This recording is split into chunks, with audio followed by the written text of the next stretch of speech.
Welcome to Tyler Walker Romance. You're about to dive into one of Miss Tyler's free full audiobooks. She always knows how to make you forget your life with handsome alpha male billionaire heroes and sassy strong heroines who grab love with both hands.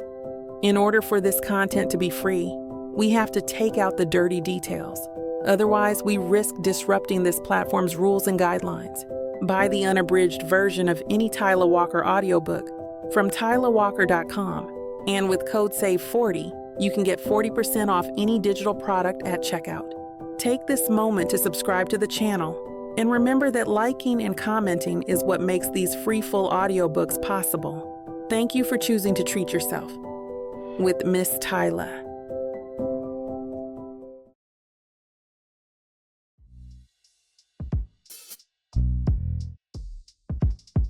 Chapter 1.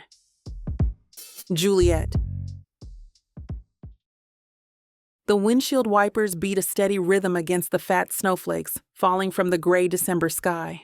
I glance in the rearview mirror and catch Thomas pressed against his booster seat, nose squished to the window, eyes wide as saucers. "Mama, look!" It's like the whole city is covered in sugar. A smile tugs at my lips despite the knot forming in my stomach. "Pretty cool, huh?" "It's the best." His breath fogs the glass. "Can we build a snowman when we get there? Please, please, please." "We'll see, baby. Let's get unpacked first." The U-Haul rumbles through the streets of Brooklyn, and I tighten my grip on the steering wheel. 6 years. It's been 6 damn years since I've set foot in New York City, and here I am, driving straight back into the belly of the beast, with my entire life packed in boxes behind me. Is that the Empire State Building? Thomas bounces in his seat. Not yet. We're still in Brooklyn. When can we see it? Soon. I merge onto a narrower street lined with brownstones, their stoops dusted white with fresh snow. The GPS announces our destination is 2 blocks away. My heart hammers harder with each turn of the wheel. This is just another assignment, another patient, another temporary home. Except it's not, and I know it. "Mama, you're doing that thing again." "What thing?" "The thing where your face gets all scrunchy and you bite your lip." I force my expression to relax. "Sorry, sweetheart." Just concentrating on the snow. Thomas accepts this explanation, returning his attention to the winter wonderland outside. I wish I could see it through his eyes. Fresh and magical, instead of heavy with memories I've spent half a decade trying to bury. The first time Chase brought me to Brooklyn, we'd walked hand in hand through Prospect Park. Spring, not winter. Cherry blossoms instead of snow. He'd kissed me under those trees, told me he was falling for me, made promises that felt solid as bedrock. I shake my head, physically trying to dislodge the thought. "You okay, Mama?" "Perfect, baby." The lie tastes bitter. I parallel park in front of a charming brownstone, our brownstone for the next however many months this assignment lasts. The apartment is small, the landlord warned me, but it's furnished and the rent is covered as part of my contract with Jesselyn Rockford's family. Rockford. Common enough name. No reason to assume any connection to him. "We're here." Thomas unbuckles himself before I can stop him, already reaching for the door handle. "Wait for me, Thomas Daniels.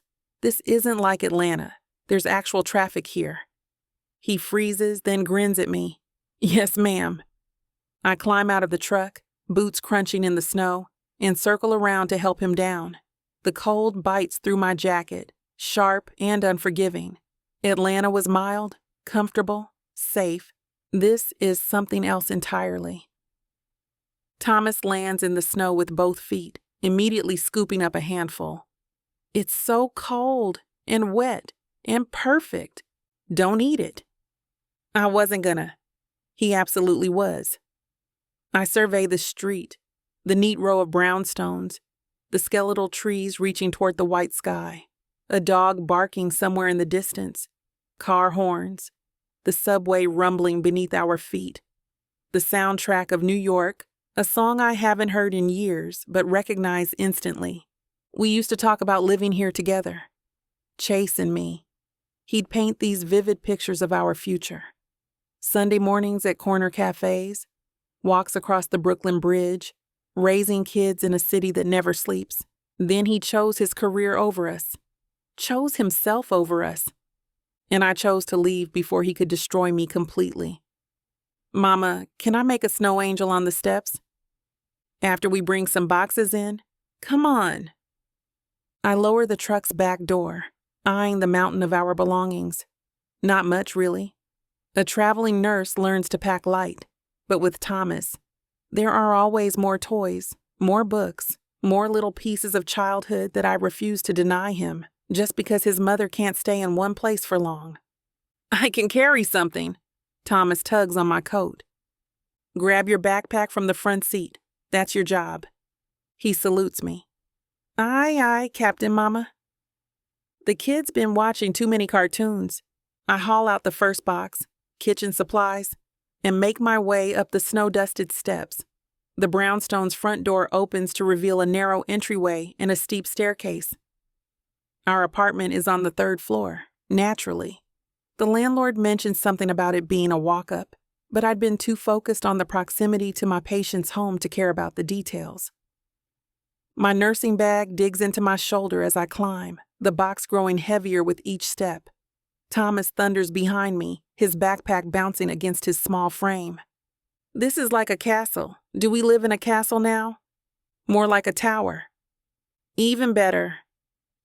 The apartment door is painted forest green, a brass number 3 nailed to the center. I fish out the key and let us in. The space is exactly as advertised, small. A combined living area and kitchen, 2 bedrooms, 1 bathroom. But it's clean, and the furniture looks newer than most of the temporary housing I've had. Large windows face the street, letting in gray winter light. Which room is mine? That one to the right. Be careful, okay? I warn. Don't want to break anything in our new home just yet. He races towards his bedroom, and I set down the box, pressing my palms against the small of my back. 3 flights of stairs, multiple trips. This is going to be a workout. Through the window, snow continues to fall, blanketing the street in pristine white. Somewhere out there, Chase is living his life, running his company, probably engaged to some trust fund socialite who fits perfectly into his world. The thought shouldn't sting after all this time, but it does. Mama, there's a radiator, a real one that clanks. I laugh despite myself. That's very exciting, baby. Can we paint my room? I want to make it blue. We're renting, so no painting, but we can hang posters. Even better than better. His enthusiasm is infectious. I let it wash over me, push out the ghosts trying to crowd in. This is about Thomas, about giving him stability, even if it's temporary, about the good money this assignment offers, and the excellent patient care experience it'll add to my resume. This is not about Chase Rockford. Even if his last name keeps echoing in my head. Even if this city holds more memories than I know what to do with. I head back down for another load, passing a neighbor on the 2nd floor landing, an older woman with kind eyes who nods at me. New tenant? Yes, ma'am, just moving in. Welcome to the building. I'm Mrs. Chin, apartment 2. You need anything, you knock. Thank you. I appreciate that. The kindness steadies me as I make trip after trip up those stairs. Thomas helps in his 5-year-old way, carrying pillows and stuffed animals, narrating his journey each time like he's on some grand adventure. By the time we've emptied the truck, my arms ache and sweat dampens my shirt despite the cold. Thomas has arranged his stuffed animals in an elaborate formation on his side of the bedroom, each one apparently assigned a crucial role in defending the castle. You hungry, baby? Starving. Can we get pizza? We can definitely get pizza. I pull out my phone, searching for nearby delivery, and that's when I see the email notification. From the Rockford family's estate manager. confirming my start date with Mrs. Jesselyn Rockford tomorrow morning at 9. My stomach flips. It's fine. Rockford is a common name. There's no reason to assume any connection to Chase. New York is massive. 8 million people. The odds of this patient having any relation to my ex-boyfriend are astronomical. I repeat this to myself as I order the pizza, as I unpack Thomas's clothes and hang them in the tiny closet, as I make up our beds and listen to my son chatter about all the things he wants to do in the city. But the knot in my stomach doesn't loosen, because deep down, in that place where intuition lives, I know better than to believe in coincidences.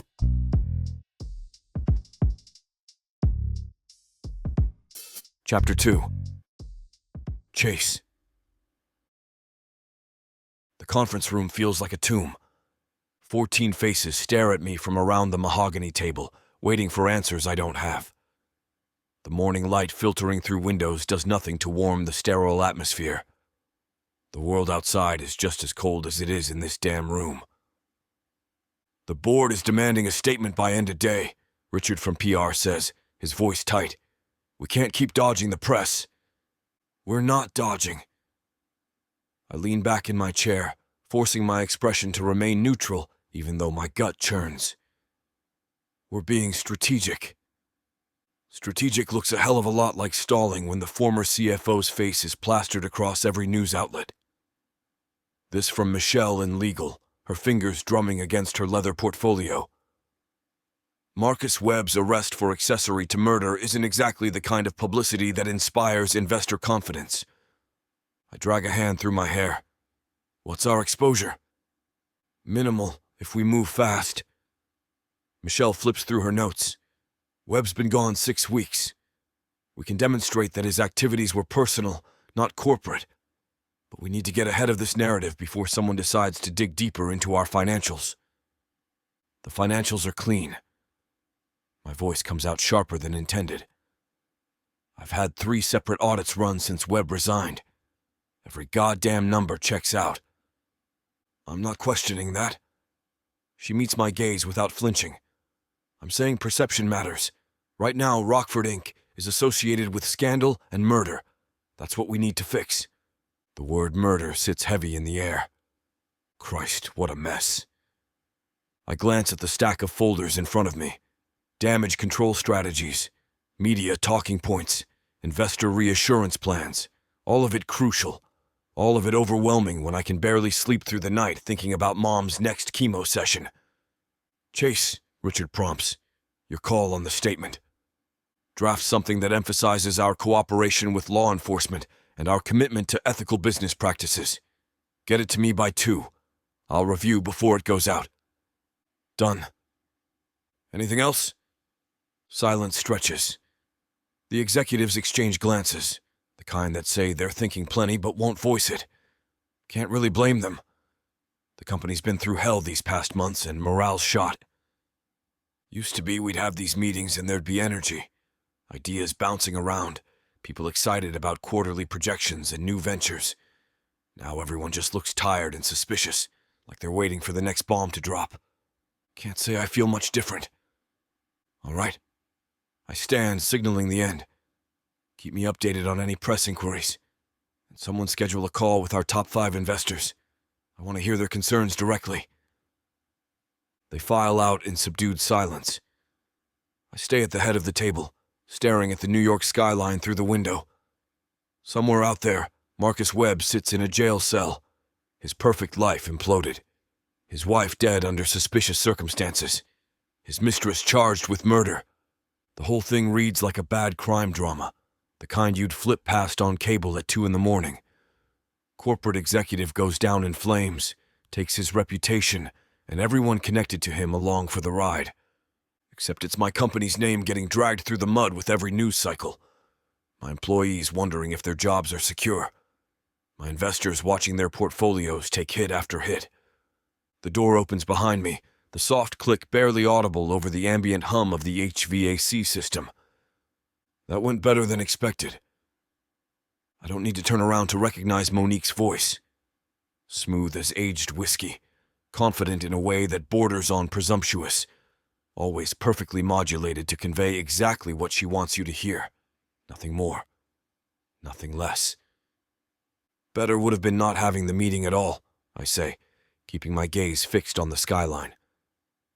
The city stretches out below, millions of people living their lives, completely unaware of the show unfolding in this conference room 40 stories up. Her heels click against the hardwood as she approaches, each step measured and deliberate. She positions herself beside me, close enough that her perfume invades my space like an uninvited guest. Something expensive and deliberately seductive, the kind that probably costs more per ounce than most people's monthly car payments. "You handled them well," she says, her tone carrying that practiced warmth that she deploys like a strategic weapon. Firm but reassuring. They needed to hear that kind of confidence from you. I finally glance her way. She's put together like always. Dark hair perfectly styled, suit tailored to precise specifications, the kind of polished professionalism that photographs well in business magazines. "They're terrified," I tell her flatly, "and I can't blame them for it." "You're doing everything right." Her hand lands on my shoulder, fingers pressing through my suit jacket. "This will blow over. It always does." I step away, creating distance. "Was there something you needed?" The rebuff doesn't faze her. Never does. Monique's got skin like armor when it comes to rejection. "Just checking in. You've seemed stressed lately. My mother has cancer and my CFO's involved in a murder case. Stress seems appropriate." "I know." Her voice softens, sympathy creeping in at the edges. "That's why I thought maybe we could grab dinner tonight. Get your mind off things for a few hours." There it is. The invitation I've been dodging for weeks. Monique and I have history. The on-again, off-again kind that's more habit than actual connection. She's beautiful, ambitious, understands the pressure of corporate life because she lives it too as head of our marketing division. On paper, she makes sense. But I'm so goddamn tired of things that only make sense on paper. I can't. Mom's got a treatment session this afternoon. I need to be there. Of course. She nods, understanding but disappointed. Tomorrow then? Monique. Don't. She holds up a hand, her expression hardening. Don't do the whole, "it's not you, it's me" speech. We're adults. If you're not interested, just say so. Fair enough. I'm not interested. The words hang between us. She absorbs them with barely a flinch, but something flashes in her green eyes. Hurt? Anger? Hard to tell with Monique. She's mastered the art of keeping her cards close. Noted. She turns toward the door, then pauses. For what it's worth, you're making a mistake. We're good together. We understand each other's worlds. Maybe that's the problem. I don't say it out loud. Just watch her leave, the door closing with a soft click that feels final. Alone again, I sink into my chair and let my head fall back. 28 years old and running a corporation I never wanted to lead. The thought creeps in unbidden, the way it has more and more lately. This wasn't supposed to be my life. Not yet anyway. Maybe not ever, if I'm honest. But Dad died 5 years ago. Sudden heart attack. And suddenly I was thrust into the CEO role whether I was ready or not. Whether I wanted it or not. Mom keeps saying I'm doing great. That I'm everything the company needs. But some days I feel like I'm just going through motions, playing a part in someone else's story. My phone buzzes. A reminder about Mom's appointment in 3 hours. Right. Focus on what matters. I grab my coat and head out, nodding at my assistant as I pass. I'll be out the rest of the day. Forward anything urgent to my cell. Of course, Mr. Rockford. The elevator ride down gives me too much time to think. The mirrored walls reflect a man in an expensive suit with tired eyes and tension bracketing his mouth. When did I start looking like this? Like someone who forgot how to smile? 6 years ago. The answer comes swift and painful. 6 years ago when I chose this life over the only person who ever made me feel like myself. Juliet. God, I haven't let myself think about her in months. What's the point? She's gone. has been since I broke her heart by choosing Rockford Inc. over us, over a future where I could have been anything other than this. I was 22 and so damn sure I was making the right choice. Dad had just announced his retirement plans, started grooming me to take over. The pressure was immense, the expectations suffocating, and Juliet, with her dreams of traveling the world as a nurse, helping people in far-off places, she didn't fit into the neat box my family expected. So I let her go. Told myself it was for the best, that we wanted different things, that she deserved someone who could give her freedom, not someone shackled to a corporation and family legacy. The elevator deposits me in the parking garage. My car waits in its reserved spot, sleek and black and empty. Everything in my life is empty lately. I wonder where she is now. If she made it to all those places she dreamed about. Cambodia, Peru, Ghana. Her eyes used to light up when she talked about doctors without borders, about making a real difference in the world. Meanwhile, I'm here trying to spin a murder scandal into acceptable PR, real meaningful stuff. The drive to the treatment center takes 20 minutes through midday traffic. I use the time to return calls, handle the endless stream of minor crises that demand my attention. By the time I pull into the parking lot, my jaw aches from clenching. Mom's already in the waiting room when I arrive. She brightens immediately upon seeing me, and the guilt hits fresh. She shouldn't have to go through this. Shouldn't have to be strong through chemo while I'm drowning in corporate disasters. "Hey, Mom." I kiss her cheek, careful not to hold too tight. She feels fragile these days, though she'd hate hearing that. Right on time. Her smile is warm despite the fatigue evident in her eyes. "How was your morning?" "Fine. Same corporate nonsense." She sees through the lie but doesn't push. That's Mom. Always giving space, always understanding. "I have some good news," she says as we're called back. "The new nurse starts tomorrow. The agency sent over her credentials. She's wonderful.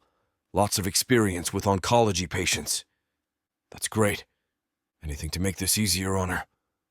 We settle into the familiar rhythm of treatment.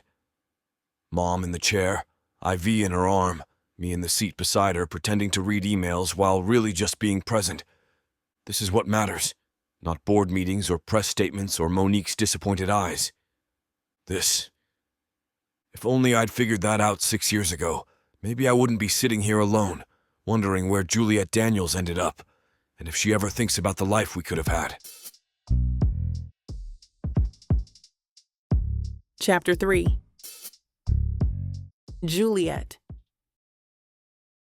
Thomas's new school is a brick building with cheerful murals painted across the front entrance.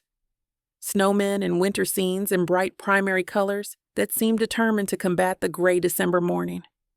I watch him skip up the steps, his Spider-Man backpack bouncing against his shoulders, completely unbothered by the fact that this is his third school in 2 years. The kid's resilient, more than I deserve, honestly. "You sure you're okay, baby?" I call after him. He turns, grinning wide. "Mama, I'm fine. Stop worrying." A teacher I met during orientation last week, Ms. Rodriguez, appears in the doorway. She gives me a reassuring wave. "We've got him, Ms. Daniels. He's going to have a great day." I force myself to nod, to get back in the car, to drive away. 3 blocks later, my hands still grip the steering wheel too tight. The GPS guides me through Brooklyn streets that feel both foreign and familiar. I left this city swearing I'd never come back, that I'd build a life somewhere else, somewhere without memories lurking around every corner. Yet here I am. The Rockford residence sits in Brooklyn Heights, one of those gorgeous brownstones that probably cost more than I'll make in a lifetime, the kind with original architecture and historical plaques by the front door. Trees line the street, their bare branches reaching toward the overcast sky. I park and stare at the address on my phone, double-checking that I'm in the right place. This can't be real, but the numbers match. And my nursing bag sits heavy on the passenger seat, and I'm due to start in exactly 10 minutes. Professional. I need to be professional. I grab my bag and head up the stone steps, my breath forming clouds in the cold air. The brass knocker is shaped like a lion's head, elegant and imposing. Before I can second-guess myself, I knock. Footsteps approach from inside. The door swings open to reveal a woman in her mid-60s with kind blue eyes and silver hair, styled in a soft wave. She's wearing comfortable clothes. Nice slacks and a cashmere sweater, but there's a thinness to her face that speaks of illness. Jessalyn Rockford. You must be Juliet. Her smile is genuine, reaching her eyes despite the fatigue I can see etched in the lines around them. Please come in. You're right on time. Thank you, Mrs. Rockford. I step inside, immediately enveloped by warmth.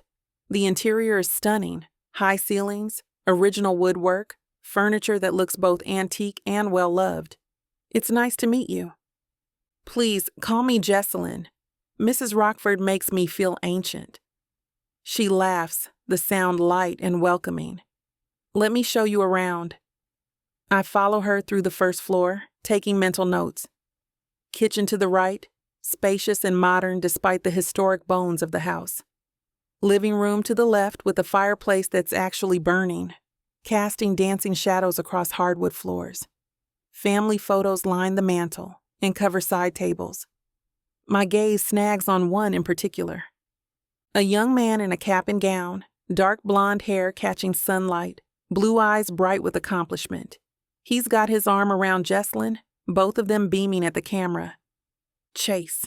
The room tilts slightly. I grip my nursing bag tighter, forcing myself to breathe normally. That's my son, Jessalyn says, following my gaze. Pride colors her voice. His college graduation. Seems like yesterday, but it was 6 years ago now. 6 years.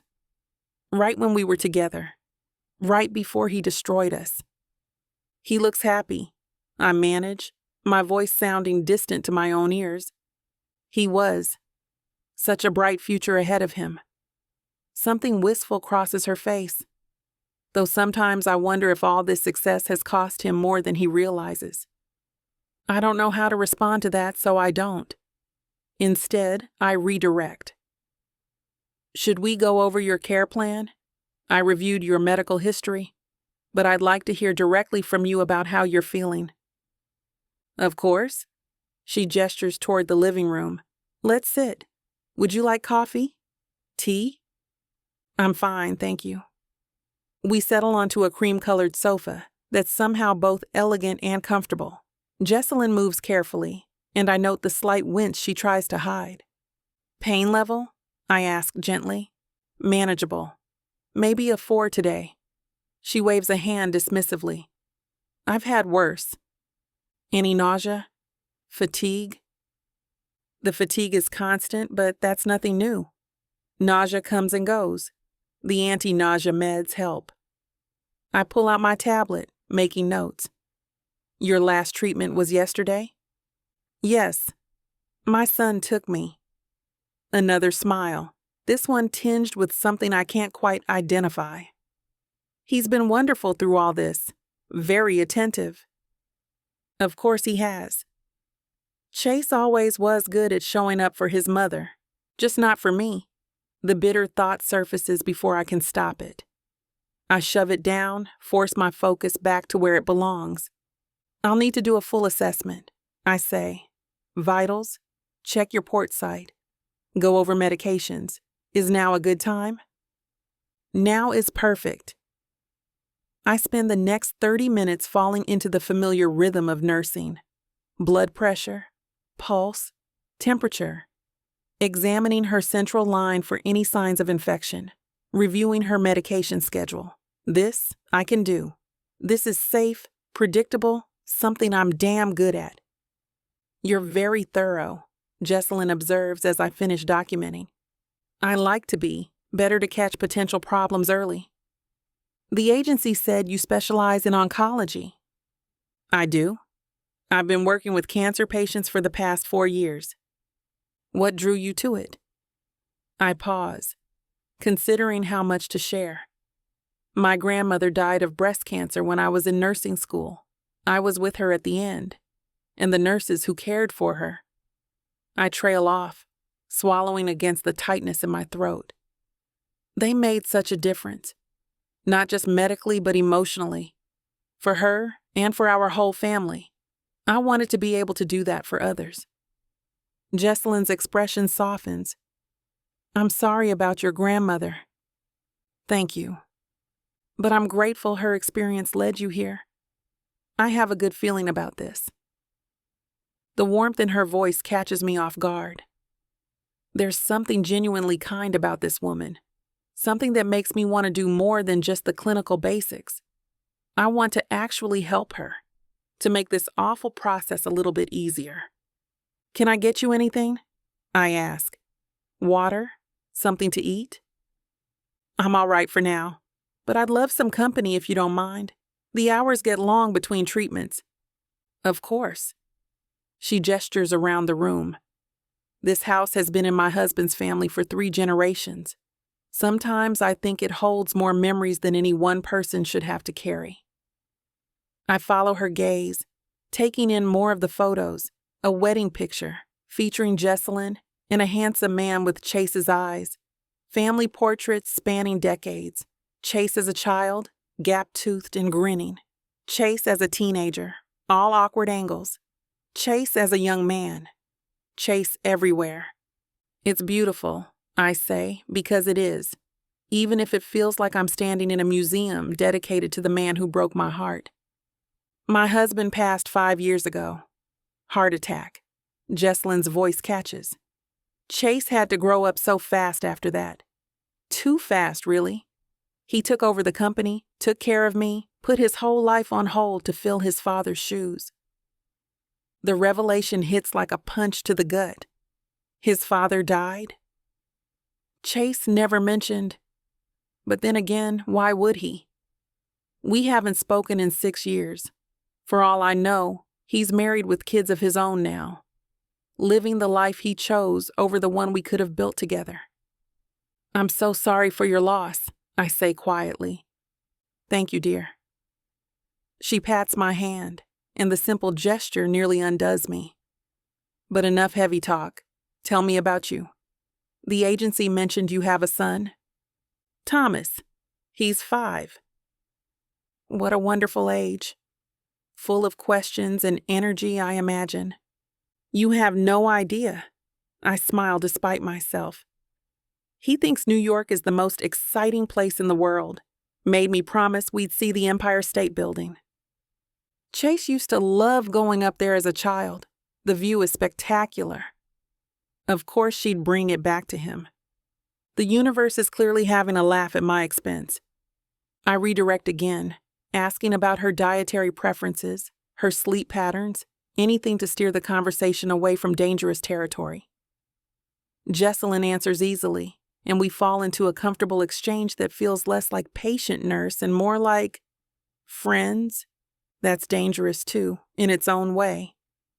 Getting attached to patients is an occupational hazard in this line of work, but I've usually managed to maintain professional distance. Something about Jesselyn makes that harder.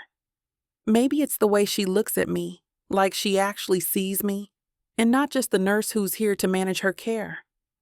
Maybe it's the loneliness I sense beneath her gracious exterior. Or maybe it's knowing that she's Chase's mother, that she raised the man I loved with everything I had, and that somehow makes her feel connected to a part of my past I've never fully let go. You know, she says after a pause, her expression thoughtful. I have a feeling you're going to be good for this old house. It needs more life in it. I hope I can help make things easier for you. You already are, dear. You already are. The words settle warm in my chest, even as my mind races with everything left unsaid. The connections I can't acknowledge, the history that sits between us, invisible and heavy. I'm caring for Chase Rockford's mother. The irony is almost poetic. The man who walked away from me without looking back, whose name I've spent 6 years trying to forget, whose child he doesn't even know exists. His mother is now depending on me to keep her alive. A photograph on the side table catches my eye. Chase and Jesselyn at what looks like a company event, both dressed formally. He's got his arm around her shoulders, protective and proud. The image is recent. I can tell by the maturity in his face, the lines around his eyes that weren't there when I knew him. He's still beautiful. The thought comes unbidden, and I hate myself for it. That was taken last year, Jesselyn says, noticing my attention. A charity gala for the company. Chase hates those events, but he goes because it's expected. He runs the company now? CEO for the past 5 years, since his father passed. Pride and concern wore in her expression. He's brilliant at it, but sometimes I worry it's eating him alive. Good. The vindictive thought shames me immediately. Whatever happened between us, I shouldn't wish him pain. That's not who I am. But God, it's hard to be generous when I'm sitting in his childhood home, looking at pictures of the life he chose instead of me, while our son is 3 miles away at a school where no one knows his father's name. You look sick, my dear, Jesselyn says suddenly. Are you feeling all right? I realize I'm gripping the edge of the sofa too tight, my knuckles taut against the cream fabric. I'm fine. It's been a long few days with the move and everything. Of course. I'm sorry. I've been talking your ear off when you probably need to get settled. She starts to rise, and I quickly stand to help her. Why don't you come back tomorrow? Same time? We can establish a regular schedule. That sounds perfect. She walks me to the door, moving slowly but steadily. Thank you, Juliet. I mean it. I think this is going to work out wonderfully. I manage a smile that feels only slightly forced. I'll see you tomorrow, Jesselyn. The cold air hits me as I step outside, and I gulp it down like I've been drowning. My hands shake as I unlock the car, and I sit in the driver's seat for a solid minute before I can trust myself to turn the key. Chase's mother. I'm Chase's mother's nurse. The laugh that bubbles up is slightly hysterical. Of all the patients, all the assignments, all the cities I could have ended up in, this is where fate decided to land me. My phone buzzes. A text from the school. Thomas having a great first day. I focus on that. On my son. On the reason I'm here, which has nothing to do with Chase Rockford and everything to do with building a stable life for my child. This is just a job. Jesselyn is just a patient. The fact that she raised the man who shattered my heart is irrelevant. I repeat this to myself the entire drive back to our apartment. I almost believe it.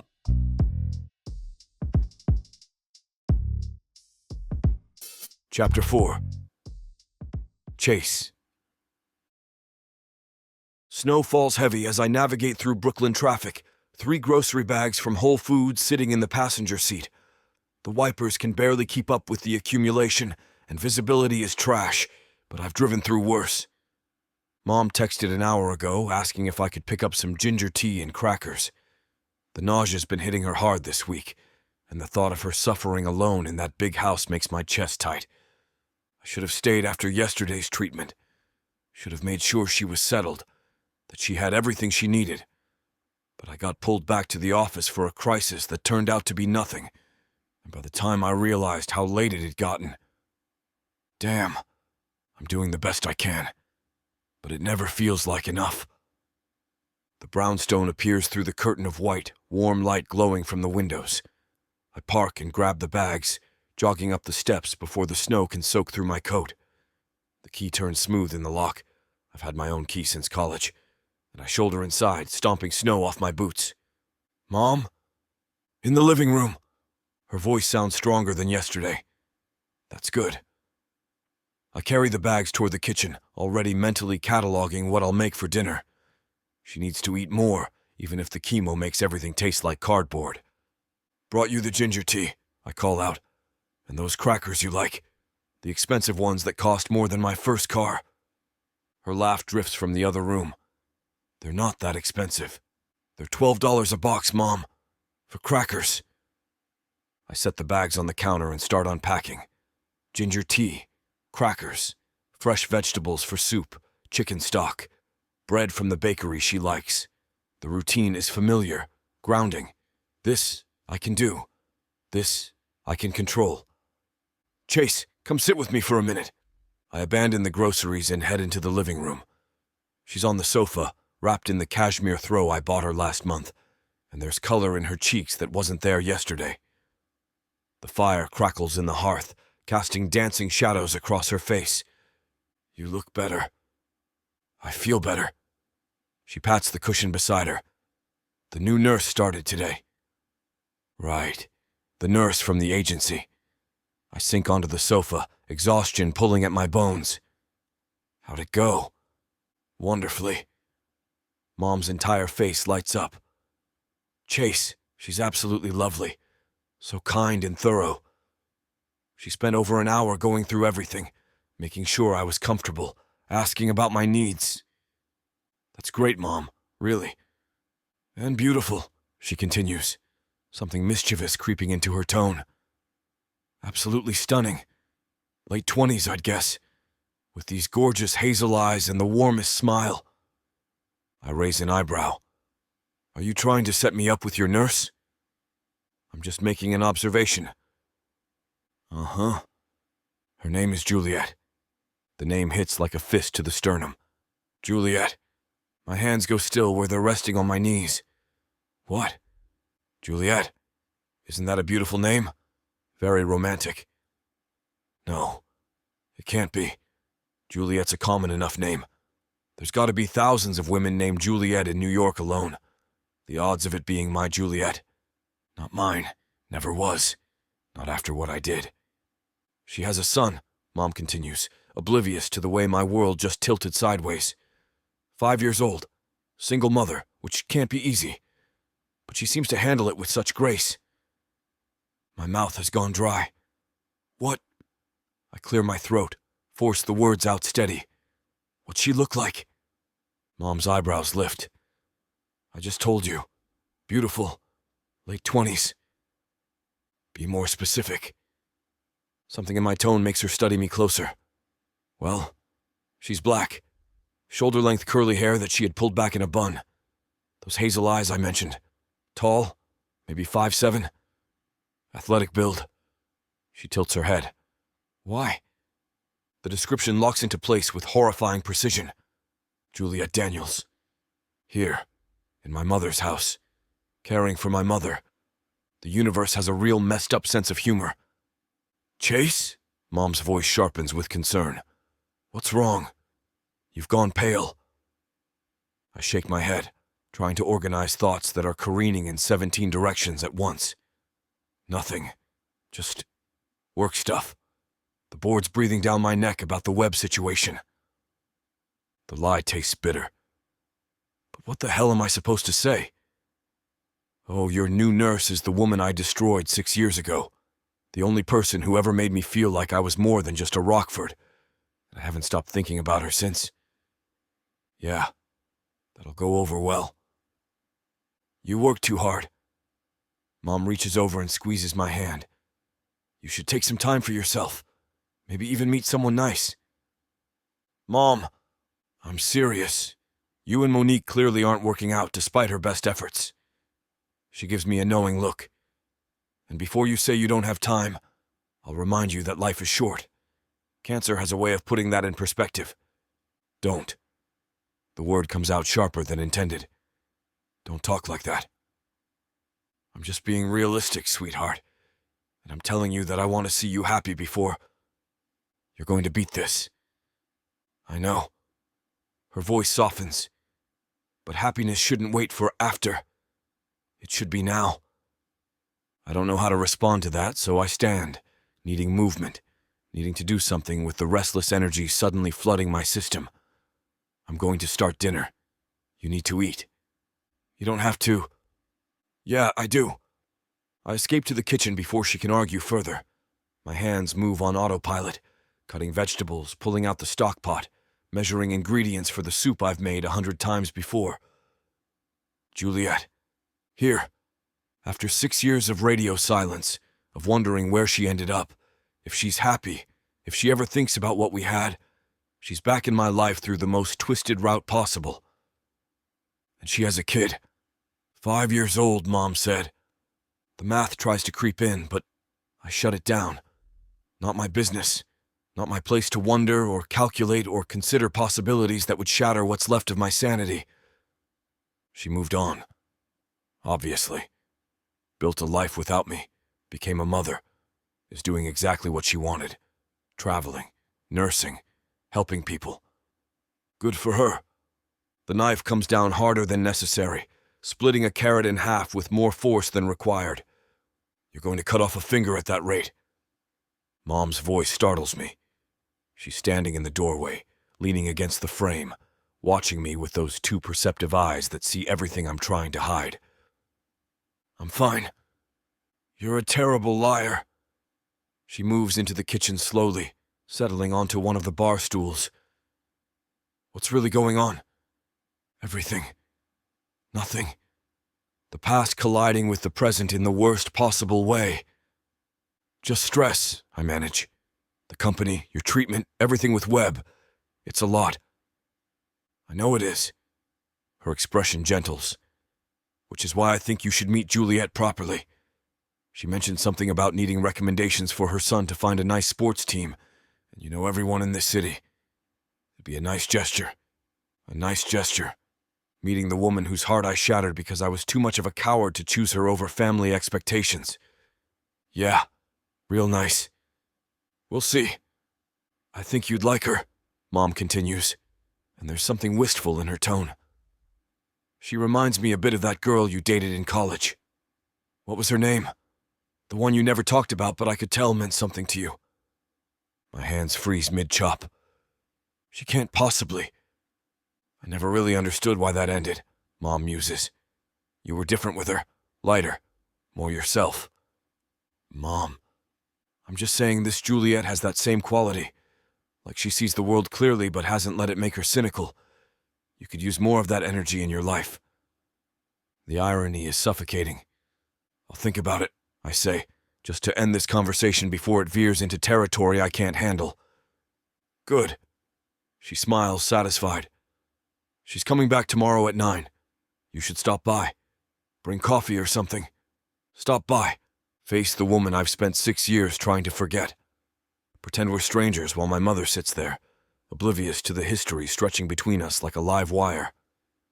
Maybe. The soup comes together on muscle memory alone. Chicken, vegetables, herbs, the same recipe my grandmother used to make that always helps settle Mom's stomach. I let the familiar motions calm the chaos in my head, focus on what I can control instead of what I can't. But Juliet's name keeps echoing, and the coincidence, if it even is one, feels less like fate and more like punishment. After 6 years of living with the consequences of choosing this life over her, the universe decides to shove us back together in the cruelest way possible. She's here to care for my dying mother, to be present in the home I grew up in, to occupy space in a life I deliberately built without her in it. And I have to what? Shake her hand? Make small talk? Pretend my chest doesn't cave in every time I remember the look on her face when I ended things? This smells wonderful, Mom says, breaking into my spiraling thoughts. I ladle soup into bowls, focusing on the task. It's Grandma's recipe. I know. She accepts the bowl gratefully. She'd be proud of you, you know, how you've handled everything. Would she? Or would she see through the polished exterior to the mess underneath? The loneliness I can't shake.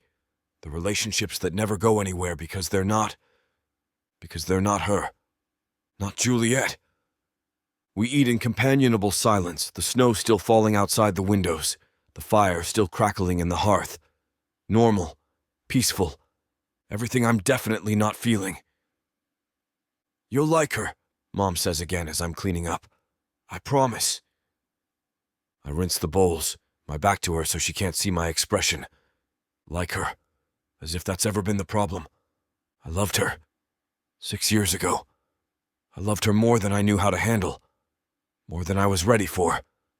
And I destroyed it because I wasn't brave enough to fight for something that mattered against everything I'd been raised to believe I owed my family. Now she's back, and fate, or whatever cruel force orchestrates these cosmic jokes, has decided we're going to collide again whether I'm ready or not. I'm not ready. I'll never be ready. But something tells me that won't matter. Chapter 5. Juliet. The brownstone looks the same as yesterday when I pull up at 8:55, but everything feels different. My stomach churns as I grab my nursing bag from the passenger seat, reminding myself that I'm here for Jesslyn. Not for ghosts, not for the man who chose ambition over us. Thomas was full of questions this morning about where I work, if Mrs. Rockford is nice, whether her house has a backyard. I'd answered on autopilot, my mind already racing ahead to this moment. Professional, detached, here to do a job. I repeat it like a mantra as I climb the steps. The door opens before I can knock. Jesslyn stands there wrapped in a cream cardigan, her smile warm, despite the fatigue I can see in the set of her shoulders. Right on time. Come in, dear. A voice drifts in from the kitchen, a male voice. My heart stutters. I hope you don't mind, Jesslyn says, leading me down the hallway. My son stopped by with coffee. I've been wanting you two to meet. Oh, damn. We round the corner into the kitchen, and there he is. Chase Rockford, standing by the counter with 3 paper cups from what looks like an expensive coffee shop, wearing dark jeans and a charcoal sweater that does absolutely nothing to hide the fact that he's filled out since college. Broader shoulders, more defined jaw, the same dark blonde hair, though shorter now, styled with the kind of casual precision that probably costs more than my monthly car payment. His blue eyes meet mine, and something flashes across his face. Shock, recognition, maybe panic. Before he schools his expression into polite neutrality, I beat him to it. Mr. Rockford. My voice comes out steady, professional, exactly what it needs to be. Nice to meet you. The formality lands like a slap. I watch him process it, watch the muscle in his jaw tighten as he realizes what I'm doing. Juliet. He nods, and I hate the way my name sounds in his mouth after all these years, like he still has the right to say it. Mom's told me good things. I brought coffee, by the way, he continues, lifting one of the cups slightly. Wasn't sure what you'd like, so I got a vanilla latte. Hope that's okay. That's very thoughtful. I accept the cup without letting our fingers touch. Thank you.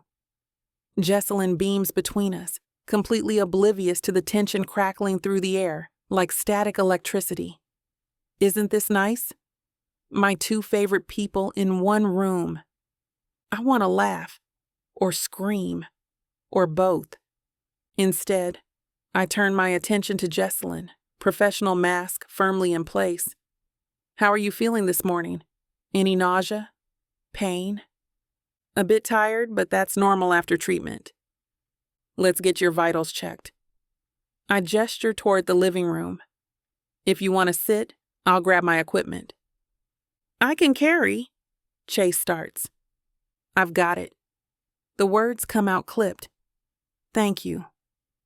I head back to where I left my bag by the front door, taking the 15 seconds alone to breathe. This is fine. I can do this. I've handled worse situations, combative patients, code blues, family members in crisis. One ex-boyfriend who happens to be my patient's son shouldn't rattle me this badly. Except Chase was never just a boyfriend, and the way he's looking at me suggests he knows it. When I returned to the living room, he settled on the opposite end of the sofa from his mother, coffee cup in hand, clearly not planning to leave anytime soon. Jesselyn pats the middle cushion. Sit here, Juliet. Plenty of room for all of us. I perch on the edge instead, maintaining distance and pull out my blood pressure cuff. This'll just take a minute. My hands stay steady as I wrap the cuff around Jesselyn's arm, even though I can feel Chase's gaze tracking every movement. The familiar rhythm of the assessment centers me. Inflate, release, listen, record. Numbers I can trust, data that makes sense. 120 over 78, I announce. That's good. See? Jesselyn smiles at Chase. I told you I'm doing fine. Yeah. His voice sounds rough. That's great, Mom. I move through the rest of the vitals efficiently. Pulse, temperature, oxygen saturation, all within normal limits. The whole time, Jesselyn chatters about her upcoming treatment schedule, about a book club meeting she's supposed to attend next week, about whether she has the energy to host Christmas dinner. We'll take it day by day, I tell her. No need to commit to anything too far in advance. See how you're feeling. Always so practical. She pats my hand. I appreciate that. Chase is the same way, she continues, and I resist the urge to flinch. Very logical, very measured, sometimes too much so. Mom. Warning laces his tone. I'm just saying, you could stand to be more spontaneous occasionally. The irony nearly chokes me. Chase Rockford, the man who planned out every detail of his life, who chose a predetermined path over taking a risk on us, being lectured about spontaneity. I need to check your port site, I say to Jesselyn, redirecting before this conversation can veer anywhere more dangerous. Do you want to step into your bedroom? Oh, we can do it here. Chase won't mind. Actually, he stands abruptly. I should probably get going. Conference call in 30 minutes. On a Friday? Jesselyn's disappointment is obvious. Crisis at the office. You know how it is. His eyes flick to me for a fraction of a second. Juliet, can I talk to you for a minute? About Mom's care schedule? Absolutely not. Anything regarding your mother's care can be discussed with her present. I say evenly. I don't operate behind my patients' backs. The set down is deliberate, professional, and from the way his jaw tightens, he feels every word. Right, of course. He turns to Jesselyn, bends to kiss her cheek. I'll call you later. Make sure you eat something. You worry too much. Someone has to. The affection in his voice when he talks to his mother is genuine, and it makes something in my chest twist uncomfortably. He loved his mother enough to destroy us. The thought is bitter, unfair, but I can't quite push it away. Chase heads for the door, and I hear it open and close a moment later. My shoulders drop an inch, tension easing slightly now that he's gone. He's wonderful, isn't he? Jesselyn says. So attentive. Sometimes I think he forgets to take care of himself because he's so busy taking care of everyone else. I make a non-committal sound and focus on examining her port site. Clean, no redness, no signs of infection. You know, Jesselyn continues, I really do think you two would get along. You're both so dedicated to helping others, both so careful with people you care about. The words land wrong, scraping against old wounds I thought had scarred over. Careful, right. That's what he was when he ended things with a 5-minute conversation and zero explanation beyond, this isn't working. Your port looks great, I say, deflecting. No concerns there. Are you keeping up with the flushing schedule? Every day, just like you showed me. Perfect. We spend the next hour going over her medications, discussing dietary changes that might help with the nausea, reviewing warning signs to watch for between treatments. The routine grounds me. This is what I know. This is what I'm good at. Not dealing with the fact that Chase Rockford just stood in this room looking at me like he wants to say something but doesn't know how. Not dealing with the way my heart rate spiked the second I saw him. Not dealing with any of it. Same time Monday? I ask as I'm packing up. That would be lovely. Jesselyn walks me to the door, moving slowly but steadily. And Juliet? Thank you. Not just for the medical care, but for the company. It means more than you know. The genuine warmth in her voice nearly undoes me. You're welcome. Call if you need anything before then. Day or night. I escape to my car and sit there for a solid 2 minutes before starting the engine, my hands gripping the steering wheel while I stare at the brownstone. This is going to be impossible. 3 times a week, minimum, seeing Chase, or avoiding Chase or pretending Chase doesn't exist, while I care for the mother who raised him to value everything except us. My phone buzzes. Unknown number. I almost don't answer. But years of nursing have trained me to never ignore a call. Hello? It's Chase. I should hang up. How did you get this number? The agency. Listed as your contact info. He pauses. We need to talk. No, we don't. Juliet. I'm your mother's nurse, Mr. Rockford. That's the extent of our relationship. The words come out cold, clipped. Anything you need to discuss regarding her care can be addressed during my scheduled visits, with her present. That's not what I have to go. My son is waiting. I hang up before he can respond, before the crack in my voice can widen into something I can't control. My son. Our son. The son he doesn't know exists because he walked away before I could tell him, before I even knew myself. The irony is suffocating. Chase Rockford wants to talk. After 6 years of silence, now he wants words. Well, he can want all he likes. I'm here for Jesselyn, for the job, for the paycheck that'll give Thomas stability, not for the man who taught me that love isn't enough when ambition calls louder. I start the car and pull away from the brownstone, watching it disappear in my rearview mirror. Professional, detached, here to do a job. I can do this. I have to. This is it, baby. This is what you can get me that'll make me happy. You know I'll get you whatever you want. All you need to do is ask me and I'll give it to you. This ain't just it. This is everything I could ever want. Now I'm curious. What does a strong, sassy woman like yourself want so badly? Baby, you know what I want? Can't wait to hear. The Big Baddie bundle from Tyler Walker. It has everything I need. 20 ebooks with over 1 million words of sassy romance and spice that'll keep you on your toes. 10 audiobooks containing over 60 hours of that seductive voice telling me naughty things all night long. You don't need an audiobook for that, baby. Right here. You may be fine and all, but no one tells it like the way Miss Tyler does. And I need her in my life. The Big Baddie bundle is everything you need. You can get it for 80% off. Go to TylerWalker.com to browse the bundles that earn you the best deals. It's time you treat yourself.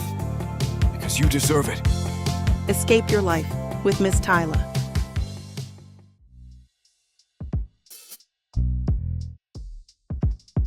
Chapter 6.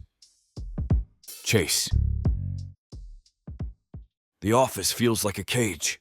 I've been staring at the same email for 20 minutes, reading the same goddamn sentence over and over without absorbing a single word.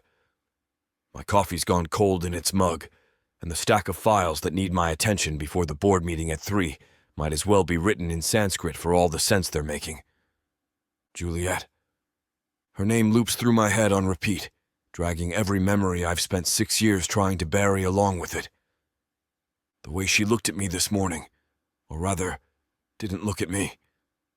Those hazel eyes that used to light up when I walked into a room stayed professional, detached, like I was nothing more than an inconvenient obstacle between her and her patient. Mr. Rockford. Christ, that hurt worse than if she'd slapped me. I scrub a hand over my face and force myself to focus on the email. Something about the PR strategy for Webb's arraignment, which is happening next week and promises to be a media circus. Richard needs my approval on the statement, needs me to sign off on the talking points, needs me to be the decisive CEO who has his stuff together.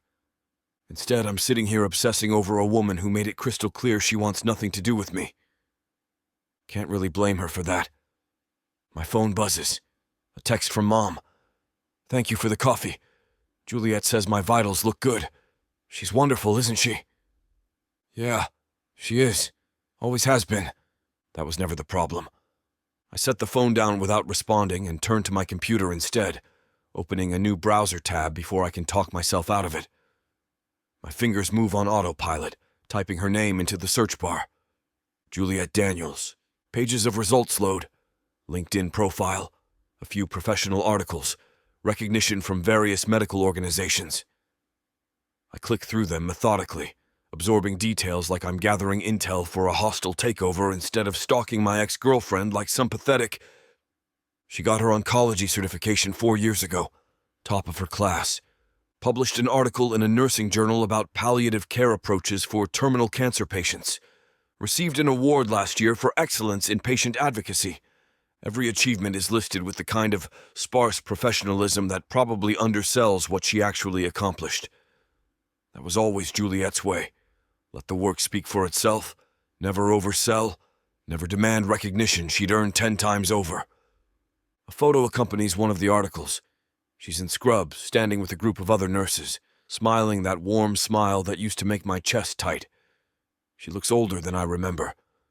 Not in a bad way, just more settled, like she's grown into herself in the years since we imploded.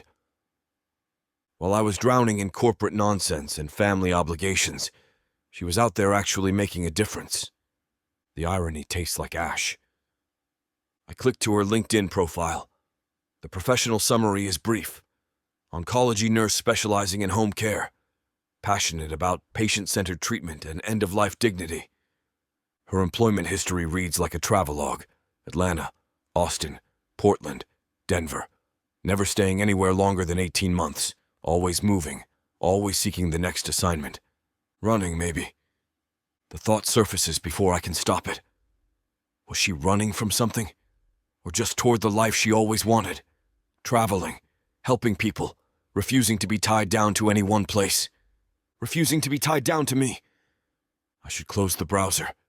Get back to work. Stop torturing myself with evidence of the life she built without me in it. Instead, I keep scrolling. There, buried in a professional bio from 2 years ago, balances her nursing career with single motherhood, bringing the same dedication to her son that she brings to her patients. Single mother. The words sit heavy in my gut. She did it alone. Raised a kid while building a career, moving from city to city, making it work through sheer determination and that stubborn strength that first made me fall for her. Who's the father? The question claws at me even though I have zero right to ask it. Zero right to care.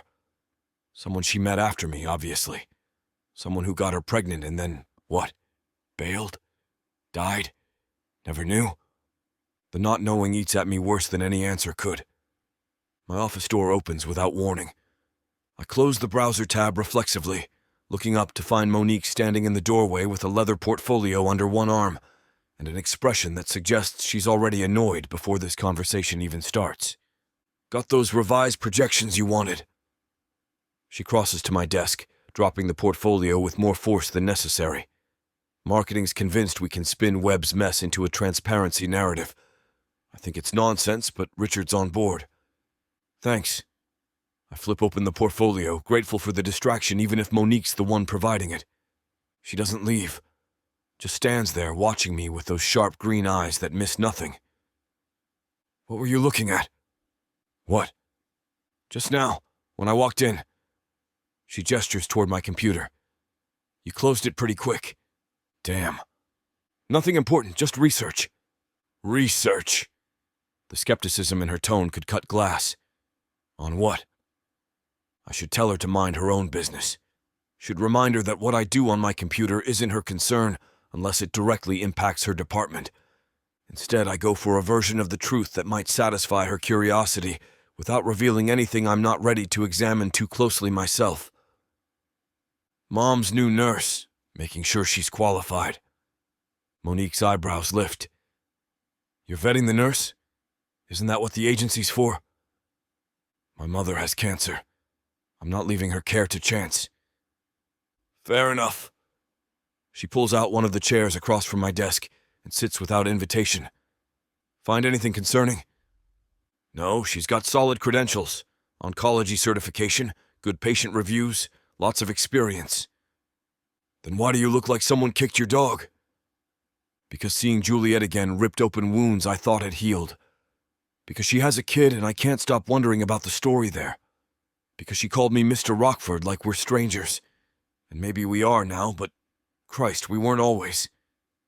Just tired. The web situation's dragging and I've got the board breathing down my neck. Monique studies me for a long moment, and I can practically see her weighing whether to push. Finally, she seems to decide against it. Speaking of the board, any chance we can grab lunch today? Go over talking points before the meeting. Maybe somewhere that isn't this depressing office? No, the refusal forms immediately, instinctively. I don't want to have lunch with Monique. Don't want to sit across from her and pretend we're something we're not. That there's potential for more than the professional relationship that's all I can offer. Can't. Need to stay focused on the web mess. Figure out how we're handling the arraignment next week. It's not entirely a lie. The arraignment is happening, and I do need a strategy. But mostly I just need her to leave, so I can go back to obsessing over Juliet in peace. Pathetic. That's what I am. Rain check then. Monique stands, smoothing her skirt. But Chase, whatever's got you distracted, deal with it. We can't afford for you to be anywhere but fully present right now. She's right. I know she's right. But knowing doesn't make it easier to shove Juliet back into the box labeled past mistakes where she's lived for the last 6 years. I'm handling it. See that you do. She pauses at the door. For what it's worth, the nurse thing is sweet. Your mom's lucky to have you looking out for her. The door clicks shut behind her. I sink back in my chair and stare at the ceiling, my mind already racing through possibilities I have no business considering.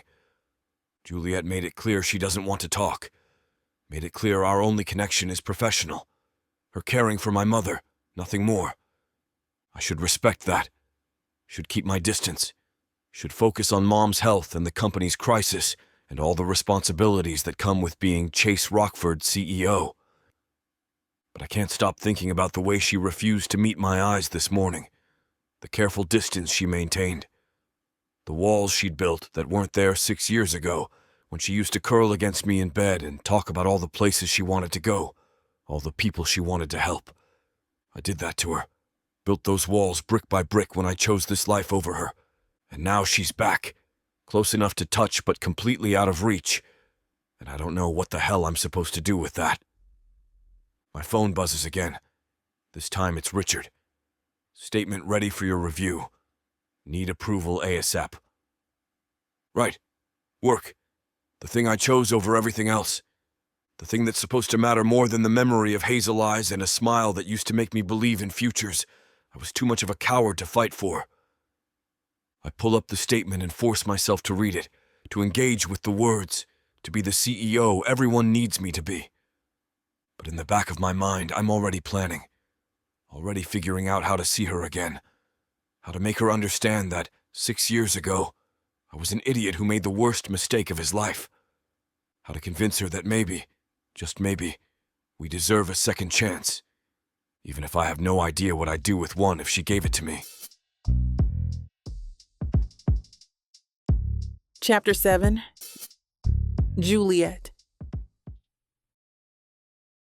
Thomas's hand fits perfectly in mine as we navigate the crowded sidewalk, his eyes wide as saucers as he takes in the Christmas decorations covering every storefront. Snow falls in fat, lazy flakes, the kind that looks magical instead of inconvenient, and the city has transformed into something straight out of a postcard. Mama, look. He tugs on my arm, pointing at a window display featuring animated elves building toys. They're moving. Pretty cool, huh? It's the best thing I've ever seen in my whole entire life. I can't help but smile.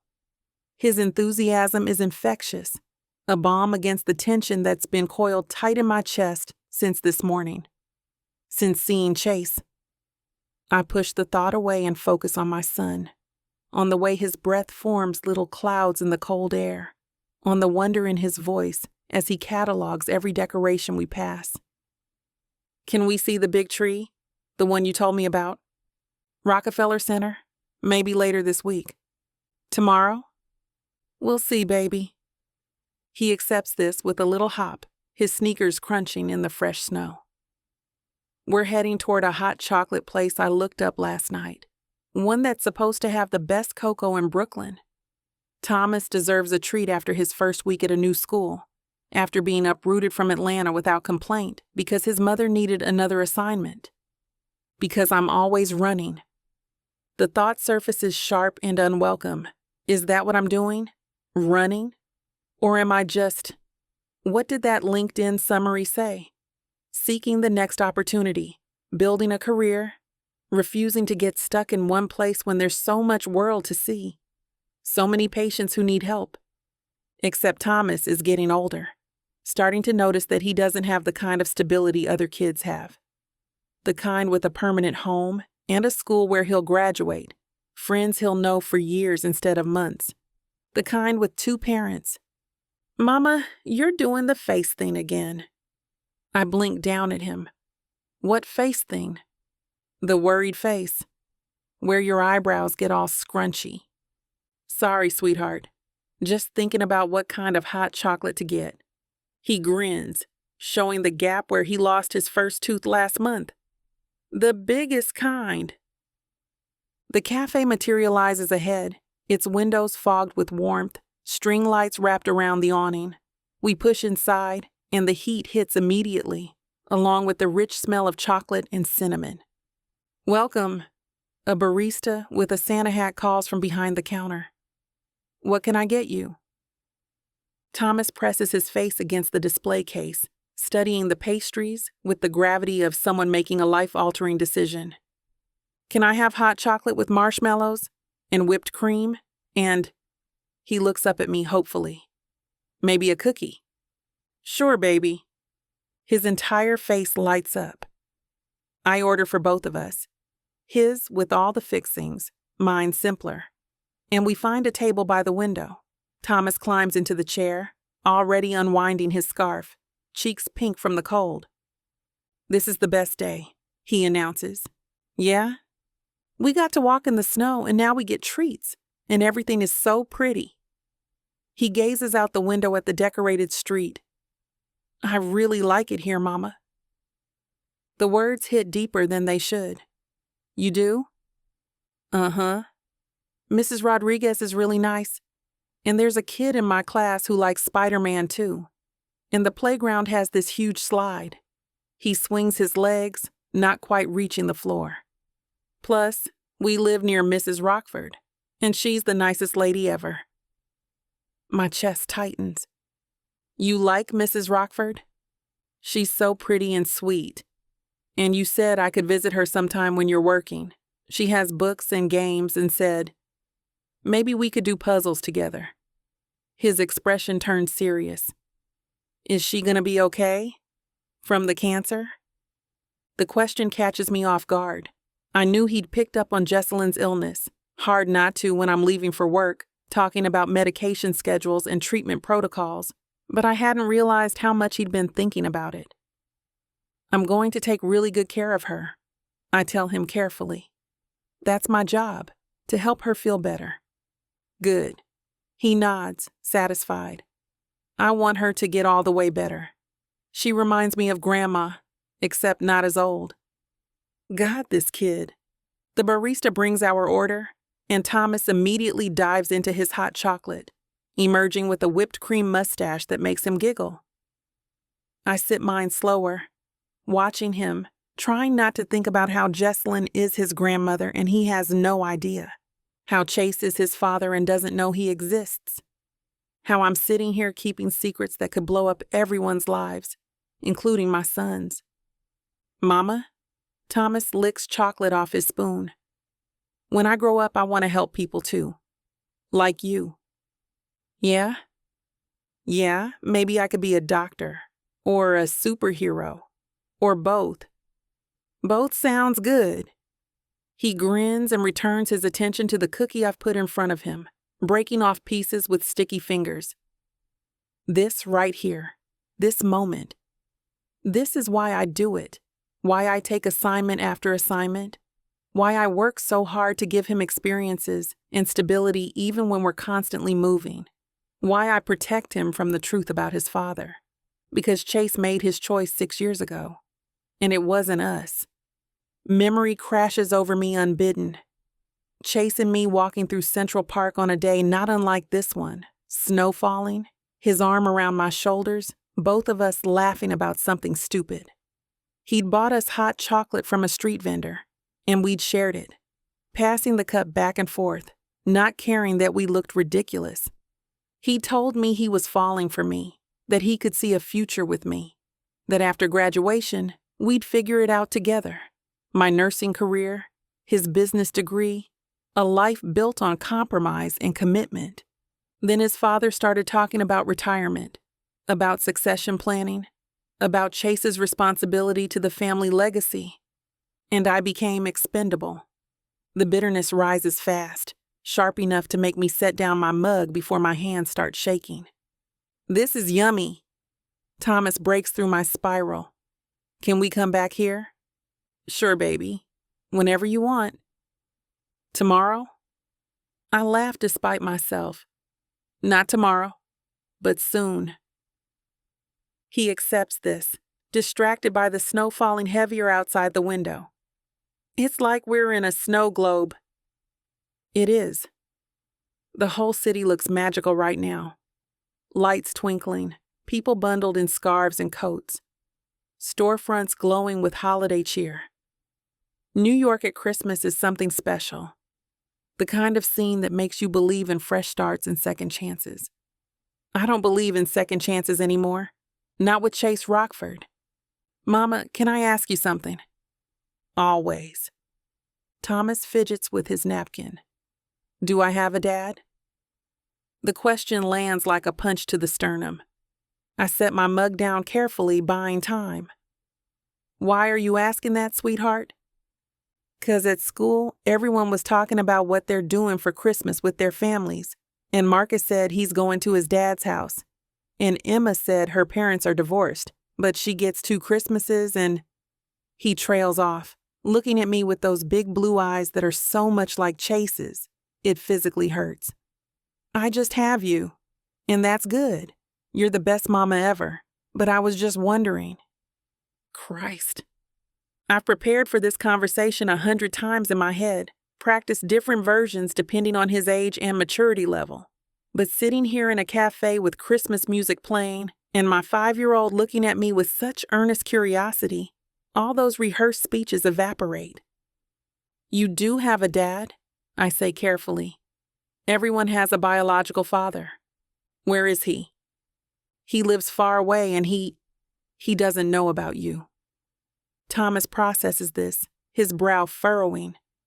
Why not? Because I left before I knew I was pregnant. Because by the time I found out, Chase had already made it clear he valued his career over us. Because I was terrified and angry and convinced that telling him would only result in him trying to take Thomas away. Or worse, not caring at all. It's complicated, baby. Is he a bad person? No, that's the terrible part. Chase isn't bad. He's ambitious and driven and ultimately chose duty over love. But he's not evil. He's flawed and human, and probably would have tried to do the right thing if I'd given him the chance. I just couldn't risk it. He's not bad, I say finally. We wanted different things. And I wanted you more than anything in the world. This seems to satisfy him. He takes another bite of cookie, chocolate smearing across his fingers. Okay, can we still have Christmas, just us? Absolutely. Best Christmas ever, I promise. With presents? With presents. And hot chocolate. As much hot chocolate as you can drink. He beams, crisis apparently averted for now. But I know this conversation is only the beginning. As Thomas gets older, the questions will get harder, more specific, more difficult to deflect with vague answers and reassurances.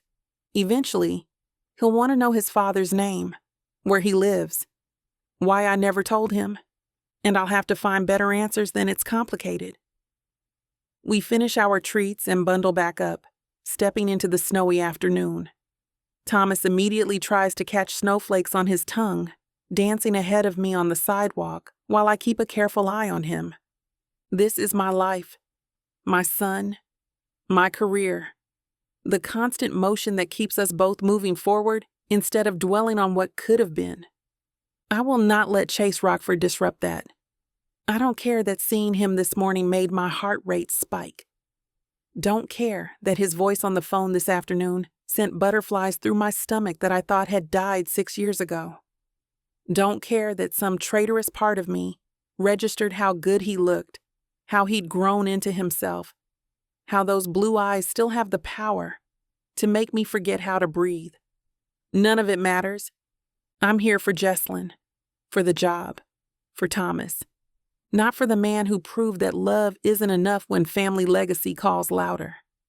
Thomas grabs my hand, tugging me toward a street musician playing violin, and I let him pull me into the crowd gathering to listen. The music swells, something classical and beautiful, and my son watches with rapt attention, snow collecting in his curls. This moment, this is what I'm protecting. Chase doesn't get to be part of this. Doesn't get to swoop in 6 years late and complicate the life I've built from nothing. He made his choice, and I've made mine. Even if keeping that choice means lying to everyone, including myself, about how much it still hurts to be in the same room with him. Even if it means denying Thomas the chance to know his father. Even if it means watching Jesselyn's face light up when she talks about her son, knowing that son is the man who shattered my heart and created the child she doesn't know is her grandson. I'll do it. I have to. Because the alternative, letting Chase back in, risking Thomas's heart along with my own, opening the door to a man who already proved he'll choose ambition over us, is unthinkable. The violin reaches a crescendo, and Thomas claps enthusiastically when it ends. I smile down at him, at his joy and innocence, and complete trust that I'll protect him from anything that could hurt him. I won't let him down. Not for Chase. Not for anyone. The snow continues to fall as we walk home, covering the city in white, and I let Thomas chatter about everything and nothing, his voice a shield against memories I can't quite banish. Professional, detached, here for a job. It's become my mantra. I repeat it until I almost believe it. Almost.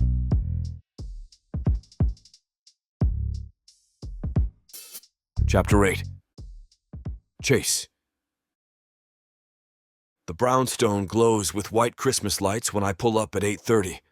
Too early for most people on a holiday, but Mom insisted she wanted company this morning, and there's no universe where I tell her no, not when this might be her last Christmas.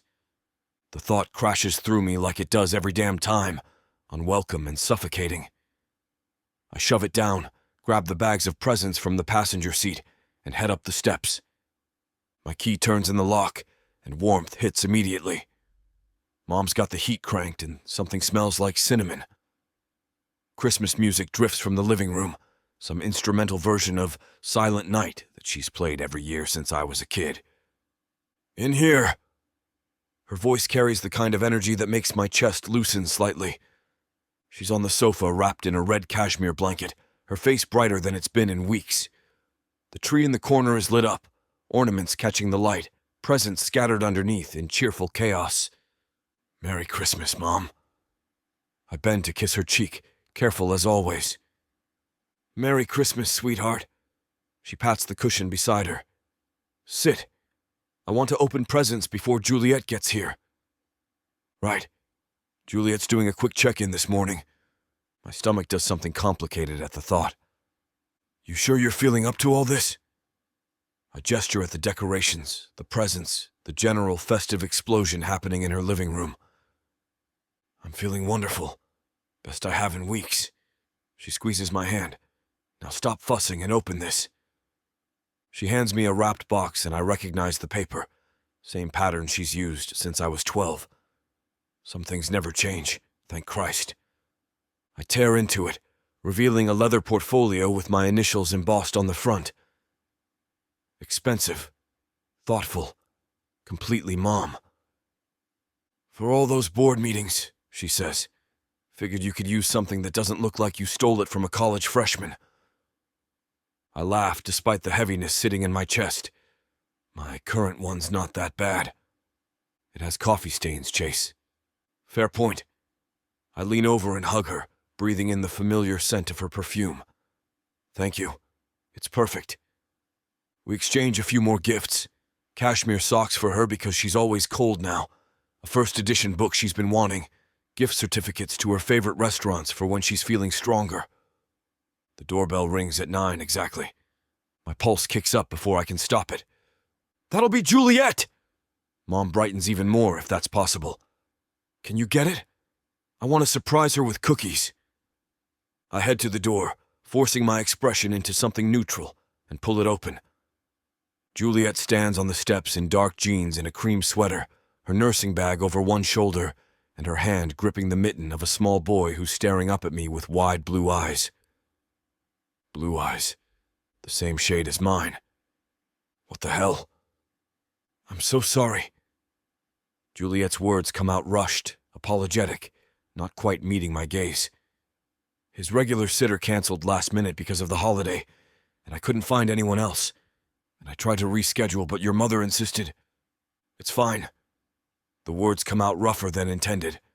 I can't stop looking at the kid. 5 years old, Mom said. Light brown skin, curly dark hair, and those eyes, those goddamn blue eyes. Who are you? The boy tilts his head, curious but not shy. Thomas. Juliet's hand tightens on his. Manners. I'm Chase. I crouch to his level, my heart hammering. You must be Thomas.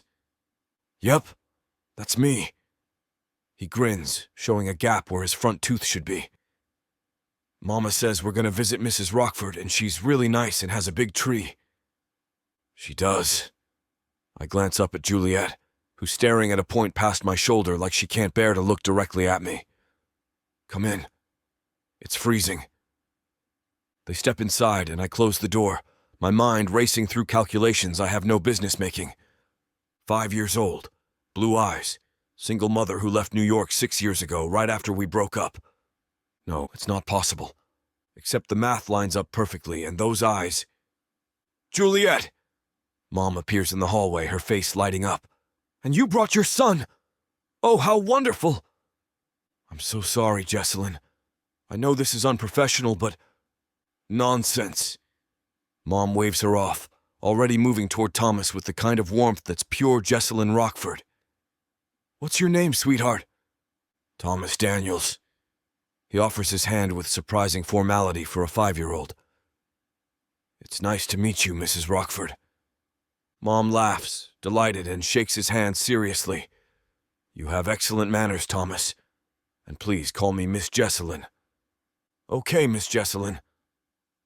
He looks around, taking in the decorations with wide eyes. Wow, this is like Santa's house. We do love Christmas here. Mom glances at Juliet. Why don't you do what you need to do, dear, and Thomas can keep me and Chase company. We're about to have cookies and hot chocolate. Juliet's face does something complicated. I couldn't impose. It's not an imposition. Mom's tone brooks no argument. It's Christmas. No child should miss out on Christmas cookies because his mother's being professional. Thomas looks up at Juliet with those blue eyes filled with hope. Can I, Mama? Please. The please kills her. I watch it happen. Watch her resolve crumble. Okay, baby, but you have to be on your best behavior. I'm always on my best behavior. He's already unwinding his scarf, handing it to Juliet with the trust of a kid who knows his mother will take care of everything. Juliet takes it, her hands shaking slightly. I'll do the vitals check. It'll be quick. Take your time. Mom gestures toward the living room.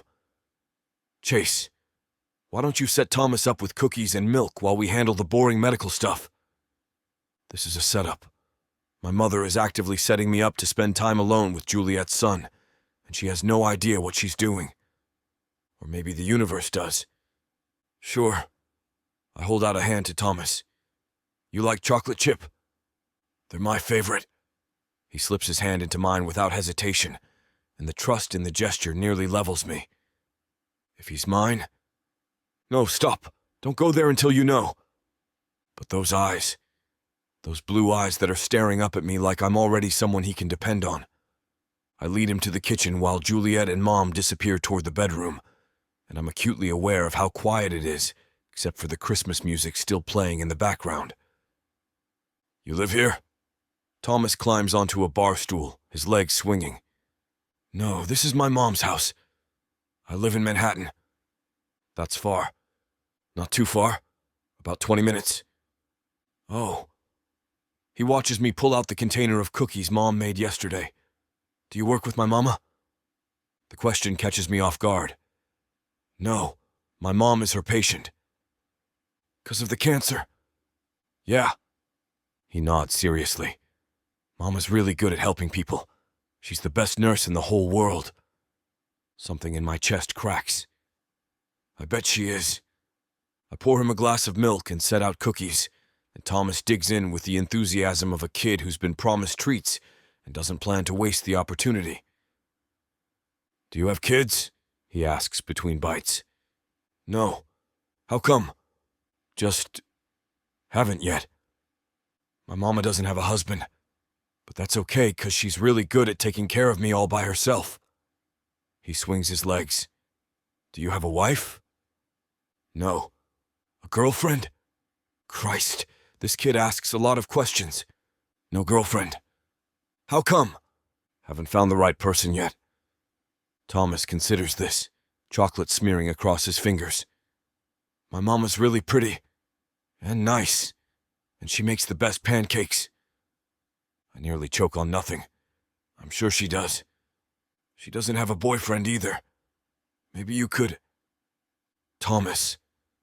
Juliet's voice cuts through from the doorway, sharp enough to make the kid freeze mid-sentence. What did I say about being nosy? Sorry, Mama. He grins at me, completely unrepentant. She says I ask too many questions. Sounds about right. I meet Juliet's gaze, and the panic there confirms everything I've been trying not to think. She knows I'm seeing it, seeing the resemblance, doing the math, and she's terrified. Mom appears behind her, all smiles. Everything looks perfect. My vitals are excellent. Thank you for being patient with me, Jessalyn. Juliet's voice sounds strained. Thomas, we should... But we just got here! He looks between us, cookie in hand. And Miss Jessalyn said there's hot chocolate. I did. Mom moves into the kitchen, already pulling out mugs. And I insist. It's Christmas, Juliet. Let the poor child enjoy himself for a few minutes. Juliet's face does that thing again, resolve crumbling under Thomas's hopeful expression and Mom's genuine warmth. Okay, she says quietly. Just for a little bit. Thomas cheers, and I watch Juliet sink onto the stool beside him, her shoulders tight with tension. I'm probably 90% responsible for. This is going to be a long morning, and those blue eyes keep staring at me like they're asking questions I'm not ready to answer. Questions that might destroy everything. Chapter 9. Juliet. Jessalyn is completely smitten. I watch from my spot at the kitchen counter as she settles onto the stool across from Thomas, her face brighter than I've seen it since I've started working with her. He's telling her about his school, about the big slide on the playground, about his teacher, Mrs. Rodriguez, who lets them have story time every day after lunch. And she's eating it up. Every word, every gesture, every gap-toothed grin. My chest tightens watching them together. The way she leans in when he talks, genuinely interested. The way he responds to her warmth, opening up in that easy way kids do when they feel safe. If she knew, I can't finish the thought. Chase stands near the stove, ostensibly making hot chocolate, but really just watching. I feel his gaze like a physical weight, tracking my every movement, every breath. My peripheral vision catches him looking at Thomas, then at me, then back to Thomas. He's seeing it. The resemblance, the timeline. My hands shake slightly as I pull out my tablet, to document Jesselyn's vitals. Professional. Focus on the job. Don't think about the bomb ticking in this kitchen. And then Matthew. He's my friend. He said I could come to his birthday party next month. Thomas swings his legs, nearly kicking the cabinet. Can I go, Mama? We'll see, baby. You always say that. Because it's always true. I force lightness into my tone. Depends on a lot of things. Like what? Like whether we're still in New York by then. Like whether I can handle being this close to your father without losing my mind.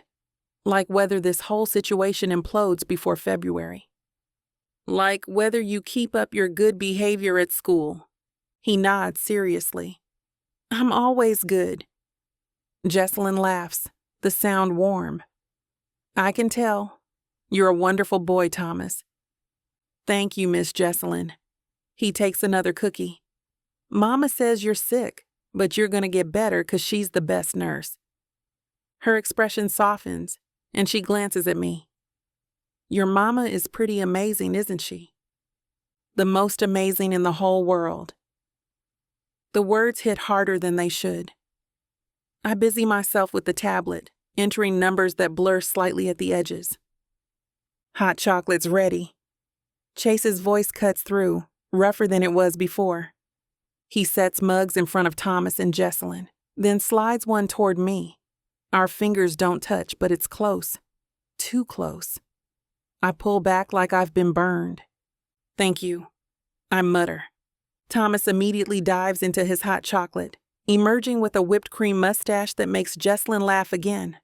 The sound is pure joy, uncomplicated, and it makes my throat tight. She has no idea she's sitting across from her grandson. The secret sits heavy, suffocating. Chase leans against the counter, mug in hand, those blue eyes. The same ones currently sparkling on my son's face, fixed on me with an intensity that makes my skin prickle. I need to leave. Need to get Thomas out of here before something breaks.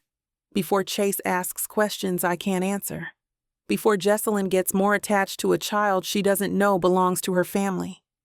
We should probably get going. I set down my tablet with more force than necessary.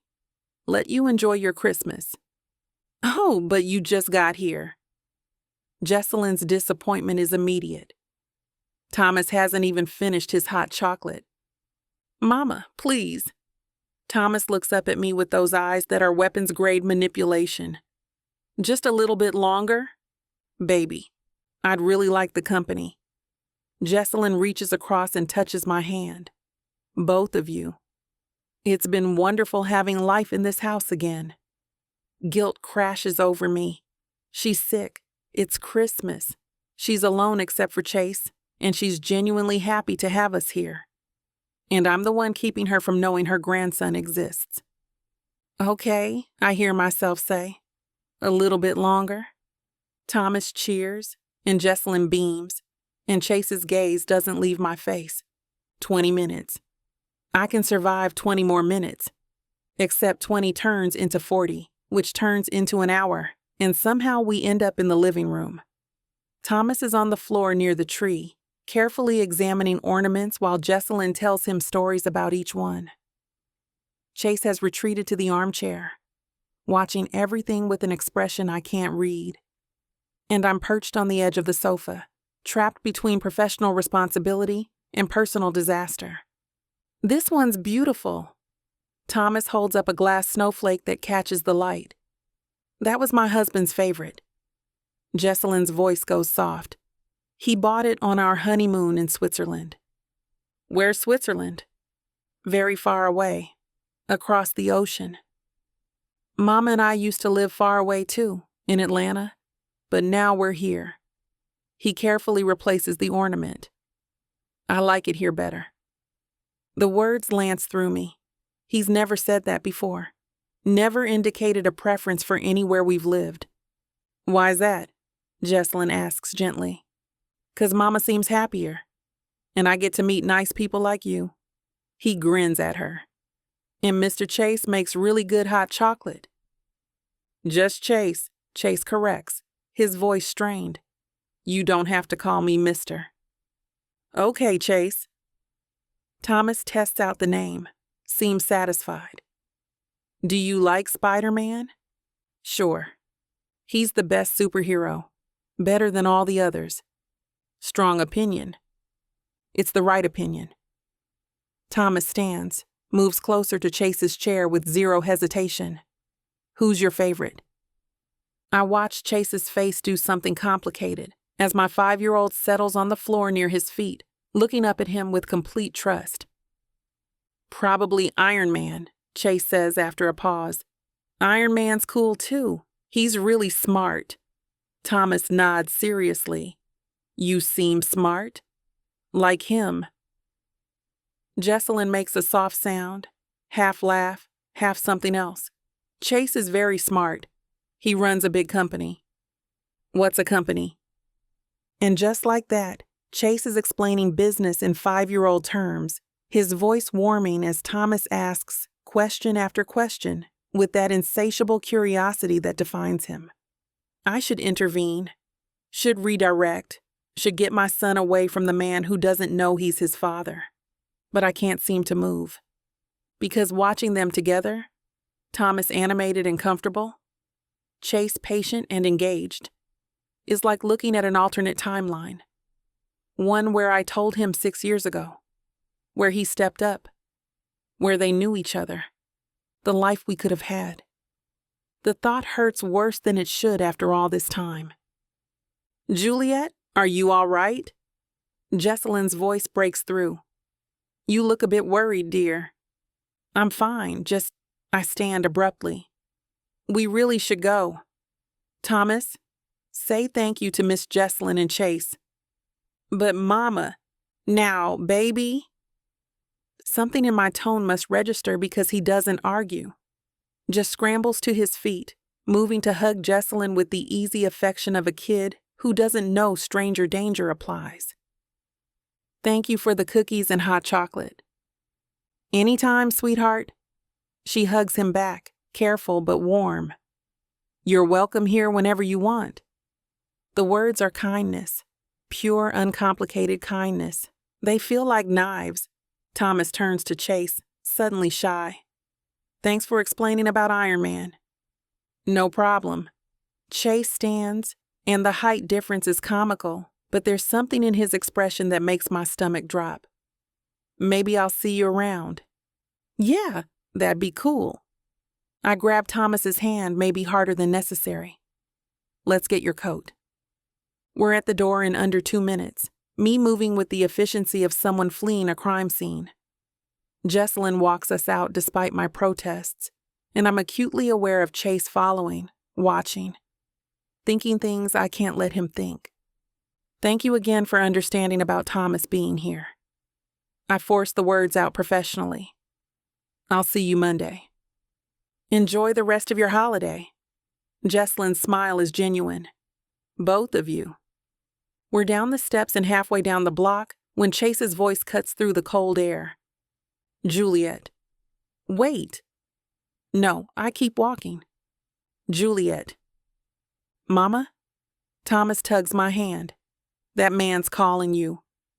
Damn it. I stop but don't turn around. Can't. If I look at him, if I see whatever expression is on his face right now, I can walk you home. His voice is closer now, right behind us. You live nearby, right? In Brooklyn Heights? How does he... Right. The agency probably gave them my address. We're fine. The words come out clipped. It's Christmas. Let me... I said we're fine. Juliet. I spin to face him, and the concern in those blue eyes nearly undoes me. We are fine. Thank you for your hospitality, but we can manage the 3 blocks to our apartment without assistance. Thomas gasps. Mama, that's rude. Oh, God. Chase's mouth twitches. Actually twitches like he's trying not to smile. She's right, buddy. That was pretty rude. Traitor. Thomas crosses his arms, looking up at me with disappointment that cuts deeper than any adult judgment could. We're supposed to be nice to people, especially on Christmas. Thomas, you always say manners matter. I know, but... And Chase was nice to us. He made hot chocolate and explained stuff and everything. Chase is definitely smiling now, the bastard. Your mama's just trying to be independent, Thomas. That's not a bad thing. But it's cold, my son argues with 5-year-old logic. And you're going the same way, probably, right? Actually, I am. Chase looks at me, challenge clear in his expression. My car's parked 2 blocks down, same direction.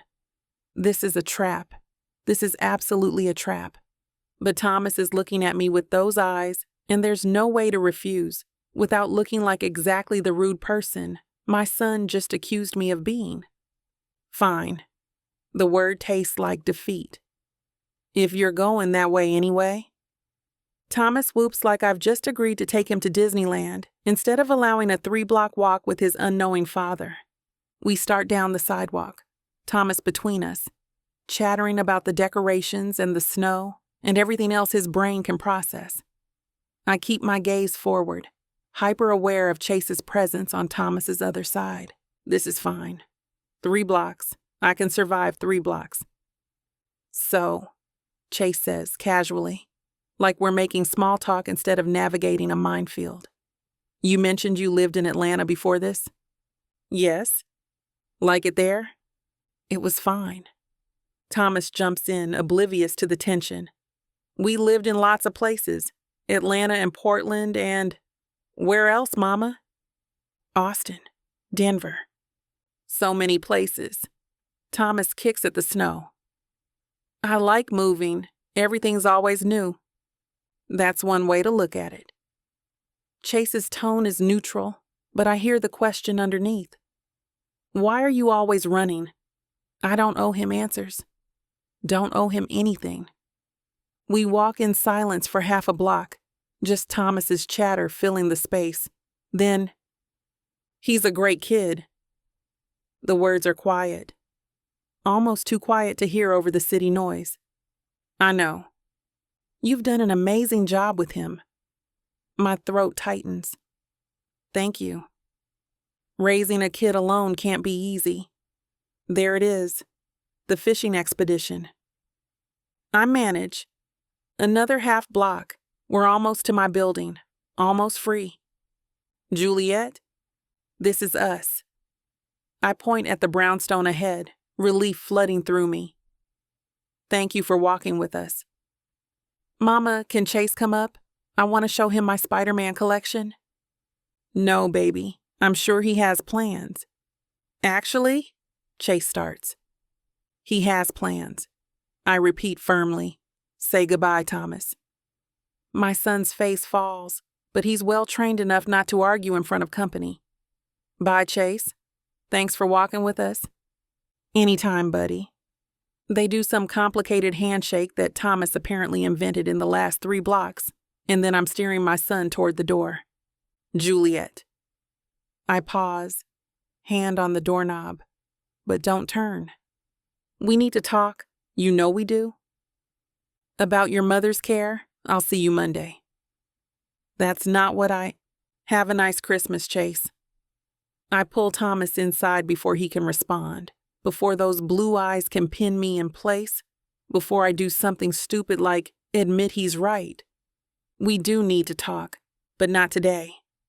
Not when my son just spent an hour bonding with his father. Not when watching them together reminded me of everything I gave up by walking away. Chase is really cool, Thomas announces as we climb the stairs. I hope we see him again. Me too, the traitorous part of my brain whispers. I shove it down, unlock our apartment, and focus on getting through the rest of Christmas without falling apart. 3 blocks. I survived 3 blocks. Monday I'll have to do it all over again. And I have no idea how long I can keep this up before everything implodes.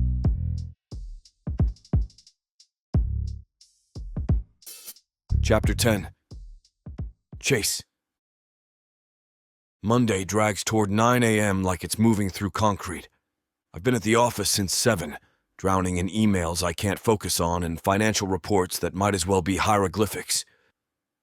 The board meeting at 10 looms, but all I can think about is the fact that Juliet will be at Mom's house in, I check my watch, 43 minutes.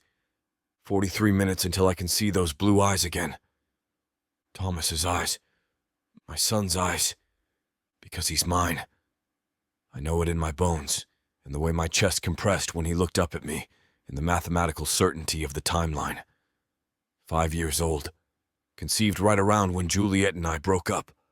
Those eyes that are carbon copies of my own, staring back at me from my father's face in every family photo lining Mom's hallway. The question isn't whether he's mine. It's what the hell I'm going to do about it. My phone buzzes. Richard with some crisis about the press statement. I fire back a response without really reading it and grab my coat. Screw the board meeting. Screw the office. Screw all of it. I need answers, and Juliet's the only one who has them. The drive to Brooklyn takes 15 minutes through morning traffic. I park 2 blocks from Mom's place and walk, my breath forming clouds in the December air.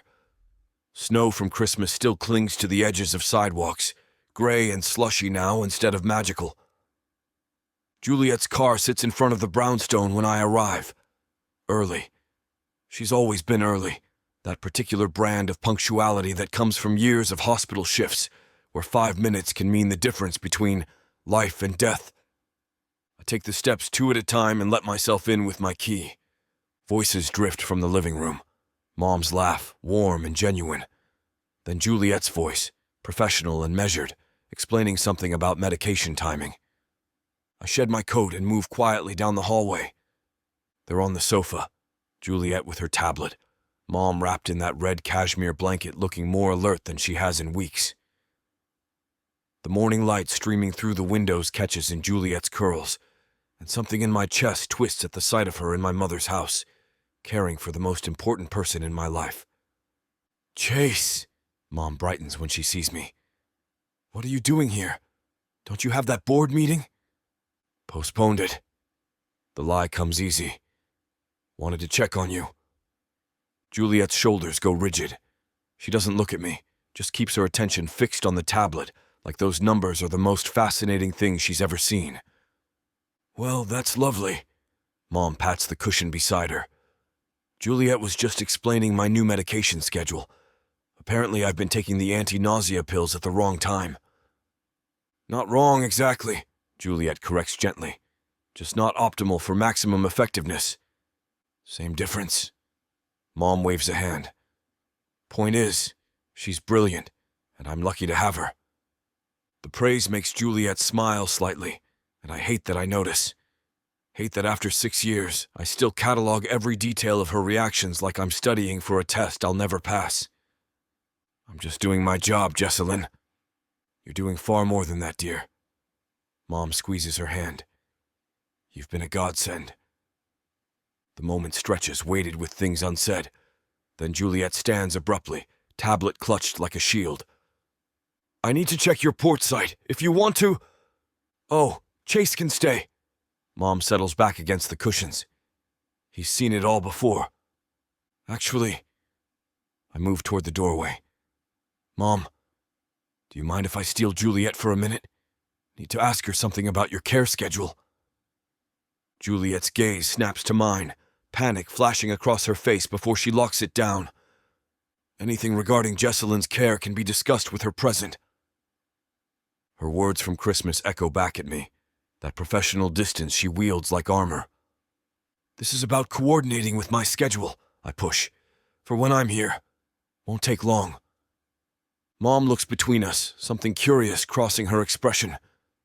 Go ahead. I'm not going anywhere. Juliet's jaw tightens, but she nods, sets down her tablet. Follows me into the kitchen with the posture of someone heading toward a firing squad. I close the swinging door behind us, and the space suddenly feels too small. She backs against the counter, arms crossed, chin lifted in defiance. Make it quick. I have a patient to care for. Cut the professional crap. The words come out harder than I intend. We both know what this is really about. Your mother's treatment schedule. Thomas. Her name lands like a bomb. I watch her face go carefully blank, that nurse mask sliding into place. I don't know what you're talking about. Don't. I step closer and she flinches. Actually flinches like my proximity is painful. Don't lie to me, Juliet. Not about this. I'm not. He has my eyes. Silence crashes between us, heavy and suffocating. Lots of people have blue eyes, she says finally, but her voice shakes. Not like those. Not that exact shade. I'm close enough now to see the pulse hammering in her throat. 5 years old. Born roughly 9 months after you left New York. After we... Stop.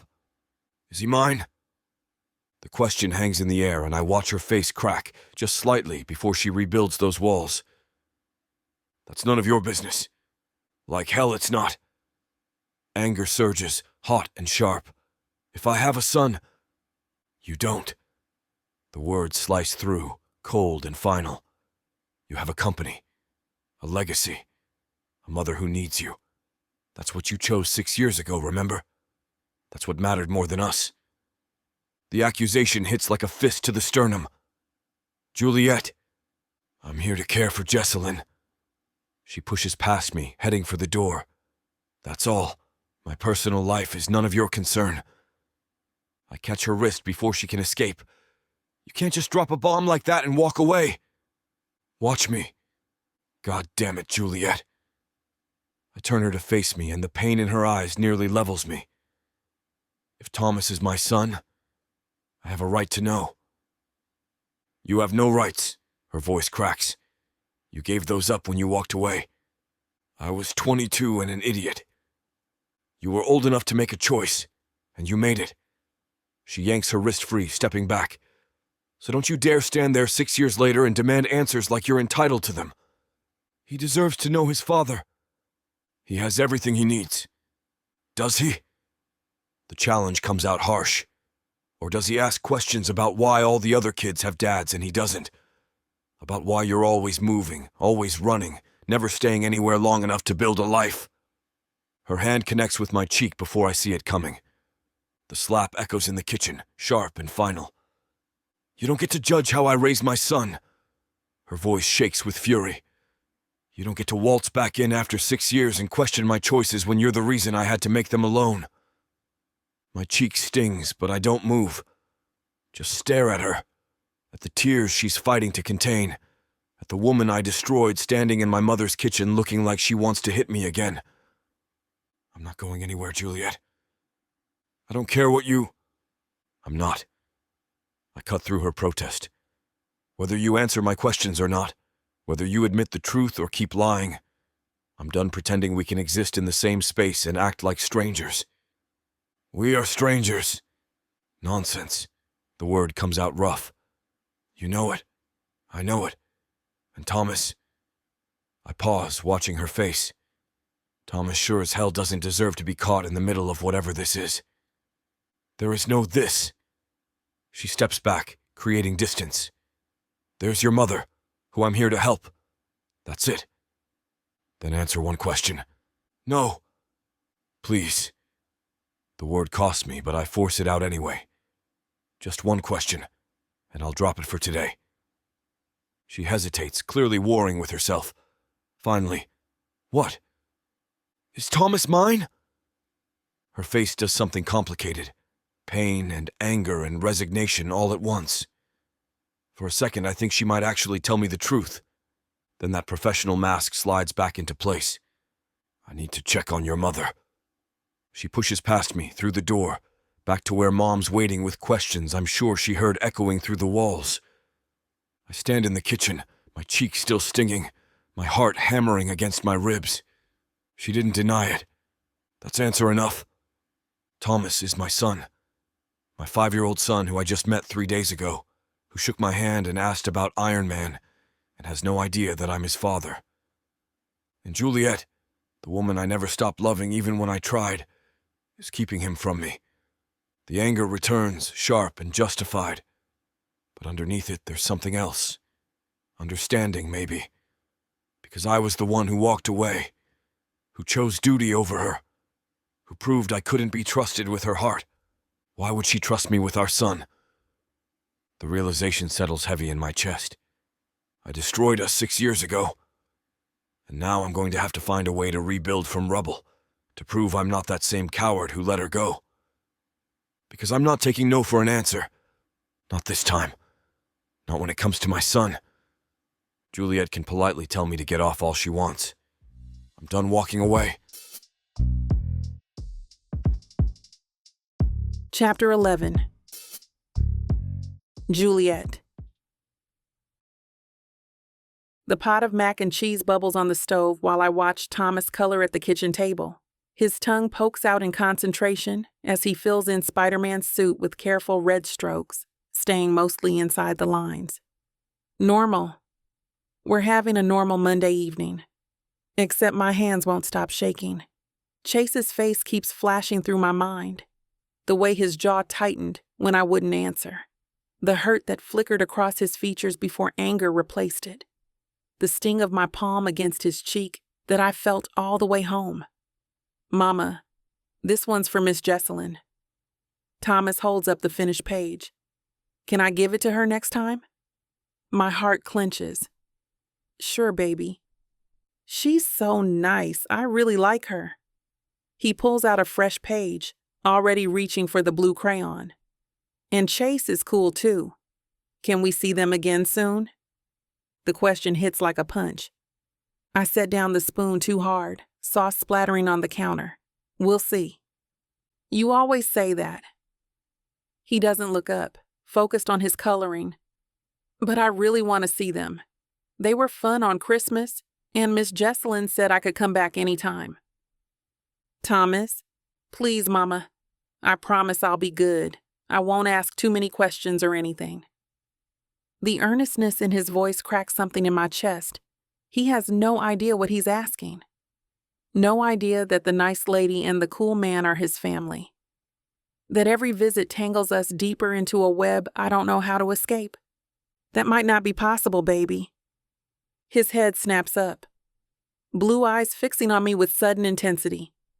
Why not? It's complicated. You always say stuff is complicated. He sets down the crayon, crossing his arms, a gesture so achingly familiar it hurts. Chase used to do the exact same thing when he was thinking hard about something. But I liked them, and they liked me back. I know they did. I know, sweetheart, but... Miss Jesselyn hugged me and said I could visit whenever I wanted. And Chase explained all about Iron Man and didn't get mad when I asked a million questions. His voice rises, frustration bleeding through. So why can't we see them? Because they're your family and I'm terrified. Because your father just figured out you exist and I don't know what he's going to do.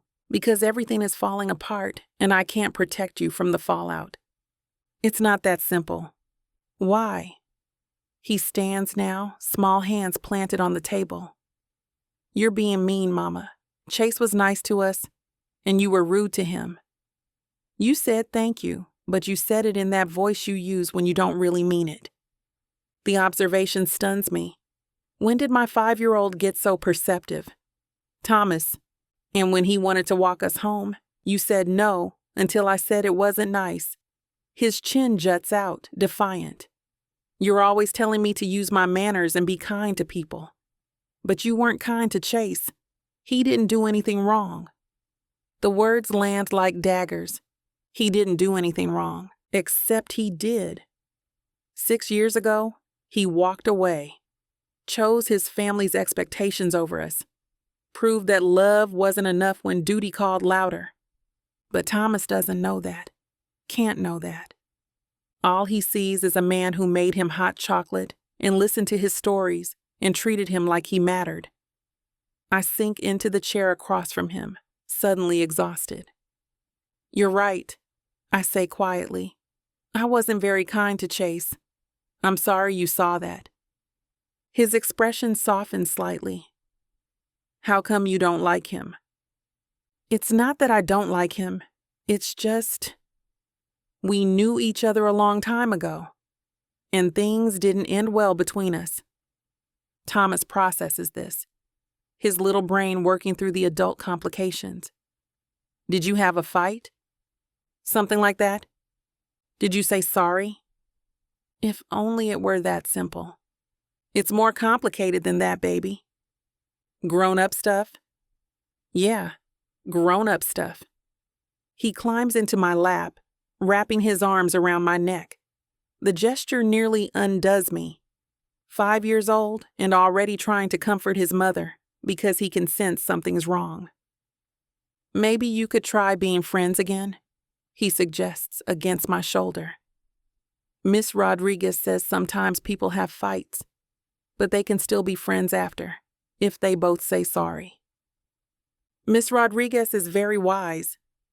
So can we see them again, please? He pulls back to look at me, hope shining in those blue eyes. I promise I'll be extra good, and I won't ask to see them all the time. Just sometimes. The plea breaks me, because he shouldn't have to bargain for access to his grandmother, his father, his family. But telling him the truth means opening a door I can't close, means Chase gets a say in Thomas's life, means risking my son's heart on a man who already proved he'll choose duty over everything else. I'll ask Miss Jesselyn if she's feeling up for a visit, I hear myself say. And only if she says yes, you can come with me one day this week, okay? Thomas's face explodes into pure joy. Really? You mean it? I mean it, but I catch his chin gently.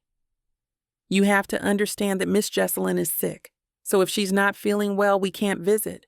And when we do visit, you have to be calm and quiet. No running around or getting too excited. I'll be so calm. He demonstrates by sitting perfectly still, hands folded, like a statue. Despite everything, I laugh. Not quite that calm, but close. He hugs me again, squeezing tight. Thank you, Mama, you're the best.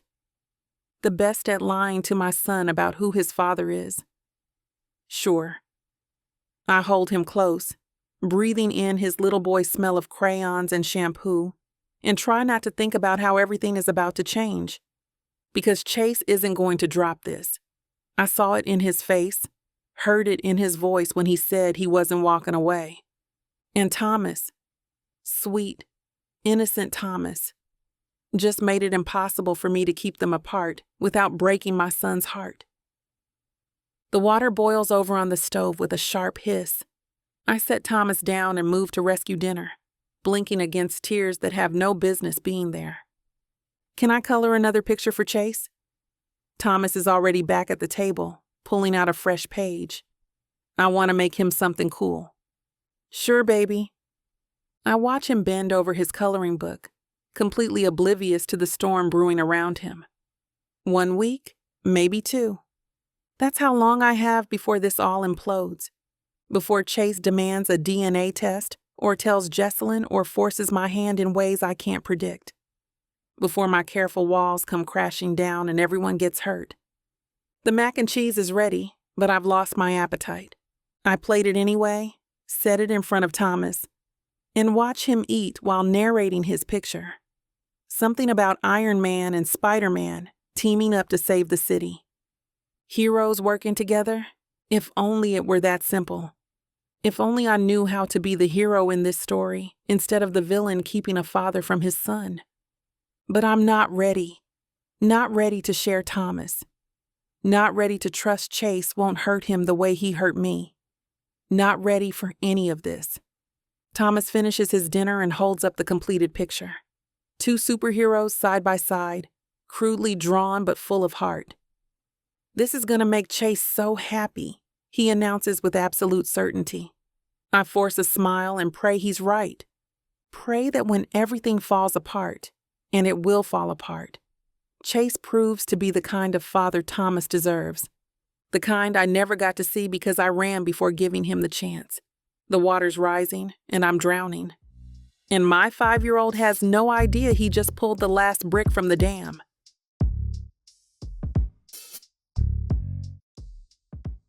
You know that feeling when a book pulls you in, wraps around you, and refuses to let go?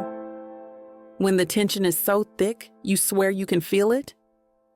Welcome to 30 sinfully addictive romance audiobooks that will ruin your sleep.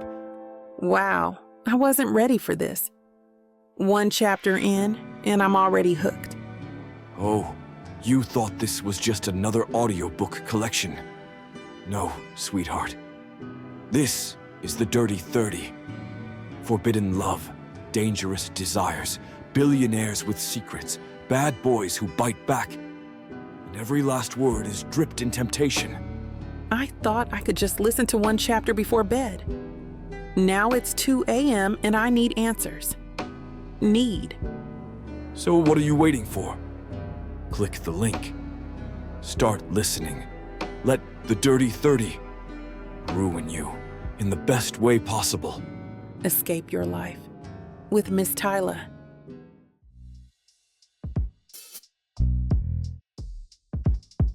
Chapter 12. Chase. The spreadsheet on my screen blurs. Numbers that should mean something. Quarterly projections, revenue streams, web damage control estimates. Just swim together in a mess I can't parse. I've been staring at it for 20 minutes. Haven't typed a single goddamn thing.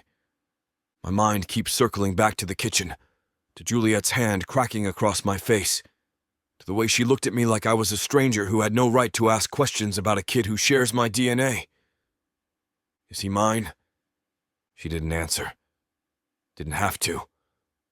Those blue eyes staring up at me on Christmas, asking about Iron Man with that gap-toothed grin. That was my son. My son who thinks I'm just some random guy related to his mom's patient. The door to my office swings open without warning.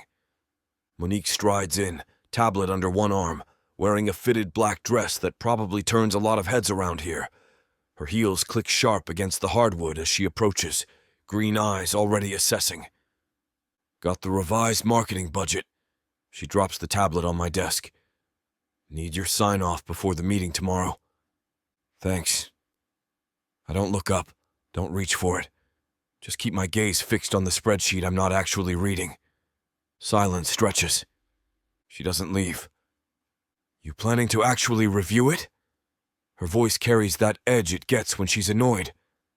Or should I just approve it myself and save us both time? I'll look at it. When? Later. Chase. The name comes out sharp. What the hell is going on with you? Nothing. Everything. My entire world just got flipped upside down and I'm supposed to sit here and care about marketing budgets like any of this matters. Just busy. The web situation is handled. She crosses her arms, studying me with those sharp eyes that miss nothing. Richard finalized the PR strategy yesterday. Legal's got the talking points locked. There's literally nothing for you to do on that front until the arraignment. Right. Because I've got such a great team who can handle stuff without me micromanaging every detail. So why can't I focus? Then what do you want, Monique? The question comes out harsher than intended. She raises one perfectly sculpted eyebrow. I want to know why you've been checked out for the past week. You missed the investor call Friday, postponed the board meeting this morning with zero explanation, and right now you're sitting here staring at a blank screen like it holds the secrets of the universe. I close the laptop. I'm fine. You're lying. Drop it. No. She perches on the edge of my desk, forcing me to either look at her or be obviously avoiding her. Talk to me. What's really going on? Family crisis. Personal stuff. None of your business. I bite back all the responses and go for the easiest deflection. Mom's treatment is rough. I'm just distracted. Her expression softens slightly. I get that, but you've been dealing with Jesselyn's cancer for months now. This feels different. Because it is different. Because I just found out I have a 5-year-old son I knew nothing about. Because the woman I never stopped loving is back in my life and looking at me like I'm the villain in her story. It's nothing I can't handle. Monique studies me for a long moment. Then her gaze sharpens, something calculating entering her expression. Is there another woman? The question lands like a bomb. I straighten in my chair, meeting her eyes. What? You heard me. She leans forward slightly, voice dropping. Because if there is, I'd like to know, just so I'm not wasting my time.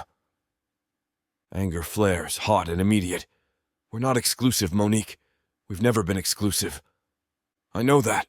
Her tone stays level, controlled. But we've been, whatever this is, for long enough that I think I deserve a heads up if you're moving on. I'm not... I catch myself, because that's a lie. I am moving on.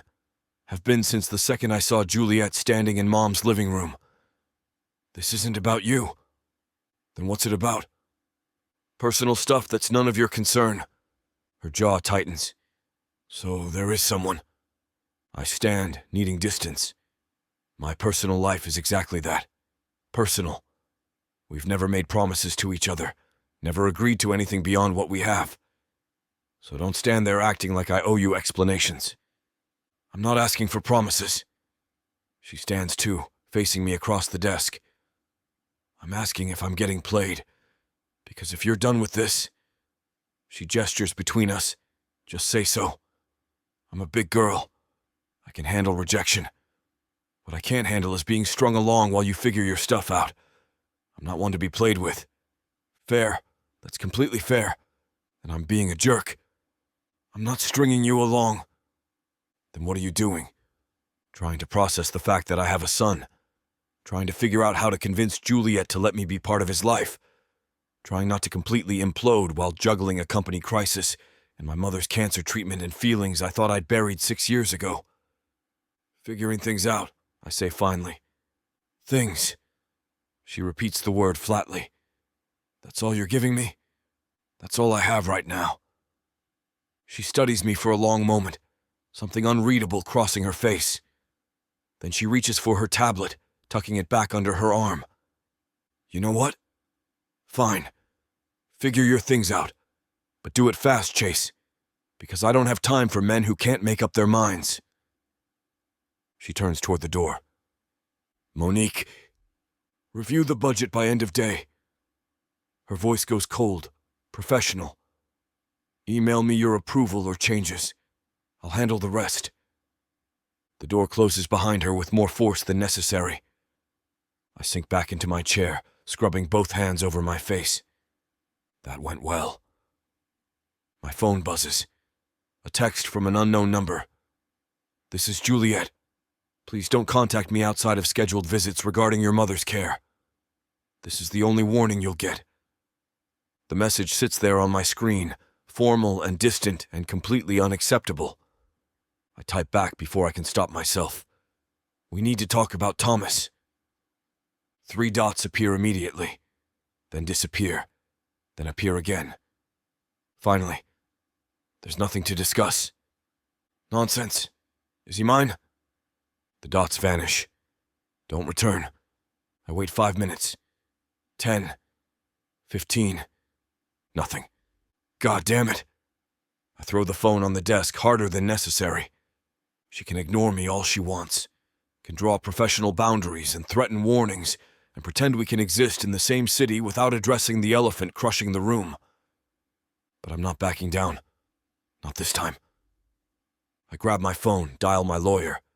Marcus picks up on the second ring. Chase, what's up? I need information on paternity rights in New York. Specifically, what happens when a mother doesn't list a father on the birth certificate? Silence on the other end. Then, you want to tell me what this is about? Just get me the information. Today, if possible. Chase. Today, Marcus, please. Another pause. All right. I'll pull the relevant statutes and case law. Have something to you by end of day. Thanks. I hang up before he can ask more questions. This is happening. Whether Juliet likes it or not, whether she wants me in Thomas's life or not, I'm done being kept in the dark about my own son. She doesn't get to make that choice alone.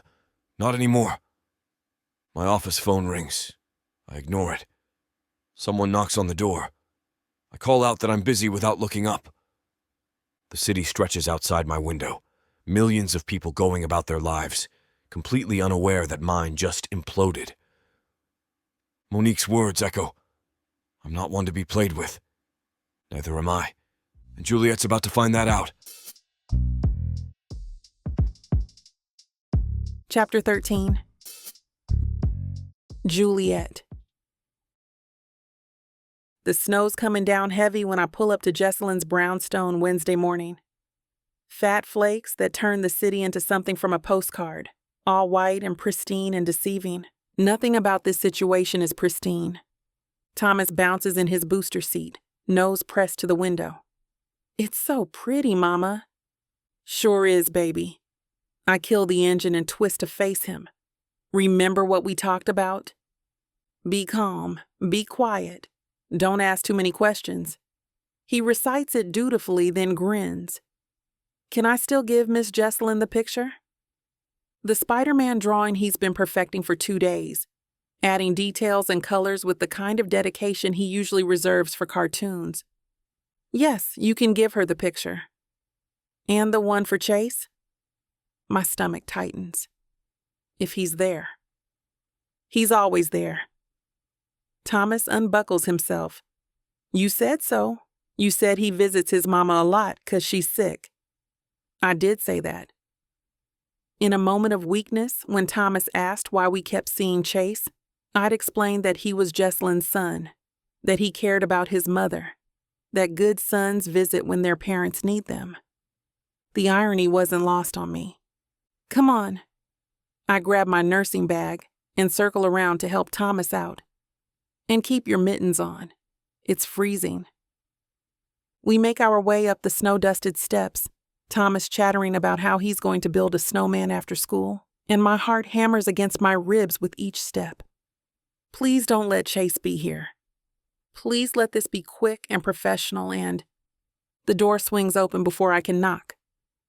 Chase stands there in dark jeans and a navy sweater, hair slightly mussed like he's been running his hands through it, and those blue eyes lock onto mine with an intensity that steals my breath. Damn it. "Juliet." His voice is rough. "Thomas." "Chase?" Thomas lights up like it's Christmas morning. "I made you a picture."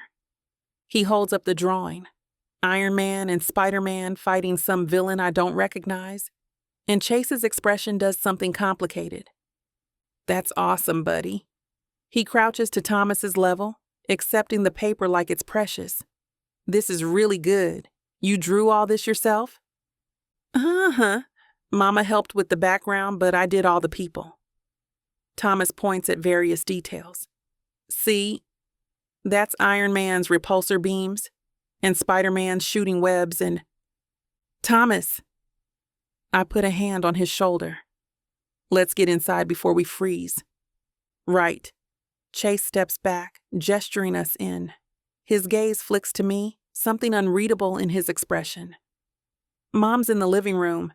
She's been looking forward to this all morning." Of course she has. We shed our coats in the hallway, and Thomas immediately takes off toward the living room, calling for Jesselyn. I start to follow, but Chase catches my elbow. "We need to talk." "I'm here to work." 5 minutes. His grip tightens slightly. "After you're done with Mom." "Please." The please cost him. I can see it in the set of his jaw, the tension in his shoulders. "Fine. 5 minutes." He releases me, and I escape to where Jesselyn's waiting on the sofa, wrapped in that red blanket, her face bright, as Thomas shows her the Spider-Man picture with breathless enthusiasm. "This is beautiful." She hugs him carefully. "I'm going to hang it on my refrigerator where I can see it every day." "Really?" Thomas beams. "It's not too messy?" "'Cause I messed up on Spider-Man's hand a little bit." "It's absolutely perfect." She glances up at me, warmth radiating from her expression. "Thank you for bringing him, Juliet." This made my whole week. The words hit harder than they should. She has no idea she's hugging her grandson. "Happy to." I force brightness into my tone. "How are you feeling today?" "Much better. The new medication schedule you suggested is helping with the nausea." "That's great. Let me get your vitals and we'll see how everything's looking." I fall into the familiar routine, blood pressure cuff, thermometer, pulse ox. While Thomas entertains Jesselyn with a story about something that happened at school, she listens with rapt attention, asking questions, genuinely engaged in the details of a 5-year-old's life. This is what he deserves. This connection, this family. The thought lodges in my chest, sharp and unwelcome. Chase appears in the doorway with mugs of hot chocolate. Thought you might want some, buddy. Yes? Thomas accepts the mug with both hands. Thank you. Careful, it's hot. Thomas nods seriously and takes a tiny sip before continuing his animated chat with Jesselyn. I finish documenting Jesselyn's vitals, hyper-aware of Chase watching from across the room. Every movement feels scrutinized, analyzed, like he's searching for proof of something I'm not ready to give. Everything looks good, I announce, setting aside my tablet. Your numbers are stable? Are you experiencing any new symptoms? Just tired, but that's normal at this point. It is. Make sure you're resting between activities. I glance at Thomas, who's settled on the floor near Jesselyn's feet, already pulling out a toy car from his pocket. And if you need us to cut visits short? Absolutely not. Having Thomas here is the best medicine I could ask for. The words crack something in my chest. Well, I'm glad. I stand, smoothing my scrubs. I'll let you two talk while I... Juliet? Chase's voice cuts through. A word? Here we go. I follow him into the kitchen, leaving Thomas chattering happily to Jesselyn about his toy cars. The door swings shut behind us, and Chase turns to face me, arms crossed. I talk to my lawyer. The words land like a punch. Excuse me? About paternity rights, about what happens when a mother doesn't list a father on the birth certificate. His eyes bore into mine. Turns out I have options. Legal options. Anger flares, hot and immediate. You threaten me with lawyers? I'm not threatening. I'm telling you how this is going to go. He steps closer, voice dropping. You can tell me the truth. Let me be part of Thomas's life willingly, or I can force the issue. Your choice. You son of a... I'm his father. The words come out hard, certain. You know it. I know it. And I'm done pretending otherwise. My hands shake. You don't know anything. Then prove me wrong. He leans against the counter, expression unreadable. Take a paternity test. If I'm not his father, I'll back off. Never mention it again. The trap snaps shut around me, because he is Thomas's father. A test would confirm it. And then what? Then he has legal grounds to demand custody, visitation, a say in every decision about our son's life. I don't have to prove anything to you. No, but you're going to have to prove it to a judge if you force my hand. The threat hangs between us, and I hate him in this moment. Hate that he's right. Hate that he's backing me into a corner I can't escape. This is what you do, isn't it? My voice shakes with fury. When you want something, you just take it. Consequences be damned. This isn't about what I want. His composure cracks slightly. This is about my son. About a child who deserves to know his father. He has everything he needs. Does he? Chase pushes off the counter, moving closer. Or does he lie awake at night wondering why he doesn't have a dad like the other kids? Why his mom keeps moving them from city to city, never staying anywhere long enough to build roots? The words hit too close to home. You don't get to judge how I raise him. I'm not judging. I'm asking to be part of it. You gave up that right 6 years ago. I didn't know. His voice rises, frustration bleeding through. You left before telling me you were pregnant. Before giving me a chance to... To what? I step into his space, anger overriding caution. To step up? To do the right thing? You couldn't even do the right thing when it was just us. What makes you think you'd be any different with a baby in the mix? The accusation lands hard. I watch him absorb it. Watch something flash across his face that might be shame. You're right. The admission comes quiet. I messed up. 6 years ago, I chose wrong. I let you go because I was a coward who couldn't stand up to family expectations. The unexpected honesty throws me. But I'm not that person anymore. He holds my gaze. And whether you believe me or not, whether you want me in Thomas's life or not, I'm not walking away this time. Laughter drifts from the living room. Thomas and Jesselyn, sharing some private joke. My son, his grandmother, the family he doesn't know he has. I start, taking a deep sigh. We'll see how things go, okay? We take things slow, and we don't ambush Thomas about this. Does that sound fair? Chase seems to recognize the concession for what it is. Absolutely. That's all I'm asking. We return to the living room where Thomas has convinced Jesselyn to read him a story. She's settled on the sofa with a children's book I don't recognize, probably something Chase read as a kid, and Thomas is curled against her side like it's the most natural thing in the world. The image breaks me. This is what I've been denying him. This connection. This love. All because I was too scared to trust the man who broke my heart. We should go. I force the words out. Thomas has school and Jesselyn needs to rest. Already? Thomas pouts. But we just got here. We've been here for a while, baby. Time flies. Jesselyn ruffles his hair affectionately. But your mama's right. I do need to rest. Can we come back? Please. The hope in his voice nearly levels me. We'll see. That means yes. He bounces to his feet. Thanks, Mama. We bundle up in the hallway, Thomas chattering about the story and how Miss Jesselyn is the nicest person ever. Chase helps him with his zipper when it sticks, the gesture automatic and paternal. Drive safe, Chase says as we head for the door. The snow's getting heavier. We'll be fine. Outside, the world has turned white. At least 3 inches have fallen since we arrived, coating my car in a thick layer. Thomas immediately starts making snow angels on the sidewalk while I brush off the windows.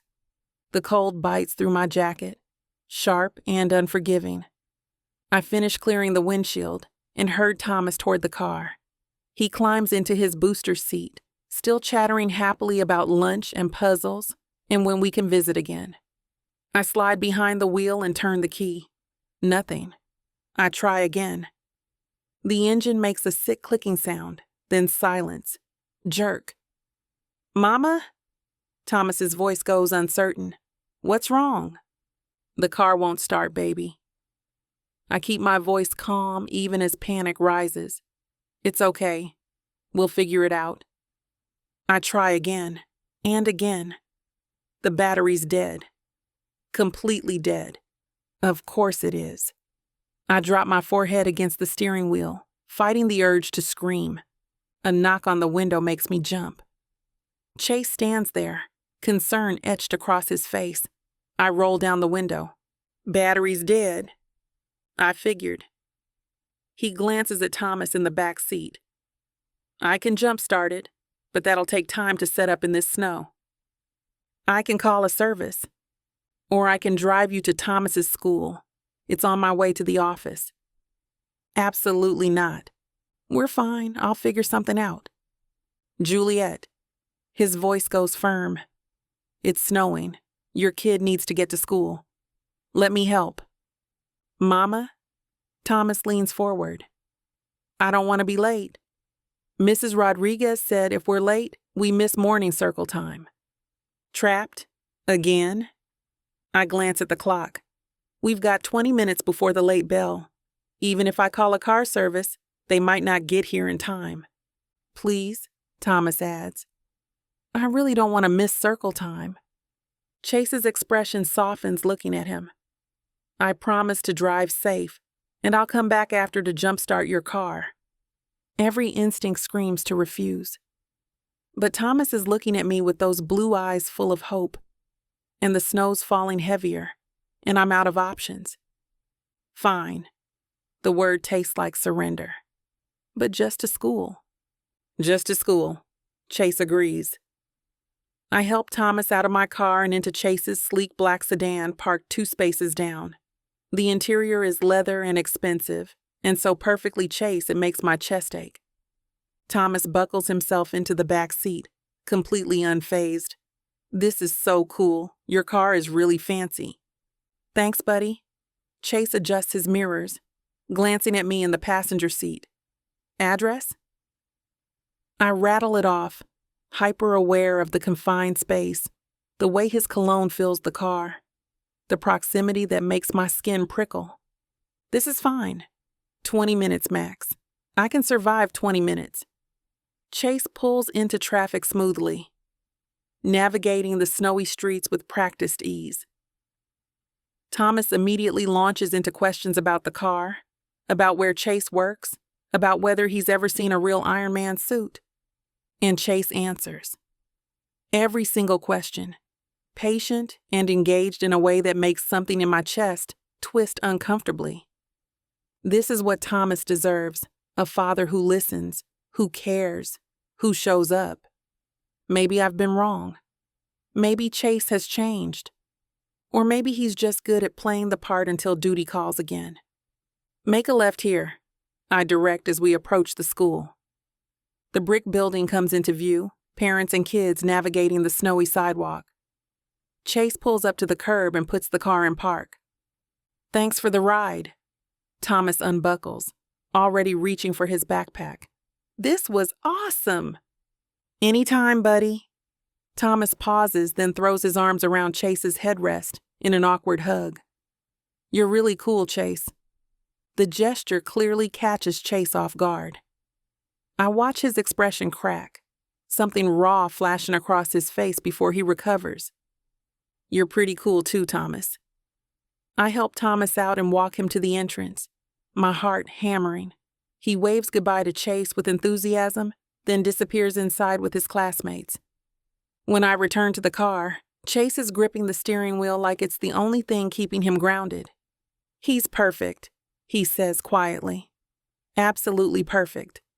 I know. I want this. He turns to face me. I want to be his father. Not just biologically, but really be there for him. The vulnerability in his voice cracks my last defenses. I'll think about it, I repeat. That's all I can promise right now. That's enough. He shifts the car into drive. For now, that's enough. Let's get you home so I can fix your car.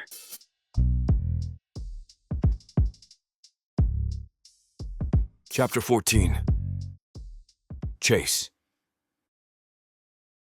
The drive back to Mom's place takes 10 minutes through snow-clogged streets. Juliet sits rigid in the passenger seat, staring out the window like she's counting down the seconds until she can escape. Can't really blame her. I pull up in front of the brownstone where her car sits buried under fresh snow.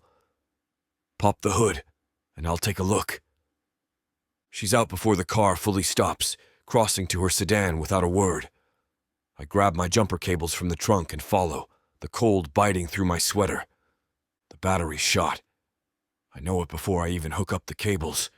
The terminals are corroded to hell, and when I try to jump it, nothing happens. Not even a click. Damn! I straighten, brushing snow off my hands. This isn't jumpable. You need a new battery. Juliet's jaw tightens. I'll call the shop.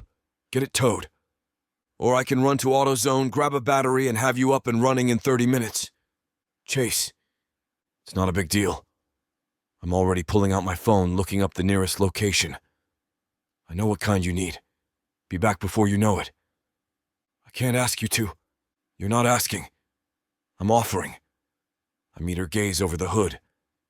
And before you argue about money, consider it payment for all the incredible care you're giving Mom. Deal? She opens her mouth, closes it. The internal war plays across her face. Pride versus practicality. Practicality wins. Fine, but I'm paying you back. We'll see about that. I'm back in 15 minutes with a new battery and the tools I keep in my trunk for emergencies. The installation takes less time than I expected, my hands moving through familiar motions while Juliet hovers nearby, arms crossed against the cold. "You didn't have to do this," she says when I'm tightening the final connection. "Yeah, I did." "Why?" I straighten, meeting her eyes. "Because despite what you think of me, I'm not a complete jerk, and you needed help." Something shifts in her expression. Not softening exactly, but maybe less hostile. "Thank you," she says quietly. The words hit different than I expect. I close the hood, wiping my hands on a rag. "Try it now." She slides behind the wheel and turns the key. The engine catches immediately, purring to life. Relief crosses her face, quickly masked. She kills the engine and climbs out, and we stand there in the falling snow, awkward and uncertain. "So," I start, shoving my hands in my pockets. "There's this coffee place I know. Makes the best vanilla lattes in Brooklyn." Her eyes narrow. "Chase. Just coffee. As a thank you for fixing your car. 20 minutes, that's it. I don't think... Please." The word costs me, but I force it out anyway. I'm not asking for a relationship post-mortem or a deep dive into our past. Just coffee. Between two people who used to be friends. She studies me for a long moment, clearly weighing options. "One coffee," she says finally. "Then I have errands to run." Victory tastes sweeter than it should. "My car or yours?" She glances at her sedan, then back at mine. "Yours. But you're bringing me back here after." "Deal." The cafe sits tucked between a bookstore and a yoga studio, all exposed brick and warm lighting.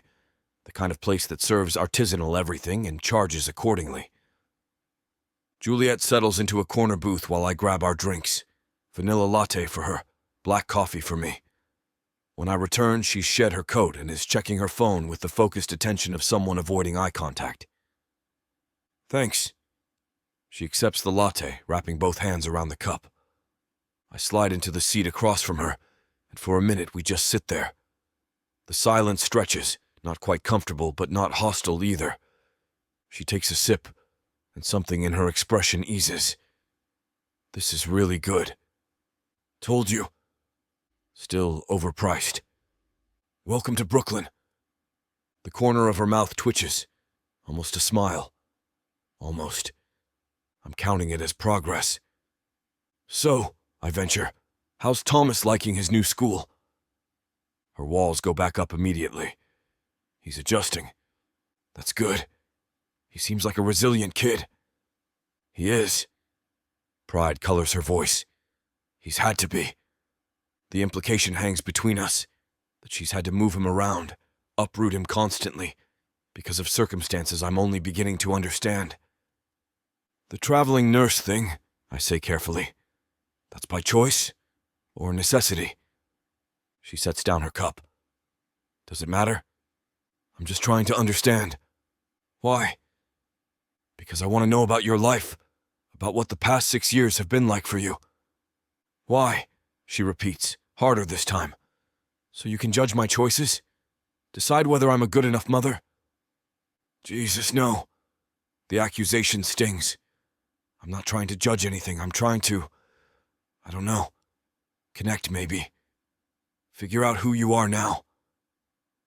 I'm the same person I was 6 years ago.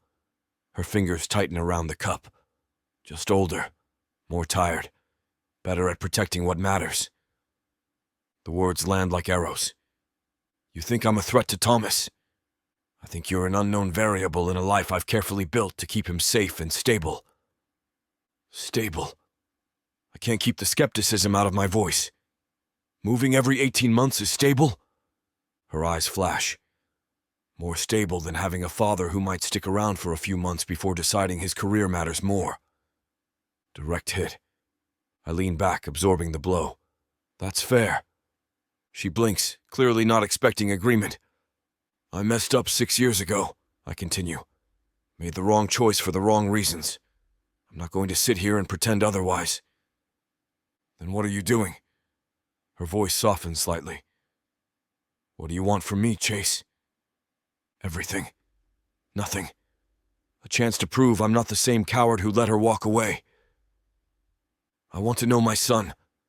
The admission comes out rough. I want to be part of his life in whatever capacity you'll allow. And I trail off, searching for words that won't send her running. I want you to believe I've changed. She studies me over the rim of her cup, hazel eyes searching for lies. People don't change that much, she says finally. They do when they lose everything that matters. The confession hangs between us, raw and honest. Juliet looks away first, her gaze finding the window where snow continues to fall. You didn't lose everything. You got exactly what you chose. Did I? I lean forward, because from where I'm sitting, I got a company that's drowning in scandal, a mother fighting cancer, and 6 years of regret that won't quit. Poor Chase Rockford. Her tone carries bite. CEO of a Fortune 500 company. So tragic. I'm not asking for sympathy. Then what are you asking for? A chance. The words come out desperate. That's all. Just a chance to prove I'm not the same person who hurt you. She's quiet for a long moment, fingers tracing patterns on her cup. Thomas asked about his father, she says finally. My heart stops. What did you tell him? That he has one. That you live far away. That it's complicated. She meets my eyes. He's 5. That answer worked for now. But he's getting older. Smarter. The questions are getting harder. So tell him the truth. Which truth? Her laugh is bitter. That his father didn't know he existed. That his mother ran away before giving that father a chance. That we're both flawed people who made choices that led to him growing up without half his family. The pain in her voice cracked something in my chest. He deserves to know me, I say quietly. Not as some distant concept, but as a real person. His father. I know. The admission seems to cost her. That's why I agreed to coffee. Why I'm sitting here instead of telling you to get off. Progress. Actual progress. What if we took this slow, I suggest. Let me spend time with Thomas. Let him get to know me as Chase, someone his mother knows.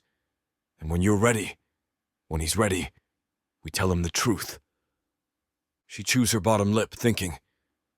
And if he asks questions about why you're around so much, we tell him the truth, that we're old friends, that I want to be part of his life. I pause. That his mom is important to me. Her gaze snaps to mine. Don't. Don't what? Don't make this about us. This is about Thomas. Only Thomas. Fair. But also nonsense, because there's no universe where I can separate my feelings for her from my desire to know our son. Okay, I lie. Just about Thomas. She doesn't look convinced, but she doesn't argue either. We finish our coffees in relative silence, the conversation shifting to safer topics. The weather, Mom's treatment progress, Thomas's obsession with Spider-Man. The walls don't come down completely, but they lower enough that I can see glimpses of the woman I fell in love with. She's still in there, underneath the armor and defensiveness and years of hurt. Still there. When we stand to leave, I help her with her coat. Our fingers brush and electricity shoots up my arm. She feels it too. I see it in the way she freezes for half a second before pulling away. I should get going. Her voice comes out slightly unsteady. Errands. Right. Yeah. I grab my own coat, suddenly awkward. I'll drive you back. The return trip takes less time than the journey here. We pull up next to her car, and Juliet reaches for the door handle before I can say anything that might ruin this fragile truce. Thank you, she says without looking at me. For the battery. And the coffee. Any time. She pauses, hand on the door. Chase? Yeah? If we do this, if I let you into Thomas's life, you don't get to bail when it gets hard. When work demands more time, or your board needs you, or whatever crisis comes up. You're all in or you're out. Those are the only options. The ultimatum is clear. Fair. Terrifying. I'm all in, I tell her, whatever it takes. She nods once, then slips out of the car before I can see her expression. I watch her climb into her sedan, start the engine, pull away from the curb. She doesn't look back, but she didn't say no. And right now, that's enough. I sit there for a minute, coffee cup abandoned in the holder, snow falling heavier outside the windshield. This is happening. Somehow, against all odds, Juliet's giving me a chance. Now I just have to not mess it up. My phone buzzes. A text from Monique. Meeting rescheduled to tomorrow at 9. Don't be late. Right. Work. The company. All the responsibilities I can't ignore no matter how much I want to focus solely on fixing what I broke 6 years ago. I put the car in drive and head toward Manhattan, my mind already racing through logistics. How do I balance being a CEO and a father? How do I prove to Juliet I've changed while running a company that demands everything I have? How do I give Thomas the attention he deserves without dropping the ball on the 100 other things that need me? I don't have answers, but I'm done making excuses. Done choosing wrong. This time I'm choosing them. Both of them. Whatever it costs. Chapter 15. Juliet. The chicken sizzles in the pan, filling our small apartment with the scent of garlic and herbs. I stir the vegetables, checking the rice. My mind only half on the cooking. The other half is stuck on Chase, on the way he looked at Thomas this morning, on the coffee that tasted too good and the conversation that felt too easy, on the promise I'm about to make that might blow up everything I've built. Thomas sits at the table, coloring with that focused intensity he gets when he's working on something important. His tongue pokes out slightly, brow furrowed. "Mama? Yeah, baby? Can we have Chase over for dinner?" The question stops me mid-stir. I turn slowly, wooden spoon in hand. "What?" "Chase." He doesn't look up from his coloring. "Can he come over for dinner? Tonight?" "Tonight. As in right now. Baby, that's..." "Please?" He finally meets my eyes in the hope there nearly levels me. "You said we could see him more. And he's really nice. And he helped fix the car. Thomas, just this once." He sets down his crayon, giving me the full force of those blue eyes. "I promise I'll eat all my vegetables and do my homework without complaining and everything." The bribe is adorable and completely unfair. I should say no. Should maintain boundaries. Should not invite Chase Rockford into my home, into this space I've carefully built to be just mine and Thomas's. But my son is looking at me with such earnest hope, and I did promise to let Chase in, and maybe, just maybe, this is a test. To see if Chase will show up, to see if he means what he said about being all in. "Okay," I hear myself say. Thomas's face explodes into joy. "Really? You mean it?" "I mean it, but..." I point the spoon at him. "You're helping me clean up first. And if he says no, or he's busy, we're not doing this again for a while. Deal?" "Deal." He's already scrambling to put away his crayons. I pull out my phone before I can second-guess myself and find Chase's number. My thumb hovers over it for a solid 10 seconds. This is a terrible idea. I type anyway. "Thomas wants to know if you'd like to come for dinner tonight. No pressure if you're busy." The 3 dots appear almost immediately. Then, "What time?" My stomach does something complicated. 6:30? "I'll be there. What can I bring?" He said yes. Thomas bounces on his toes, even though I haven't said anything out loud yet. "I can tell by your face." "How can you..." "Never mind." I type back, "Just yourself is fine." "See you soon." I set the phone down and stare at the chicken like it holds answers. Chase is coming to dinner. In my apartment, with our son. This is happening, I mutter. "What's happening?" Thomas appears at my elbow. "Dinner? Go clean your room? And the bathroom and..." I glance around at the lived-in chaos of our space. Everything. Clean everything. He salutes and races off, and I'm left standing in the kitchen trying to remember how to breathe. The apartment looks better than it has in weeks by the time the knock comes at 6:28. Thomas rockets toward the door, but I catch him. Let me get it. And remember, calm. I'm calm, he demonstrates by vibrating with barely contained excitement. I smooth my shirt, change 3 times before settling on jeans and a simple sweater, and open the door. Chase stands there in dark jeans and a charcoal button-down, holding a bottle of wine and a small bag from a bakery I recognize as expensive. Hi.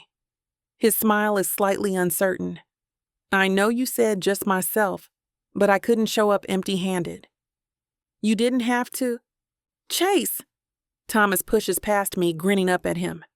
You came. Told you I would, buddy. Chase crouches, and they do that complicated handshake they apparently invented. Hope you like cookies. The bakery said these are the best in Brooklyn. I love cookies. Thomas accepts the bag with reverence. Can I have one now? After dinner? I interrupt, ushering them both inside. And let Chase get through the door first. Chase straightens, stepping into the apartment. I watch him take it in. The small space, the mismatched furniture, the evidence of a life built on temporary assignments and tight budgets. Nothing like his world of brownstones and expensive cars. It's perfect, he says. And something in his voice suggests he means it. It's small. It's a home. He hands me the wine. And it smells amazing. What are we having? Chicken stir-fry, nothing fancy. My favorite.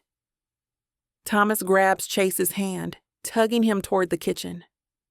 Mama makes the best stir-fry in the whole world, and she puts in those little corns that are crunchy and...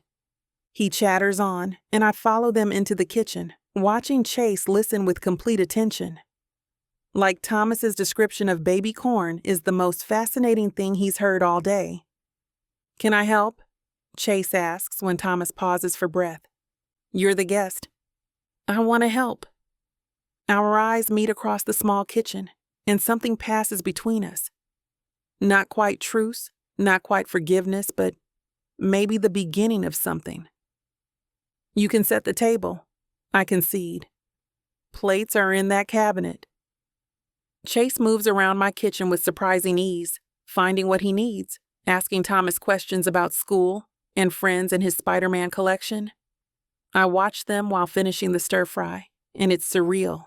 The 3 of us in this small space, preparing dinner like a family, like we could have been 6 years ago if everything had gone differently. Dinner's ready. We settle at the small table, with Thomas between us, chattering about his day while piling vegetables onto his plate without prompting. Chase asks questions, tells a story about something that happened at his office that makes Thomas laugh, and the whole thing feels easy. Too easy. This is really good, Chase says after his first bite. You weren't kidding about the stir-fry. Told you, Thomas grins. Mama's the best cook. I don't know about that. The best, Chase agrees, meeting my eyes with something that makes my chest tight. We eat, and the conversation flows. Thomas dominates, but Chase engages with everything, asking about his favorite subjects, his friends, what he wants to be when he grows up. A superhero, Thomas announces. Or a nurse like Mama. Or maybe both. Both sounds ambitious. Chase's smile is genuine. I bet you could pull it off. I'm very ambitious. Thomas says the word carefully like he's been practicing. Mrs. Rodriguez says so. She's right. I watch them, this easy rapport building, and something in my chest cracks.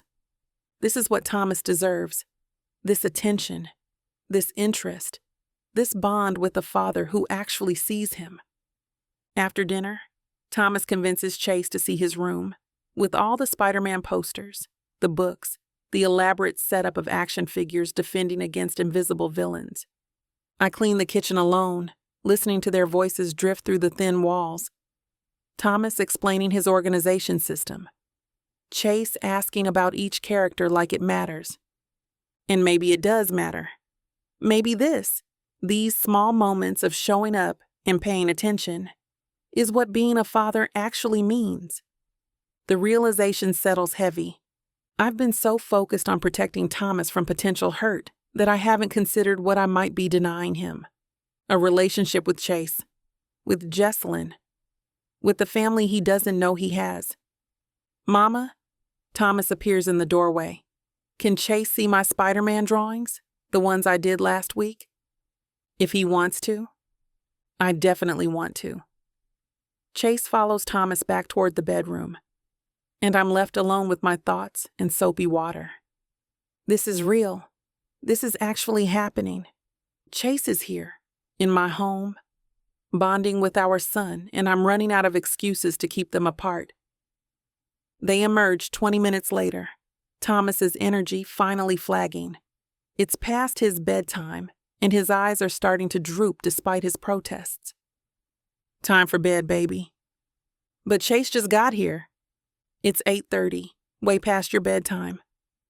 Thomas turns to Chase, lower lip jutting out. Will you come back? Please? The question hangs in the air. Chase looks at me and I see the question there. The permission he's asking for. I nod slightly. I'd love to come back, Chase tells Thomas. If your mom says it's okay. It's okay, I confirm, even though my heart hammers. But now you need to get ready for bed. Thomas hugs Chase goodnight with the easy affection of a kid who doesn't know how to guard his heart yet. Thanks for coming to dinner. This was the best day ever. Chase's expression cracks. Thanks for having me, buddy. I usher Thomas toward the bathroom, helping him brush his teeth and get into pajamas. By the time I tuck him in, he's already half asleep. Chase is really cool, he mumbles into his pillow. I'm glad we're friends with him. Me too, baby. Love you, Mama. Love you more. His eyes drift shut, and I sit there for a moment, watching him sleep. This beautiful, perfect child who deserves the world, who deserves a father who shows up. Chase is standing by the window when I return to the living room, looking out at the snowy street. He turns when he hears me. Thank you, he says quietly, for tonight, for letting me in.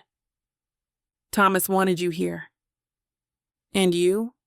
His eyes search mine. Did you want me here? The honest answer is complicated.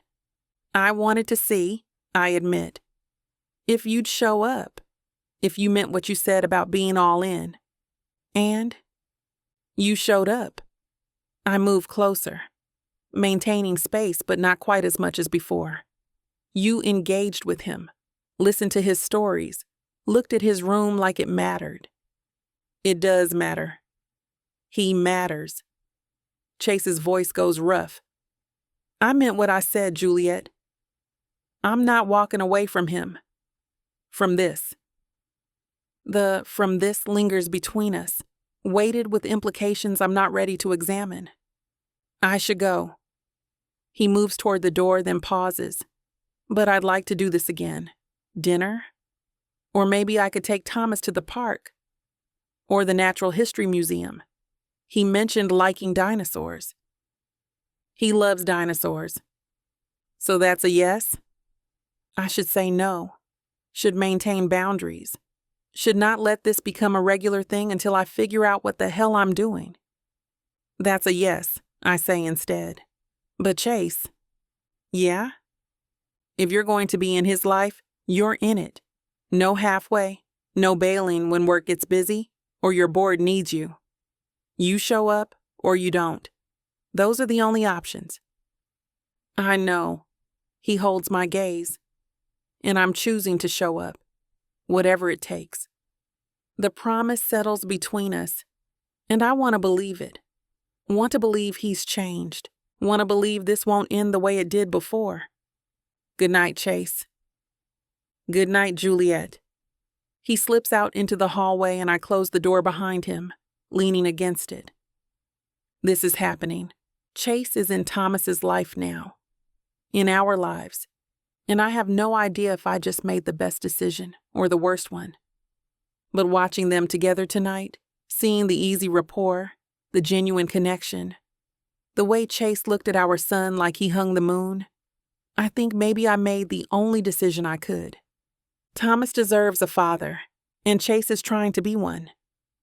Now, I just have to figure out how to protect my heart while letting him in, before I fall for him all over again and destroy what's left of the walls I've spent 6 years building.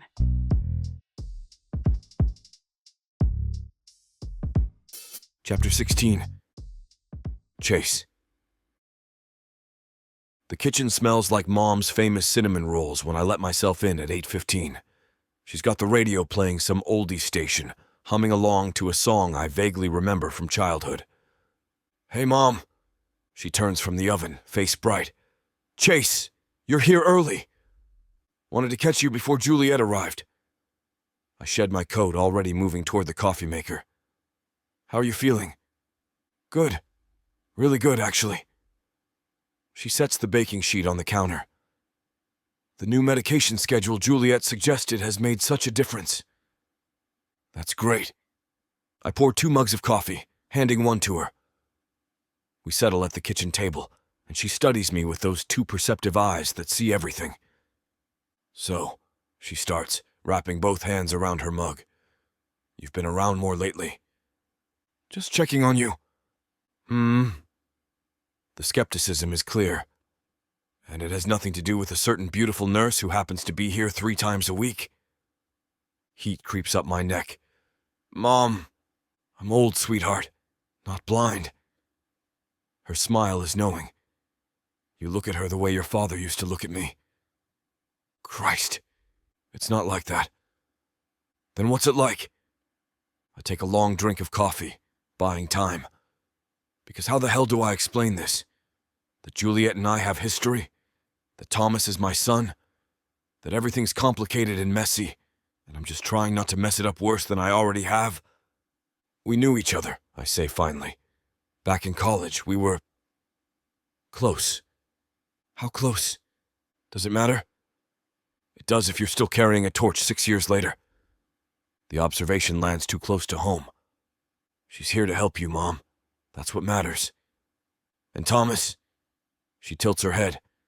"That sweet boy is part of this equation too, isn't he?" My hands tighten around the mug. "What makes you say that?" "Because you light up when he's around.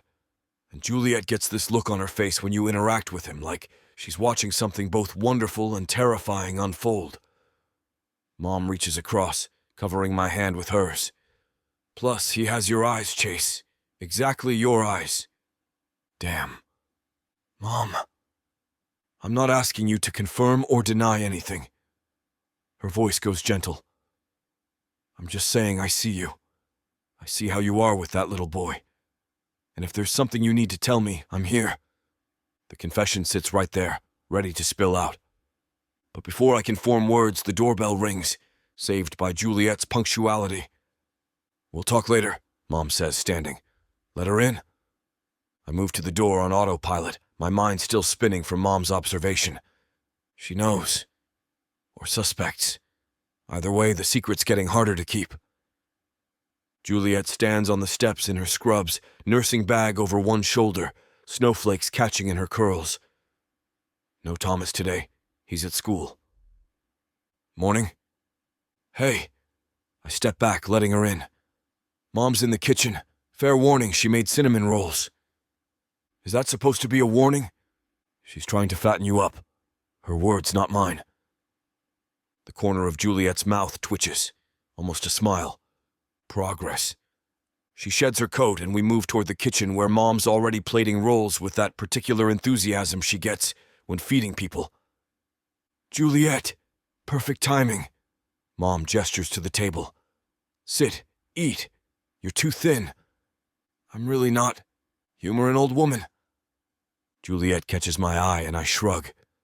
There's no winning this argument. She knows it too, sinking into the chair with resigned acceptance.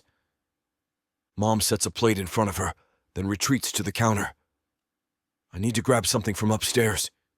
Chase, entertain our guest? The setup is so obvious it's painful. Mom! Won't be long!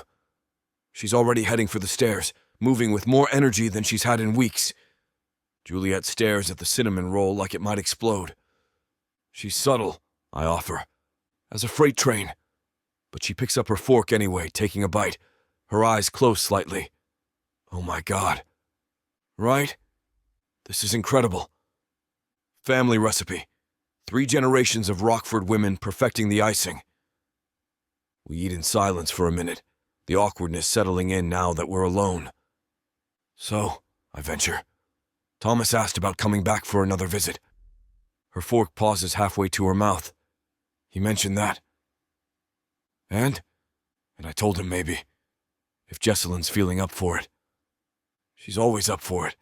Kid brings her more joy than anything else lately. Juliet sets down her fork. Chase. I know, I'm not pushing. I meet her gaze. Just stating facts. She loves having him around. I know she does. Something pained crosses her face. That's part of what makes this so hard. What do you mean? She's quiet for a long moment, fingers tracing patterns on her plate. She deserves to know, Juliet says finally, that Thomas is her grandson, that she has family she doesn't know about. The admission costs her.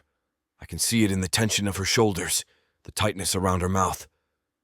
So tell her, it's not that simple. Why not? Because, she stops, shaking her head. Because once we tell people there's no going back, Thomas will have questions, Jessalyn will have expectations, you'll have rights, and everything changes. Everything's already changed. I know. Her voice drops to barely a whisper. That's what scares me. I want to reach across the table, take her hand, promise her it'll all work out. But I can't make that promise. Can't guarantee I won't mess this up somehow. All I can do is show up. Keep showing up until she believes I mean it. What if we took this one step at a time, I suggest. Let Thomas keep visiting. Let him get comfortable with me and Mom. And when it feels right, when you're ready, we tell them both the truth. She chews her bottom lip, thinking, that could take months. Then it takes months. Your mother's sick, Chase. She might not have months. The words hit like a fist to the sternum. Because she's right. The doctors are optimistic, but cancer doesn't give a damn about optimism. Every day Mom feels good could be one of her last good days. She deserves to know she has a grandson before. I can't finish the thought. Then we tell her soon, I say roughly. But not today. Not until we've figured out how to explain this to Thomas first. Juliet nods slowly. Okay. But Chase, when we do this, we do it together. Both of us there to answer questions and handle the fallout. Deal. Footsteps on the stairs signal Mom's return. She appears in the doorway with a book in hand, looking entirely too pleased with herself. Sorry that took so long. Couldn't remember where I put this. She settles back at the table. What did I miss? Just discussing Thomas's next visit, I say smoothly. Oh, wonderful. Mom's face lights up. That boy is such a delight. You must be so proud, Juliet. I am. Juliet's voice softens. He's my whole world. I can tell. The way you talk about him. The care you take. Mom pauses, something wistful crossing her expression. You remind me of myself when Chase was that age. So protective. So determined to give him everything. The comparison clearly affects Juliet. I watch her blink rapidly, fighting emotion. You did a wonderful job, she manages. Chase is... he's lucky to have you. I'm the lucky one. Mom reaches over, squeezing my hand. Even if he's inherited his father's stubborn streak. Hey! You have, both women say in unison. They exchange glances, then laugh. The sound fills the kitchen, warm and genuine, and something in my chest eases. This is what I want. The three of us, 4 counting Thomas, finding our way to something that works. Family, however complicated and messy and non-traditional it might be. Mom excuses herself to make tea, leaving Juliet and me alone again. She really does love Thomas, Juliet says quietly. She does. And when we tell her, when she knows he's her grandson, she'll love him even more if that's possible. Juliet's eyes find mine. You really think this can work? All of us figuring this out together? I think it has to work. I lean forward. Because the alternative, Thomas not knowing his father, Mom not knowing her grandson, you carrying this alone, that's not acceptable anymore. It's been acceptable for 5 years. That doesn't make it right. She doesn't argue. Just sits there staring at her half-eaten cinnamon roll, clearly wrestling with something. I'm scared, she admits finally. The vulnerability in her voice cracks my chest open. Of what? Everything. You hurting Thomas the way you hurt me. Your mother getting too attached before she... Juliet stops, swallowing hard. Thomas asking questions I don't know how to answer. This whole thing blowing up in my face. Juliet. But I'm more scared of the alternative. She meets my gaze. Of Thomas growing up and resenting me for keeping him from you. From Jesselyn. From his family. I don't know what to say. Don't trust myself to speak without promising things I might not be able to deliver. So I do the only thing I can. I reach across the table and take her hand. She freezes, staring at our joined fingers like they're foreign objects. But she doesn't pull away. We'll figure it out, I tell her. Together. One day at a time. You make it sound simple. It's not simple, it's terrifying. But we're doing it anyway.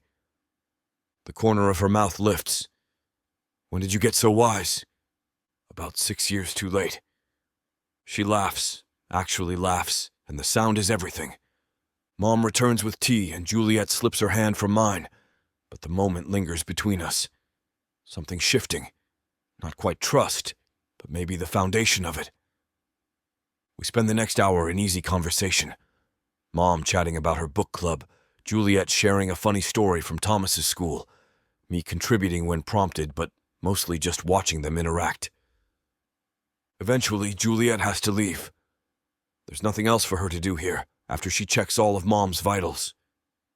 I'll walk you out, I offer.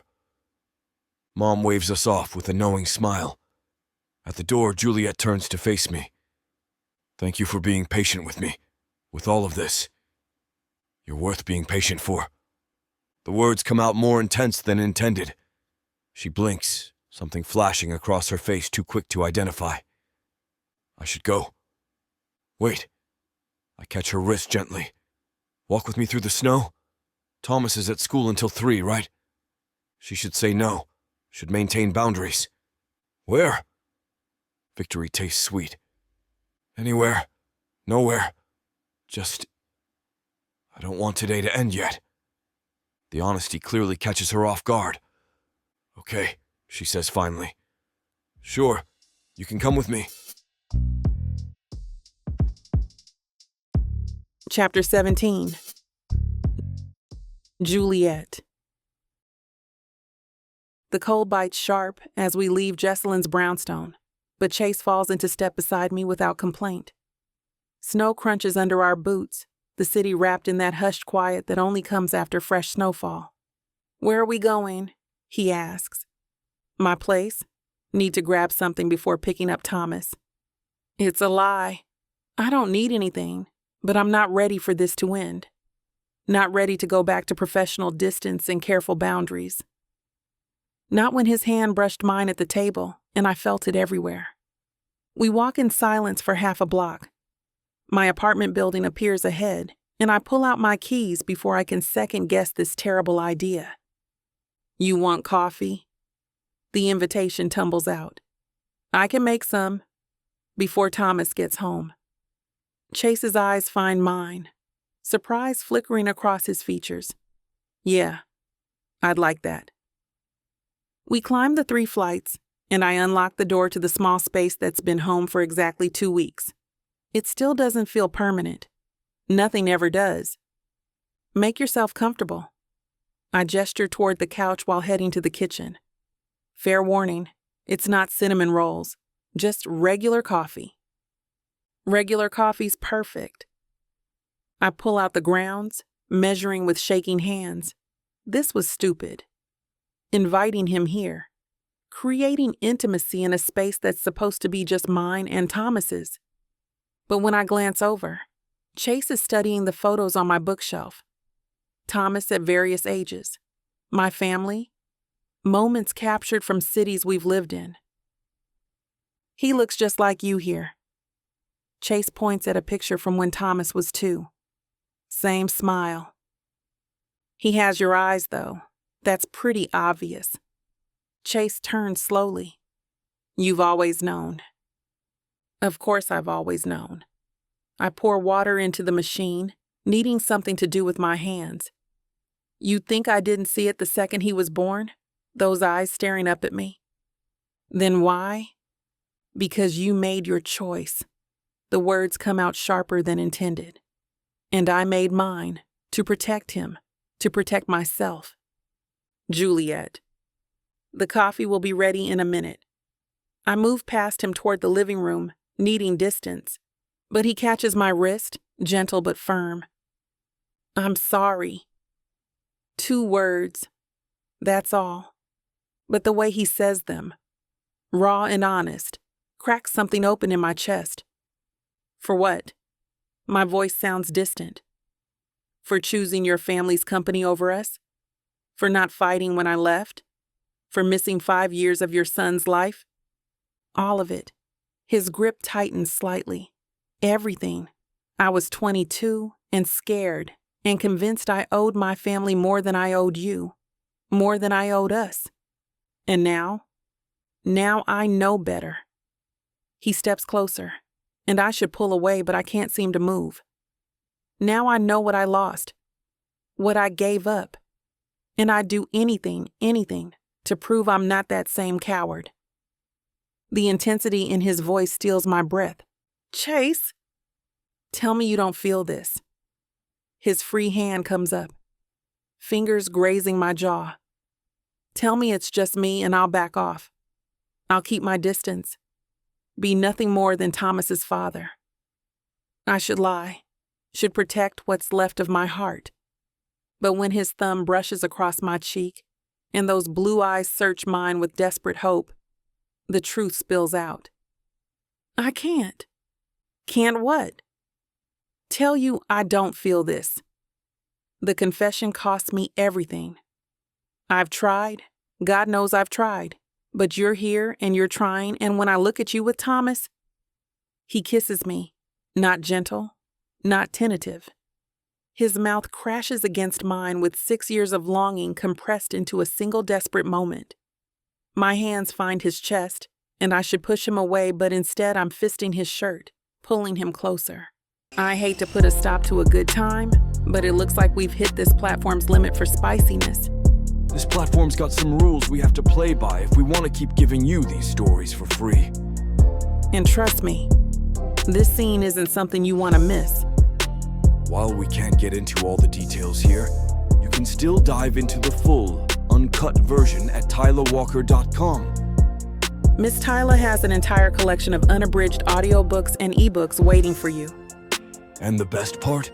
You can treat yourself with 40% off when you use the code SAVE40. That's right. You'll save on any digital product, even bundles that are already discounted. Miss Tyler would never let anyone feel the kind of disappointment you must be feeling right now. So why wait?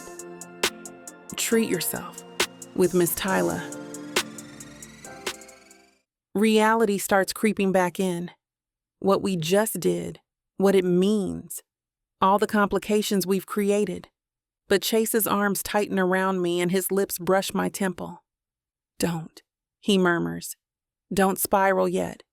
Just stay here with me. So I do. For now, I stay. And try not to think about how everything just changed. Again.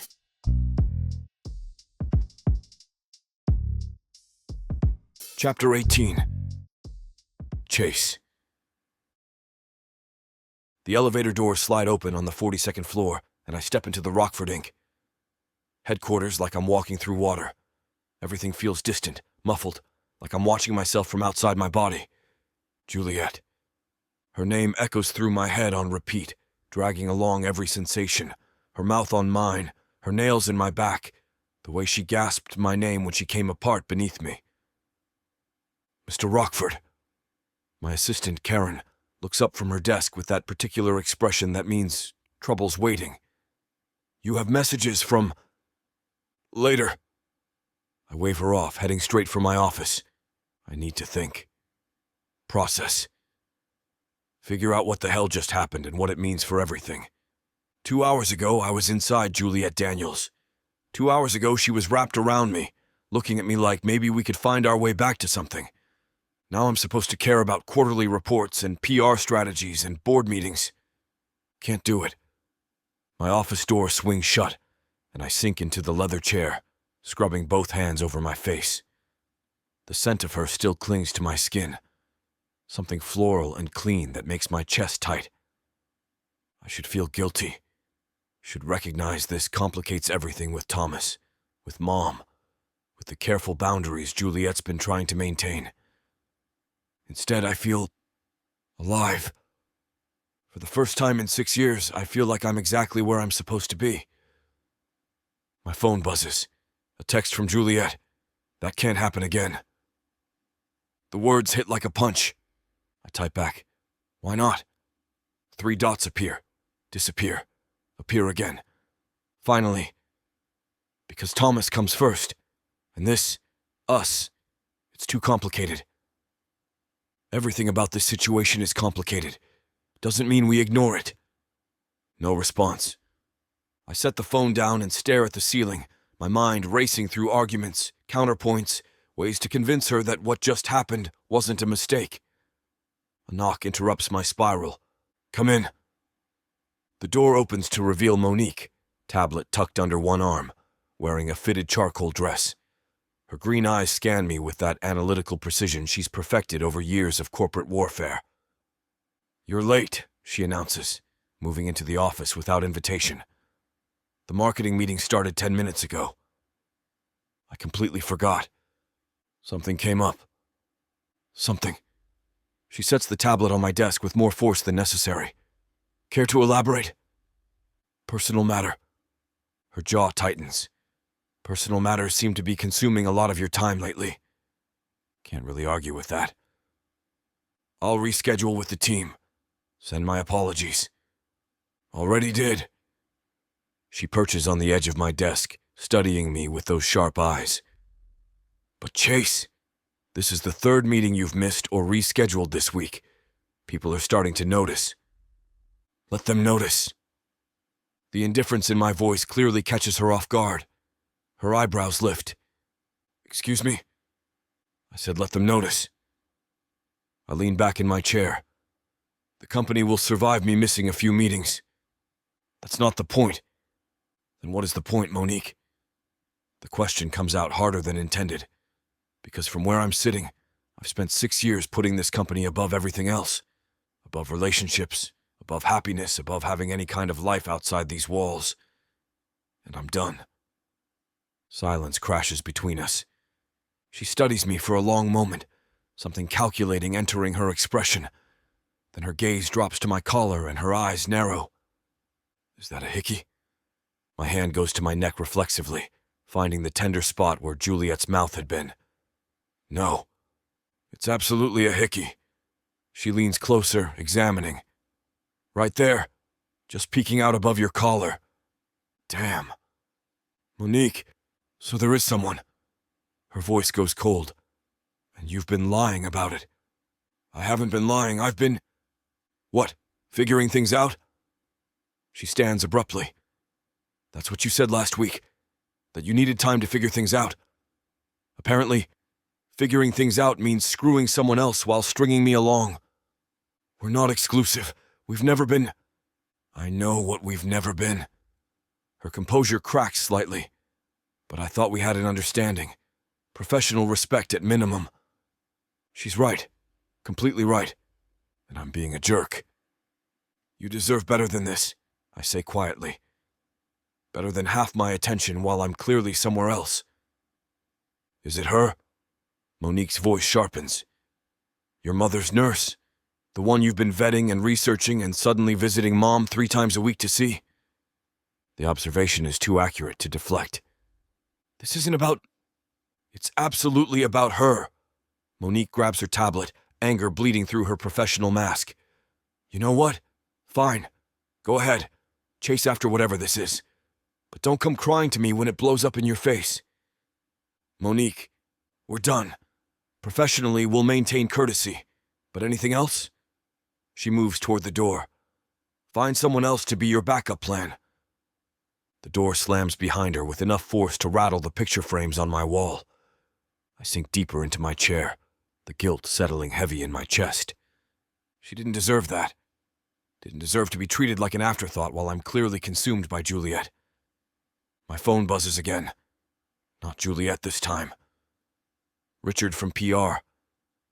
Need your approval on the web statement before EOD boards breathing down my neck. Right. Work. The thing I'm supposedly here to do. I pull up my email, scanning through the endless stream of messages that accumulated during the 2 hours I was buried inside Juliet, instead of handling my responsibilities. Crisis in accounting, investor concerns, marketing budget overruns, legal questions about the web situation. All of it urgent, all of it demanding my immediate attention. And I can't bring myself to care about any of it. My mind keeps circling back to Juliet's bedroom, to the way she looked beneath me, hair spread across the pillow, those hazel eyes locked on mine like I was her whole world. To the text she sent, that can't happen again. Nonsense. It's happening again. And again. Until she stops running from what we both know is still there between us. I pull out my phone and type before I can stop myself. I'm not giving up on this, on us. You can push all you want, but I'm not walking away. Send. The 3 dots appear almost immediately. Then, there is no US. There's Thomas and your mother, and a situation we're trying to navigate. That's all. You're lying. I'm protecting my son. From what? From having a father who's trying? From having parents who care about each other? The dots vanish. Don't return. I wait 5 minutes. 10. Nothing. God damn it! I throw the phone on the desk harder than necessary. Another knock. What? The word comes out too sharp. Karen pokes her head in, concern etched across her face. Mr. Rockford, Monique Evans is here to see you. She says it's urgent. My stomach sinks. I just saw her. She says she needs to speak with you. Now. Something in Karen's tone sets off alarm bells. Send her in. Monique strides back into my office, and the expression on her face makes my chest tighten. This isn't about us. This is something else. What happened? I just got off the phone with the nursing agency. You know, the one Juliet works for. Juliet Daniels. Her voice is cool, professional, every trace of our earlier argument erased. Thought you'd want to know that her contract has been terminated. The words don't compute. What? Someone filed a complaint, anonymous, alleging inappropriate conduct with a client's family member. Her eyes meet mine, and I see it there. The calculation, the satisfaction. The agency's zero-tolerance policy kicked in automatically. She's been let go effective immediately. The floor drops out from under me. You didn't... I didn't what? Her expression stays neutral. File a legitimate concern about professional boundaries being crossed? About a nurse potentially compromising patient care by engaging in personal relationships with family members? Rage floods through me, hot and immediate. You had no right. I had every right to protect your mother's care. She tilts her head. What if this nurse is distracted? What if her personal involvement affects her judgment? Jesselyn's health is too important to risk. The justification is nonsense, and we both know it. This is about revenge. This is about doing what's right. but satisfaction gleams in her eyes. Now, if you'll excuse me, I have actual work to do. She turns toward the door. Monique. She pauses but doesn't turn. Fix this. Call the agency. Tell them it was a misunderstanding. I can't do that. Once a complaint is filed. Fix this. Each word comes out hard. Or I swear to God. You'll what? Now she does turn, and the mask drops completely. Fire me. Go ahead. See how that plays with the board when they find out the CEO terminated a senior executive for filing a legitimate workplace concern. The trap snaps shut around me. She planned this. Knew exactly how it would play out. You're making a mistake. No, Chase. You made the mistake. Her voice drops. I gave you chances. Multiple chances to be honest about what was going on. Instead, you lied. Brushed me off. Treated me like I didn't matter. So you destroyed Juliet's career? She has a son to support. Then maybe she shouldn't have compromised her professionalism by sleeping with her. Monique adjusts her tablet under her arm. Actions have consequences. You of all people should understand that. She's gone before I can respond, the door clicking shut with finality. Chapter 19. Juliet. I stare at my phone for the 100th time, willing it to be wrong. Willing the words on the screen to rearrange themselves into something that makes sense. Your contract has been terminated effective immediately due to violation of professional ethics standards. Final payment will be processed within 48 hours. My hands shake as I set the phone on the counter.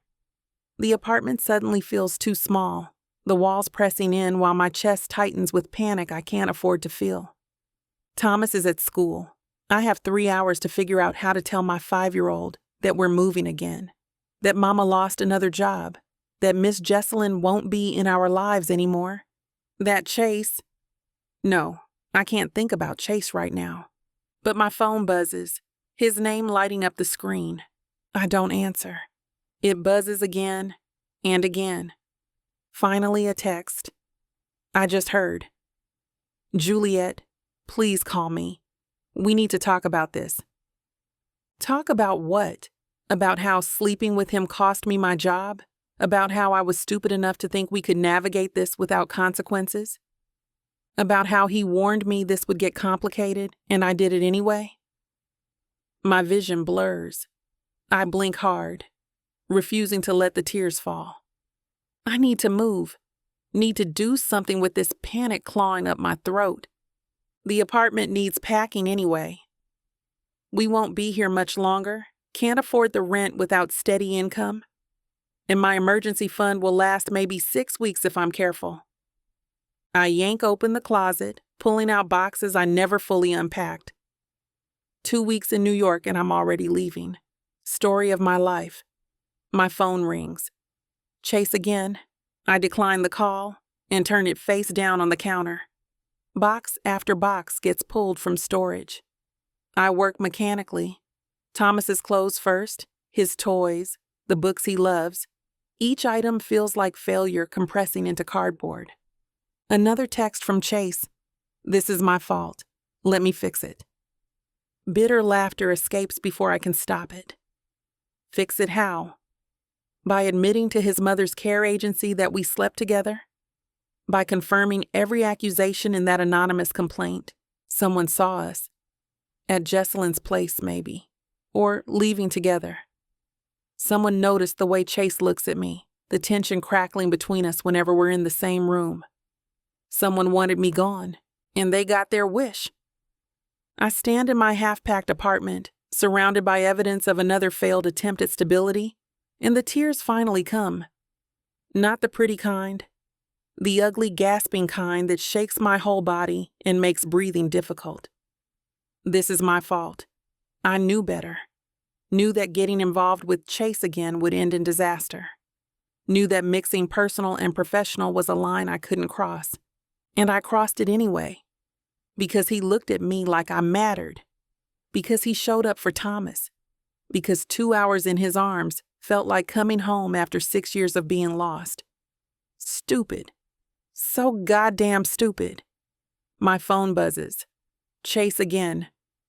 I'm coming over. We need to talk about this. No, absolutely not. I type back with shaking fingers. Don't. I mean it, Chase. Do not come here.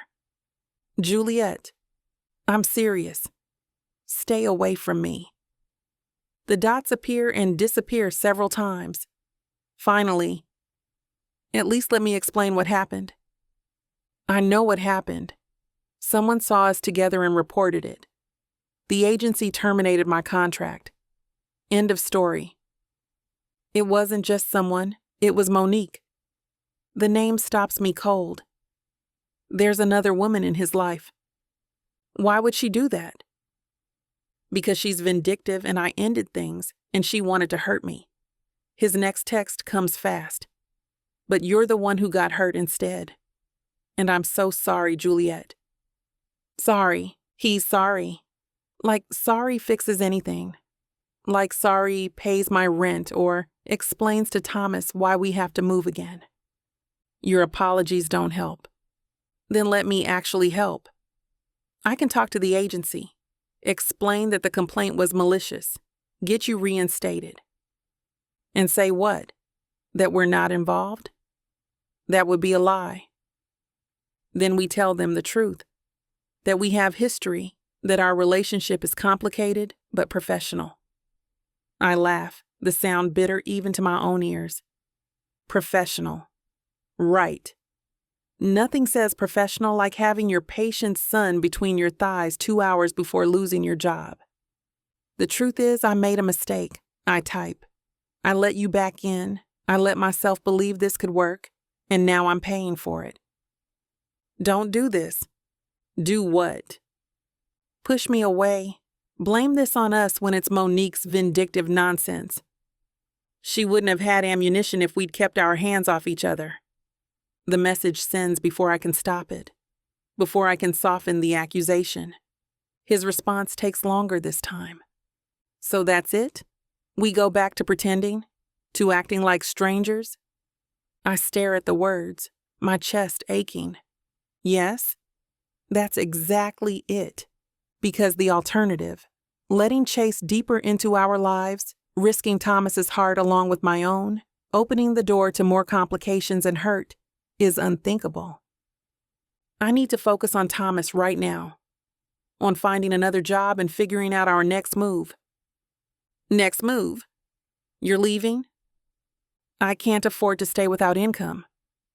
I'll pay your rent. The offer makes me want to throw the phone across the room. I don't want your money, Chase. Then what do you want? Tell me what you want and I'll make it happen.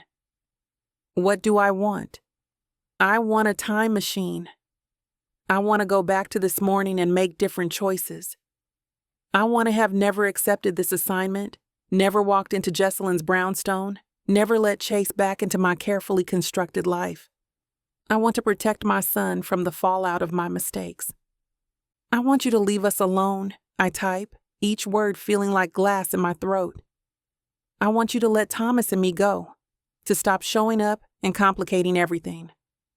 The dots appear, disappear, appear again. I can't do that. Yes, you can. You did it 6 years ago just fine. The low blow lands. I know it does because the dots vanish completely. Good. Let him feel it. Let him understand that this, whatever this is between us, only brings destruction. A knock at the door makes me jump. No, I move to the peephole, already knowing what I'll find. Chase stands in the hallway, phone in hand, jaw set with determination. Juliet. His voice carries through the door. Open up, please. Go away. Not until we talk about this. There's nothing to talk about. Nonsense. Another knock. 5 minutes. That's all I'm asking. I don't have 5 minutes. I need to pick up Thomas soon. Then I'll drive you. We can talk on the way. I press my forehead against the door, fighting tears. Why won't he just leave? Why does he have to make this harder than it already is? Chase. My voice breaks. Please just go. Silence on the other side. Then, I'm not giving up on you, on us. Not this time. There is no us. You keep saying that, but 3 hours ago, you were in my arms, saying my name like it was the only word you knew. Heat floods my face. Anger and shame, and something else I can't name. That was a mistake. No. His voice drops lower, intense. That was the first honest thing to happen between us in 6 years. Don't you dare cheapen it by calling it a mistake. I yank open the door, fury overriding caution. You want honesty? Fine. Here's honesty. I meet his gaze, willing my voice steady. I lost my job today because of you. Because someone saw how you look at me and reported it. My career is compromised because I was stupid enough to sleep with you. He flinches. That's not... And now I have to go pick up Thomas and explain why we're moving again. Why he has to leave his new school and his new friends and Miss Jesselyn, who he's grown to love. My voice cracks. I have to break his heart because I couldn't keep my distance from you. Juliet. So yes, it was a mistake. A huge, catastrophic mistake. And I need you to leave so I can start cleaning up the mess. Tears stream down my face now, hot and unstoppable. Chase reaches for me, but I step back. Don't. Please don't touch me right now. His hand drops, and the hurt that flashes across his face nearly undoes me. I'm going to fix this, he says quietly. Whatever it takes, I'm fixing this. You can't fix this. Watch me. He turns and walks away before I can respond, his footsteps echoing down the hallway. I close the door and slide down against it, letting the sobs come in earnest now. This is what I get for hoping, for believing Chase had changed, for thinking we could find our way back to something. I thought I was getting a fake marriage, but I didn't know my story was being told by Miss Tyler. This isn't just any fake marriage now, is it? No. You introduced me to the devil. Come on, girl. Jacob isn't that bad. Oh, I love Jacob. His family, on the other hand? Beggars can't be choosers, Nyla. You should be grateful I even let Jacob Stone look your way. I just wanted to save my granddaddy. Is that so bad? Why couldn't you let this be a normal fake marriage? Instead, you put me in a twisty story filled with money, betrayal, power, and lies. Let's not forget love. That's what keeps me going. But not gonna lie, Miss Tyler. This story you got me in ain't the simple fake marriage happy ending I thought it would be. It's not. Where would be the fun in that? Treat yourself to Say Less, I Love You. New releases every Thursday, now with longer episodes. Or skip the wait and grab the full series bundle from TylerWalker.com for up to 85% off. Treat yourself with Miss Tyler.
Chapter 20. Chase. The drive to Mom's takes 15 minutes through midday traffic. 15 minutes to rehearse what I'm going to say. How I'm going to explain that my employee, my situationship, whatever Monique was, just torched Juliet's career out of spite. I let myself in with my key. Mom's in the living room wrapped in that red blanket, and the look on her face tells me she already knows something's wrong. Chase. Her voice goes sharp. What did you do? Straight for the jugular. Classic Mom. How do you... Juliet called. Said she can't continue as my nurse. That her contract was terminated. Mom's eyes narrow. And given the way you've been circling around that girl like a lovesick puppy, I'm guessing you had something to do with it. Guilt crashes through me. Not directly. Then indirectly. Sit down and explain. Now.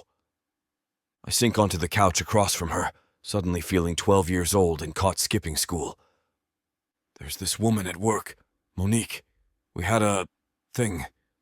Nothing serious, just what? Casual. No promises. No exclusivity. Mom's expression doesn't soften. And I ended it. Because of Juliet. Because the words stick in my throat. Because I want to be with her. Want to try again. So this Monique got jealous and went after Juliet instead. Filed an anonymous complaint with the nursing agency about inappropriate conduct. I scrub both hands over my face. Got her fired. Jesus, Chase. The disappointment in her voice cuts deeper than anger would. I didn't know Monique would do this. I swear if I'd thought for a second. You weren't thinking. Mom leans forward. That's the problem. You're so busy chasing after what you want that you're not considering the consequences for anyone else. The accusation hits too close to home. I'm trying to fix it. How? By throwing money at the problem? By using your position to bully people into compliance? Her voice softens slightly. That's not how this works, sweetheart. You can't CEO your way out of human emotions. I slump back against the cushions, exhaustion pulling at every muscle. I don't know what to do, Mom. Juliet won't talk to me. She's talking about leaving New York. And Thomas... The name catches. He's going to lose everything because I couldn't keep myself together. Silence stretches between us. Then Mom asks the question I've been dreading. What's Thomas to you, Chase? Really? This is it. The moment of truth. I meet her gaze, seeing the question there. The one she's been too polite to ask directly. He's my son. The words land in the quiet room like stones in still water.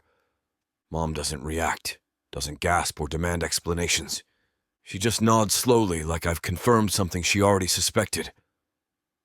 I wondered, she says finally. Those eyes, the timing, the way you look at him. You knew? I suspected. There's a difference. She adjusts her blanket, studying me. How long have you known? Since Christmas, since I saw him standing there with Juliet and put the pieces together. And Juliet? She's known all along? Yeah. She left before telling me she was pregnant. Raised him alone for 5 years. Mom's quiet for a long moment. That must have been hard. For both of you. The understanding in her voice cracks something in my chest. I messed up 6 years ago. Chose the company over her. Let her walk away because I was too much of a coward to fight for us. The confession spills out. And now she's back. And Thomas exists. And I stop, struggling to articulate the need clawing through me. I want to be his father. Want to be part of his life. Want to prove I'm not the same jerk who let her go. But you're still making the same mistakes. What? Putting your wants first, acting without thinking about how it affects them. Mom's voice stays gentle but firm. You wanted Juliet, so you pursued her. Never mind that it could cost her job. Never mind that she has a son depending on her income. You wanted, so you took. That's not... I didn't mean... I know you didn't mean to hurt her. But intentions don't pay rent, Chase. They don't explain to a 5-year-old why he's moving again. I drop my head into my hands, the weight of everything crushing down. I don't know how to fix this. Maybe you can't. She pauses. Maybe this is one of those situations where all you can do is step back and let Juliet figure out what's best for her and Thomas. I can't just walk away. Not again. I'm not asking you to walk away. I'm asking you to stop trying to control the outcome. Mom shifts, wincing slightly. You want to help? Start by actually listening to what Juliet needs instead of assuming you know better. The truth of it settles heavy in my chest. I've been so focused on proving I've changed, on showing up and being present, that I haven't stopped to consider what Juliet actually wants from me. Space, distance, protection for Thomas. And I've been bulldozing through every boundary she's tried to set. I'm making it worse, I realize out loud. You're making it complicated, which, given the circumstances, was probably inevitable. Mom reaches over, squeezing my hand. But you're also making it about you. Your guilt. Your desire to fix things. Your need to be Thomas's father. What else should I be making it about? Thomas. That little boy who has no idea his world is about to be turned upside down. Again. Her grip tightens.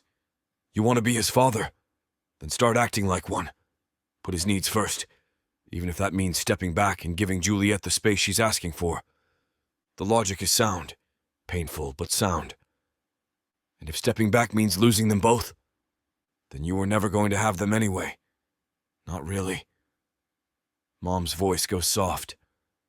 Love isn't about possession, sweetheart. It's about sacrifice. Sometimes the most loving thing you can do is let someone go. I did that once, 6 years ago, and it destroyed us both. I can't do it again, Mom. Can't watch her walk away knowing she's mine. She's not yours. She's her own person who gets to make her own choices.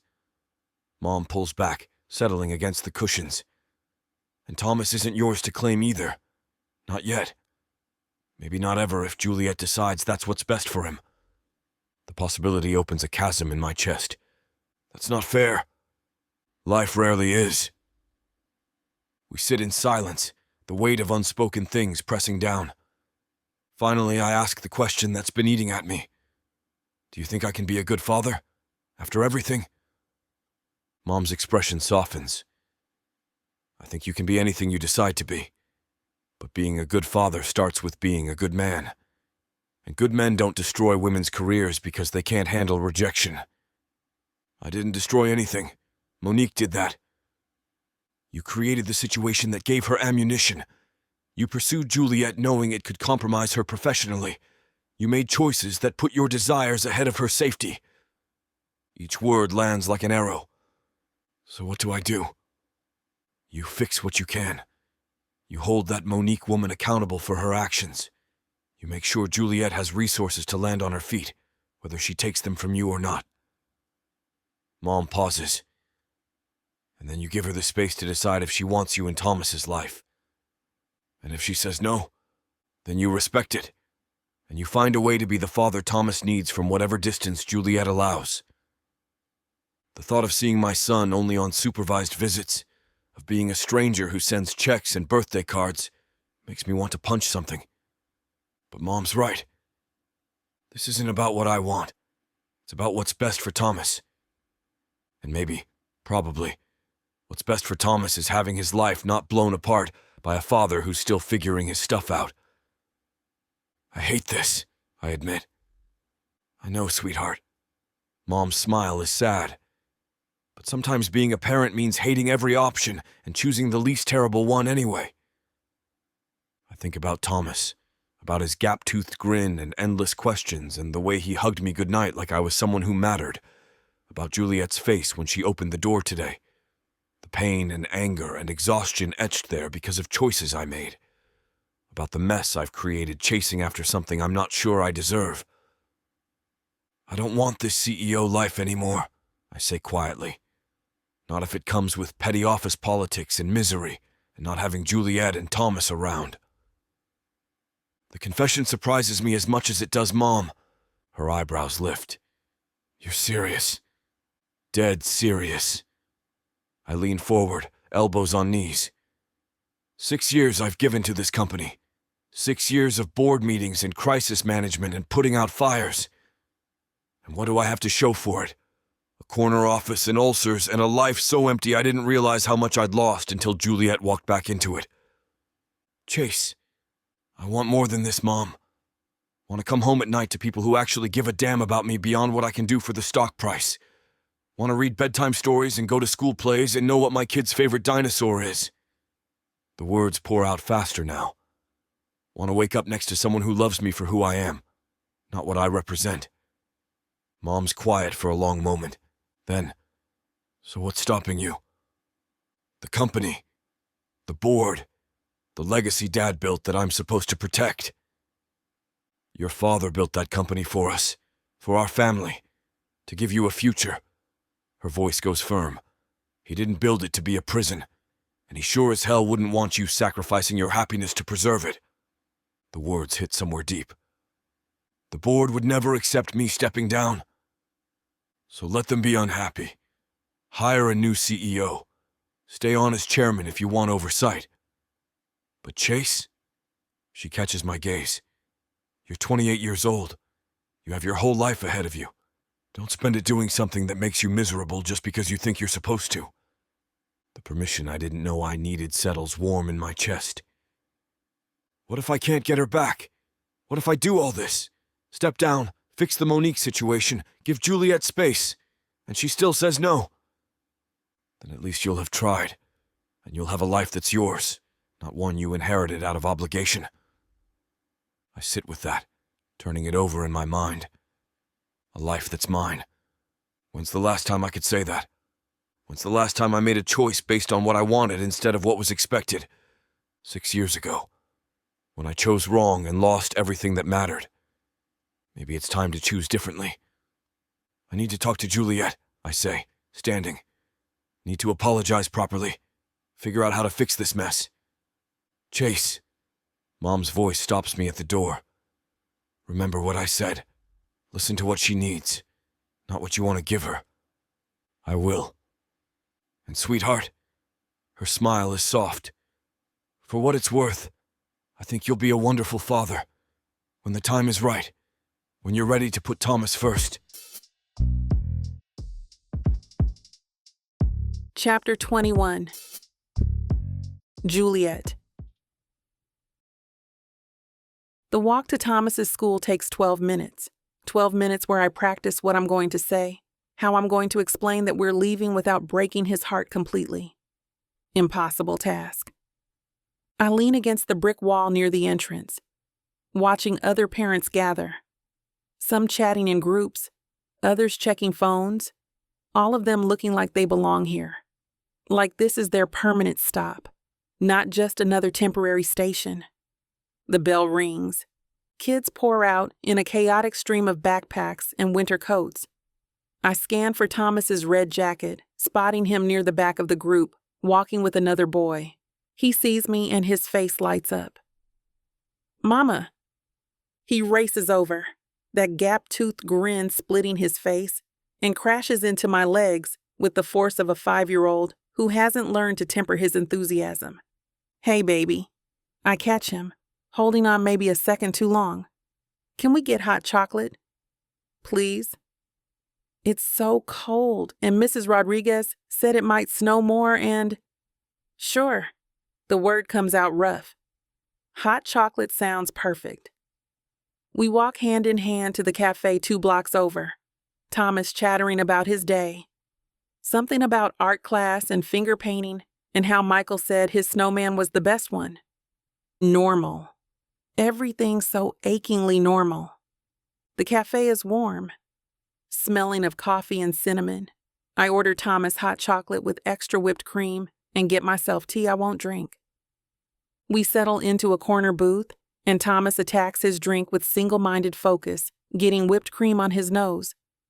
I should tell him now. Get it over with. But watching him enjoy this simple moment, hot chocolate and his mama's undivided attention, I can't bring myself to shatter it. Mama? He sets down his mug, suddenly serious. You look sad. Perceptive kid. Just tired, baby. Is Miss Jesselyn okay? 'Cause you always look sad when grown-ups are sick.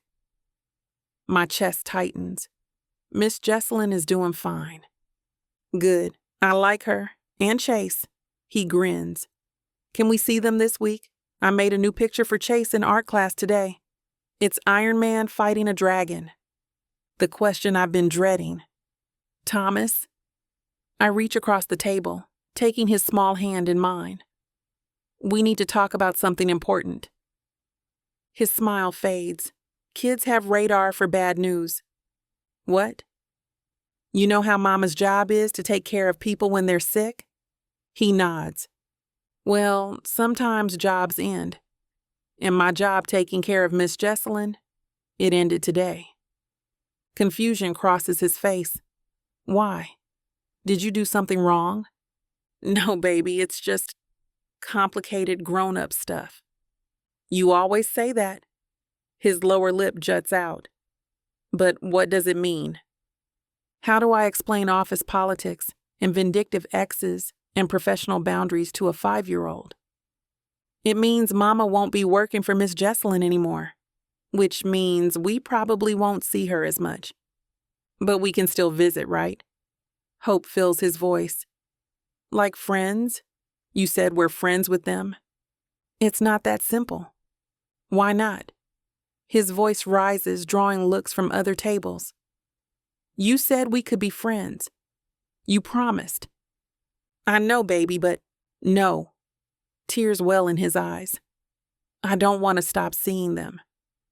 Miss Jesselyn is nice, and Chase is cool, and they like me. Of course they like you. Then why can't we see them? He yanks his hand away, crossing his arms.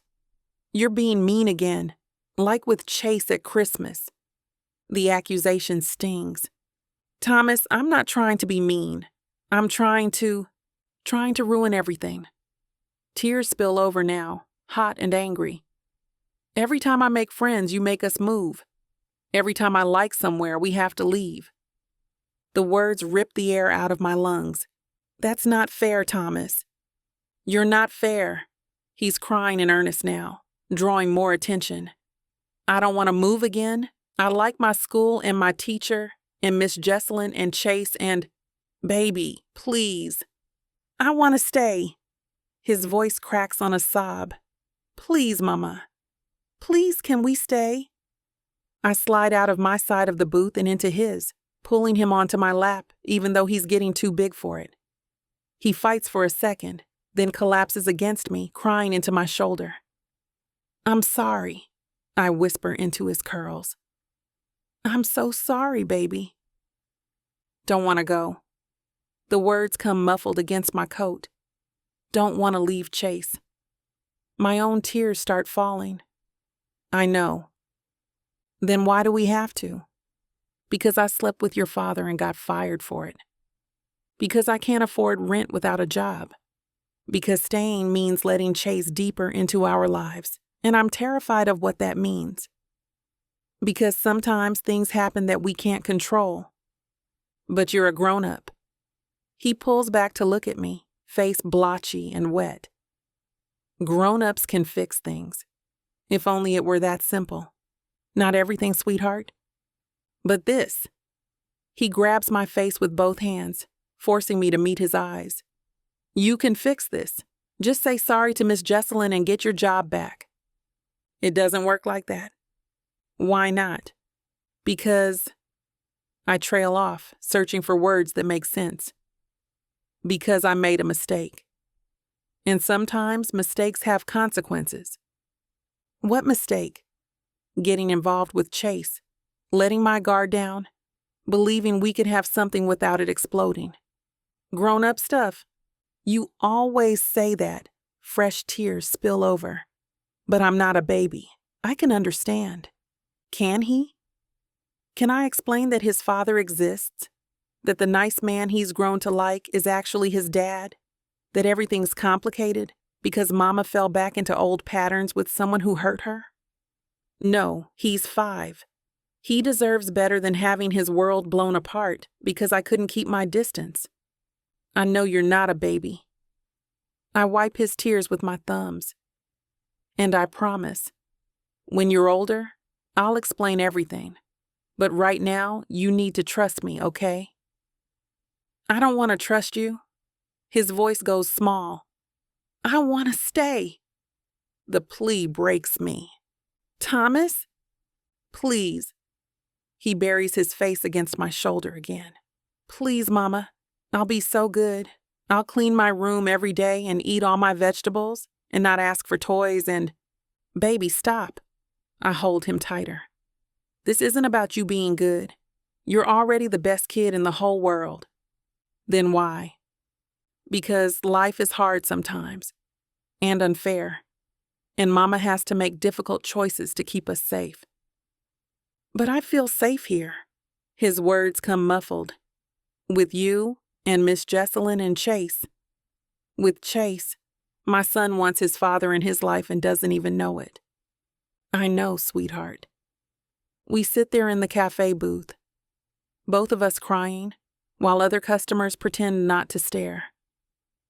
My phone buzzes in my pocket. Probably Chase again, but I ignore it. This moment of my son begging me to reconsider, pleading for stability I can't provide, breaking apart because I failed him again. This is what I get for hoping. Thomas's sobs eventually quiet to hiccups. He stays curled against me, thumb in his mouth, a habit he only falls back on when really upset. We don't have to decide today, I hear myself say. Let me figure some things out first, okay? He pulls back, hope flickering through the tears. Really? Really. But I can't make promises, baby. I need you to understand that. But you'll try? His eyes search mine. You'll try to make it so we can stay? The lie sits on my tongue, ready to deploy, but I can't. Can't promise him something I might not be able to deliver. I'll try, I say instead. That's all I can promise right now. He throws his arms around my neck, squeezing tight. Thank you, Mama. Thank you, thank you, thank you. I hold him, breathing in his little boy's smell, and wonder what the hell I just agreed to. Trying means talking to Chase. Means figuring out if there's a way to salvage this without destroying everything. Trying means admitting I might need help. Trying means letting Chase in.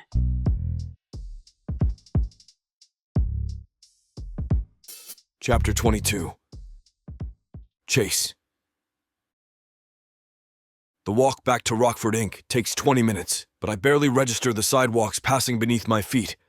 My mind's already in that conference room, already rehearsing what I'm about to do. Burn it all down. Not the company, just the version of myself that's been running it. The elevator ride up feels longer than usual. When the doors open on the executive floor, Karen looks up with that expression she gets when trouble's brewing. Mr. Rockford, Monique's been asking for you, she said. Send her to my office. Now. Sir. Now, Karen. She picks up the phone, fingers flying across the keypad. I don't wait to hear the conversation, just stride past into my office and close the door. 3 minutes later, Monique strides in wearing that same charcoal dress and an expression that says she knows exactly what's coming. Good. Let her sweat. Chase. She closes the door behind her with deliberate care. I assume this is about the nursing agency situation. Sit down. I'd rather stand. I said sit down. The command lands hard enough that she sinks into the chair across from my desk, spine rigid. I don't sit. Can't. The energy coursing through me demands movement, so I pace behind my desk, hands shoved in my pockets to keep from doing something stupid. You want to tell me what possessed you to file that complaint? The question comes out deadly quiet. I told you. Professional concern for Jesselyn's care. Nonsense. I stop, planting both hands on the desk and leaning toward her. You did it because you're vindictive and petty and couldn't handle being rejected. Her jaw tightens. That's not... Don't you dare lie to my face right now. I straighten, resuming the pacing. You filed an anonymous complaint knowing it would get Juliet fired. knowing she has a son to support, knowing she'd lose her income and her stability. And you did it to hurt me. To hurt you? She stands now, composure cracking. You think this is about you? Your ego is stunning, Chase, truly. Then what's it about? It's about protecting myself. The words burst out, anger bleeding through. About making sure everyone knows I'm not some pathetic woman pining after a man who clearly doesn't want her. So you destroyed someone else's career to save face? I protected Jessalyn. You protected nothing. My voice rises, months of frustration finally finding a target. Juliet was doing her job, doing it well, and you got her fired because I chose her over you. You didn't choose her. Monique's eyes flash. You're chasing a ghost, Chase. Some college girlfriend who left you 6 years ago. You think that's going to work out? You think she's going to welcome you back with open arms? That's none of your goddamn business. It became my business when you started using me as a placeholder while you figured out your feelings for someone else. She grabs her tablet from where she'd set it on the chair. I deserved better than that, and I won't apologize for protecting myself from being collateral damage in your midlife crisis. I'm 28. Then call it an early life crisis. Either way, I'm done being the woman you settle for when you can't have who you really want. The accusation hangs between us. She's not wrong about any of it. I did use her as a distraction. Did keep her at arm's length while nursing feelings for Juliet. I never fully buried. Did treat her like an option instead of a person. But that doesn't excuse what she did. You're fired. The words land flat and final. Monique goes very still. Excuse me. You heard me. You're fired. Effective immediately. You can't. I absolutely can. You filed a false complaint that resulted in someone losing their job. That's grounds for termination. It wasn't false. Her composure shatters completely. She was sleeping with you. That's a clear conflict of interest. Which you only knew because you were stalking my personal life, which, last I checked, isn't part of your job description. Her hands shake slightly, gripping the tablet. The board won't stand for this. They'll see it for exactly what it is. You firing a senior executive because she got in the way of your personal life. Let them try. I move around the desk, putting us on even ground. I'll be happy to explain to the board exactly why you were terminated, including the part where you deliberately sabotaged a healthcare professional's career out of spite. You bastard. Yeah, I am. No point denying it. But at least I own my stuff. You want to hurt me? Fine. Come at me directly. Don't destroy innocent people because you're too much of a coward to face me yourself. Her face flushes red. I am not a coward. Then what do you call filing an anonymous complaint instead of confronting me like an adult? She has no answer for that. Here's what's going to happen, I continue, voice dropping back to that deadly quiet. You're going to leave right now. Security will escort you out, and you'll have until end of business Friday to clear your office. Your severance package will be standard. 2 months' salary, continuation of benefits through the quarter. That's generous considering you're firing me. It's generous considering I could sue you for what you did to Juliet. I hold her gaze. But I won't. Because despite everything, I don't want to ruin your career. I just want you gone. Something flickers across her face. Hurt, maybe. Or regret. Then her mask slams back into place. Fine. She adjusts her tablet under her arm with sharp, angry movements. But Chase, when this blows up in your face, and it will, don't come looking for sympathy. Noted. She turns toward the door, heels clicking sharp against the hardwood. Monique. She pauses but doesn't turn. For what it's worth, I am sorry. You deserved better than how I treated you. That part's on me. Her shoulders tighten. Save your apologies for someone who cares. The door closes with a decisive click. I sink into my chair, the adrenaline starting to drain, leaving exhaustion in its wake. One problem down. About 100 more to go. Before I know it, it's time for the board meeting at noon sharp. I walk into the conference room to find them already assembled, 12 faces representing billions in assets and generations of corporate power. My father sat in this room, my grandfather before him, and now me, for the last time. Gentlemen, ladies, I take my seat at the head of the table. Thank you for gathering on short notice. Gerald Thompson, the board chairman and my father's oldest friend, leans forward. We heard about the Evans termination. Care to explain? Straight to it. Classic Gerald. Monique Evans was let go for cause. Details are in the documentation my office sent over this morning. Timing seems convenient, Patricia observes from her position near the window. Given the Webb situation, we can't afford more negative press. The Evans termination is unrelated to Marcus Webb. Mostly true. It was a personnel matter that required immediate action. And this personnel matter couldn't wait until after we've stabilized from the scandal? Gerald's voice carries that particular edge it gets when he's annoyed. No, it couldn't. Silence stretches. They exchange glances, clearly sensing something's off. Gerald clears his throat. Chase, we understand you're under tremendous pressure. Your mother's illness, the Webb situation, running the company. It's a lot for anyone to handle. If you need to take some time, I'm resigning. The words drop like a bomb, and seconds later, the panic and confusion overwhelm everyone in the room until it feels like I'm the only person standing in the midst of that maelstrom. But instead of panic, I feel relief. A deep, heavy sense of relief. Chapter 23. Juliet. Snow falls heavier as I walk Thomas home from the cafe, his mittened hand tucked in mine. The hot chocolate helped. He's bouncing again, pointing at storefronts and chattering about the dragon in his picture. But underneath the recovered enthusiasm, I catch the worry. The way his grip tightens when we pass moving trucks. The questions he's not asking because he's scared of the answers. Mama, look. He tugs me toward a toy store window. Iron Man. The figure's displayed in a dramatic pose, red and gold armor gleaming under the lights. Thomas presses his nose to the glass. That's the Mark 50 armor. Chase told me about it.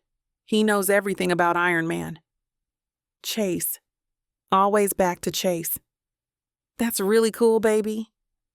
Can we tell him about the dragon picture? Maybe we could call him? The innocent question twists something in my chest. We'll see. Thomas turns from the window and the disappointment on his face nearly breaks me. You always say that when the answer's no. Thomas. I know. He kicks at a snowdrift. Grown-up stuff. We walk the remaining blocks in relative silence. He's retreated into that careful quiet he gets when he's processing, and I'm running through logistics I can't solve. 6 weeks of savings.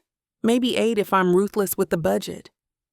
Not enough time to find another assignment. Not with the termination on my record. We climb the stairs to our apartment, and I'm already dreading the evening ahead. Packing. Explanations. Thomas's face when reality fully sets in. My phone buzzes as I'm unlocking the door. Chase's name lights up the screen. I decline the call. It buzzes again immediately. A text this time. Please. Just 5 minutes. I need to talk to you about something important. Thomas disappears into his room to change out of his school clothes. I stare at the message, thumb hovering over the keyboard. Every instinct screams to ignore it, to maintain the distance I tried to establish earlier. But his earlier text mentioned Monique. And there's something in the phrasing of this one, urgent but not demanding, that makes me hesitate. Can't talk now? Thomas just got home. The response comes fast.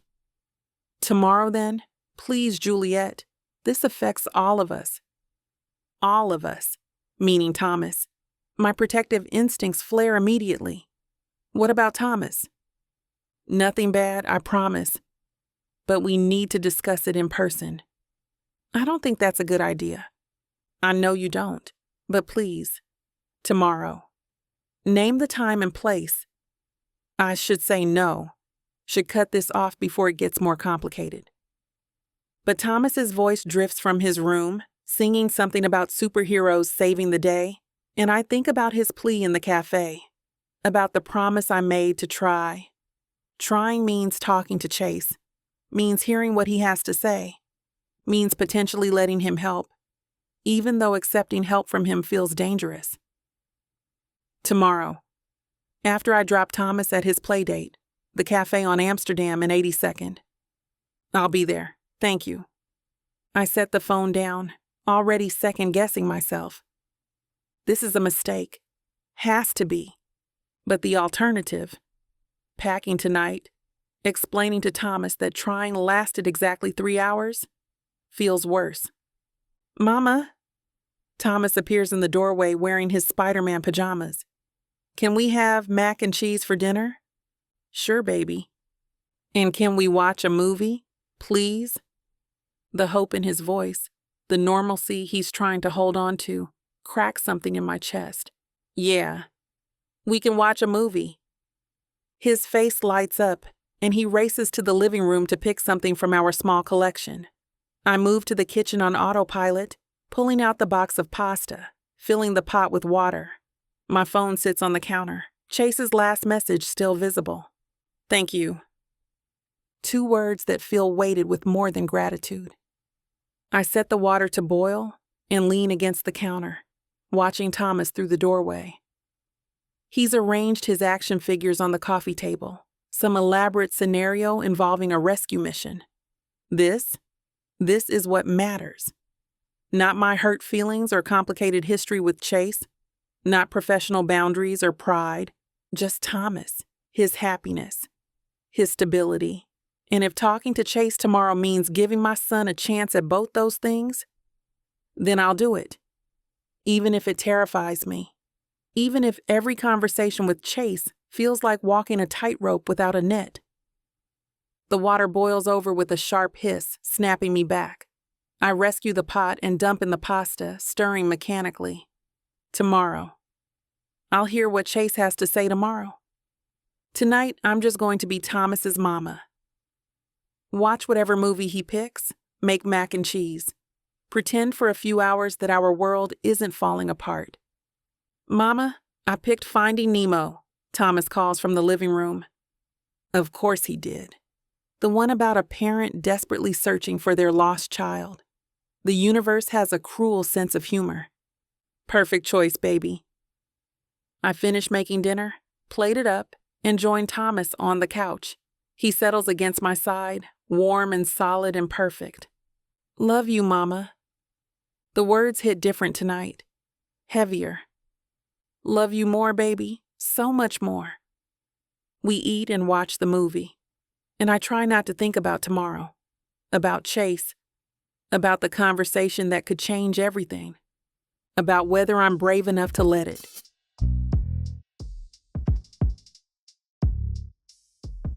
Chapter 24. Chase. The cafe on Amsterdam and 82nd sits half empty at 9:30 on a Thursday morning. I'm 15 minutes early, which gives me time to order vanilla latte for Juliet, black coffee for myself, and claim a table near the window where I can watch for her arrival. Snow drifts past the glass in lazy spirals. The city's already got 6 inches from overnight, with more predicted through the weekend. Beautiful. Quiet. The exact opposite of the storm raging in my chest. I check my phone for the 100th time. No new messages. Just the one from last night where she agreed to meet. Nothing since. The door chimes. Juliet steps inside, brushing snow from her coat, curls escaping from under a knit cap. She spots me immediately, and something flickers across her face too quick to identify. Not anger. Not quite. Maybe resignation. She crosses to the table, unwinding her scarf. You're early. Wanted to get the coffee. Still vanilla latte? Her eyes find the cup I've placed across from me, steam curling into the air. Yeah. Thanks. She sheds her coat and settles into the chair, wrapping both hands around the cup like she needs the warmth. Dark circles shadow her eyes, and her shoulders carry a tension that makes me want to fix everything immediately. Can't. Not yet. I slide the small bag across the table. Also got you a muffin, blueberry. Thought you might not have eaten. She stares at it like I've handed her a bomb. Chase! Just eat the damn muffin, Juliet. The corner of her mouth twitches. Almost a smile. Bossy. Yeah, well, someone has to make sure you take care of yourself. She pulls the muffin from the bag, breaking off a piece. We sit in silence while she eats, the weight of everything unsaid pressing down. Finally, she sets the muffin aside. You said this was about Thomas. Straight to business. Classic Juliet. It is. But first, I need to tell you what happened yesterday. I lean forward, hands wrapped around my own cup. I fired Monique.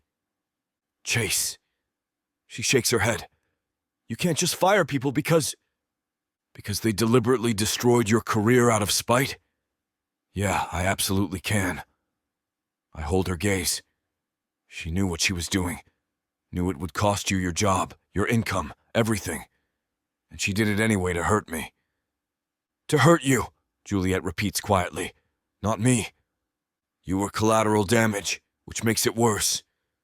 She's quiet for a long moment, staring into her latte like it holds answers. I don't know what to say. Say you'll let me help fix this. How? The complaint's already filed. The agency already terminated my contract. Firing Monique doesn't change any of that. No, but I can call the agency, explain the situation, get you reinstated. And say what? Her voice sharpens. That the complaint was filed by a vindictive employee. They'll want details. They'll ask questions about our relationship. So we tell them the truth. Which is what exactly? She leans back, arms crossed. That we have history. That we slept together. That we can't seem to keep our hands off each other despite knowing it complicates everything. The accusation lands, but I don't flinch. The truth is, we knew each other in college. That we reconnected when you took Mom's case. That Monique was jealous and filed a false complaint. It wasn't false, though. Juliet's voice drops. We did cross professional boundaries. Multiple times. After you were already working for Mom, the relationship didn't affect your care. How do you know? Her eyes find mine. How do you know I wasn't distracted? That I didn't miss something because I was too busy thinking about you? Because you're the best goddamn nurse I've ever seen. Because Mom's numbers have never been better. Because you care about your patients more than anything else. The conviction in my voice seems to catch her off guard. Her walls crack slightly. That doesn't change what we did. No, but it means the complaint was malicious, not legitimate. And I can make sure the agency understands that. She chews her bottom lip, thinking. And if they don't care? If they say my contract stays terminated regardless? Then I'll pay your rent until you find another position. No, the word comes sharp. I told you I don't want your money. It's not about money. I lean forward again, desperate for her to understand. It's about taking responsibility. I created this situation. Me and my inability to cut things off with Monique cleanly. You're paying the price for my mistakes, and I won't let that stand. So this is guilt. Her voice flattens. You're trying to fix things because you feel guilty. I'm trying to fix things because I love you. The confession drops between us like a stone. Juliet freezes, cup halfway to her mouth. What? I love you. The words come easier the second time. I've loved you since we were 20 and stupid. I loved you when I let you walk away 6 years ago. I loved you every day in between. And I love you now, sitting here in this cafe, watching you try to figure out how to push me away again. Her hands shake slightly. She sets down the cup with deliberate care. Chase, I love Thomas too. I keep going before she can shut me down. That little boy who has my eyes and your smile and more heart than anyone I've ever met. I want to be his father. Not just biologically, but really be there. Bedtime stories and school plays and teaching him how to throw a baseball. You don't even like baseball. I'll learn to like baseball. I'll learn whatever I need to learn to be what he needs. Tears well in her eyes. You can't just say these things. Why not? They're true. I reach across the table, covering her hand with mine. I'm done pretending. Done keeping my distance. Done letting fear and guilt and worry about what might go wrong stop me from fighting for what I want. And what do you want? You, Thomas. A life that's ours, not one I inherited. I squeeze her hand gently. I resigned yesterday. Her eyes widen. From what? Rockford Incorporated handed in my resignation to the board effective end of quarter. You... She shakes her head like she's trying to clear it. You quit being CEO? Yeah. Why? Because I hated it. Because it was eating me alive. Because I don't want to spend the next 40 years in a corner office making decisions that only matter on quarterly reports. The truth pours out. I want to coach Thomas's little league team. Want to come home to you at night. Want to build something that's mine instead of maintaining something I inherited out of obligation. Juliet pulls her hand away, swiping at her eyes. This is insane. Probably. You can't just upend your entire life because I realized I was living the wrong one? I lean back. Watch me. She laughs, the sound wet and disbelieving. You're serious. Dead serious. I hold her gaze. I don't want any of that life if it means losing you and Thomas. The company, the prestige, the expectations. None of it matters if I'm miserable. Chase. Her voice breaks. You can't put that on me. On us.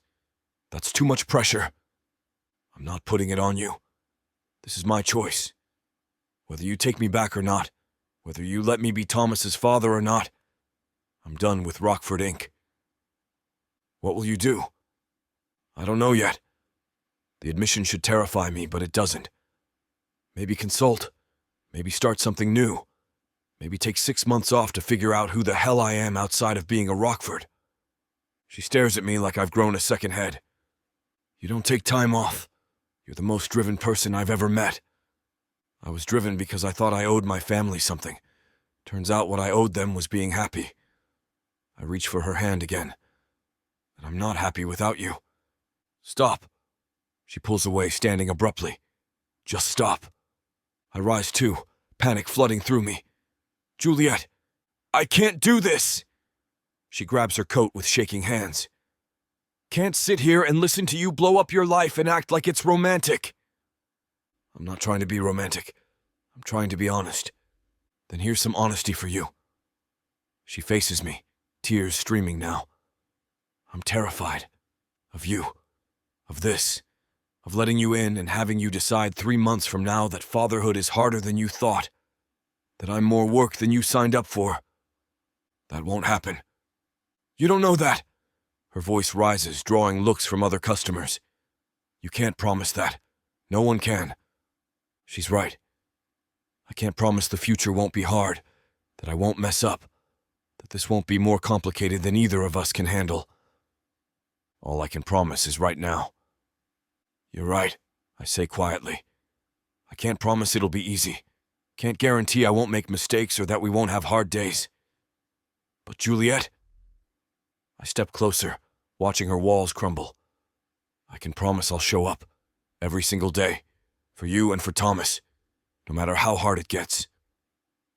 How do I know you mean it?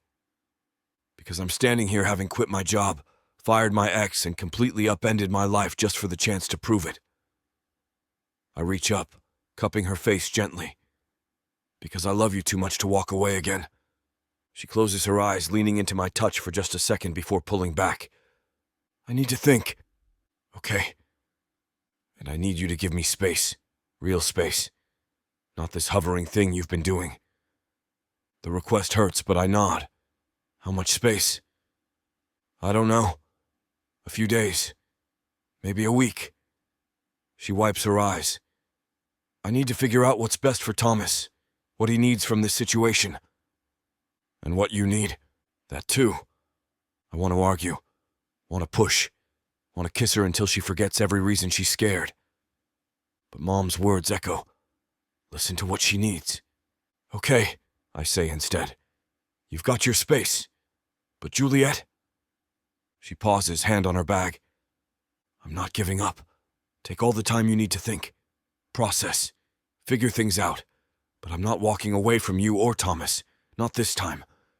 When you're ready to talk again, I'll be right here. Something in her expression cracks. You're making this really hard. Good. You're worth fighting for. She shakes her head, but I catch the hint of a smile before she turns toward the door. Then she stops, turns back, crosses the space between us in 3 quick steps and kisses me. Not gentle, not tentative. Her hands fist in my shirt, pulling me down, and I respond instantly. Hands in her hair, deepening the kiss, pouring 6 years of want into this single moment. When she pulls back, we're both breathing hard. Fine, she gasps. We'll stay. The words take a second to register. What? We'll stay. In New York. Thomas and me. Tears still stream down her face, but she's smiling now. But we're doing this my way. Slow. No pressure. You want to be Thomas's father? Prove it. Show up. Be consistent. Let him get to know you before we tell him the truth. Yes. I pull her back against me.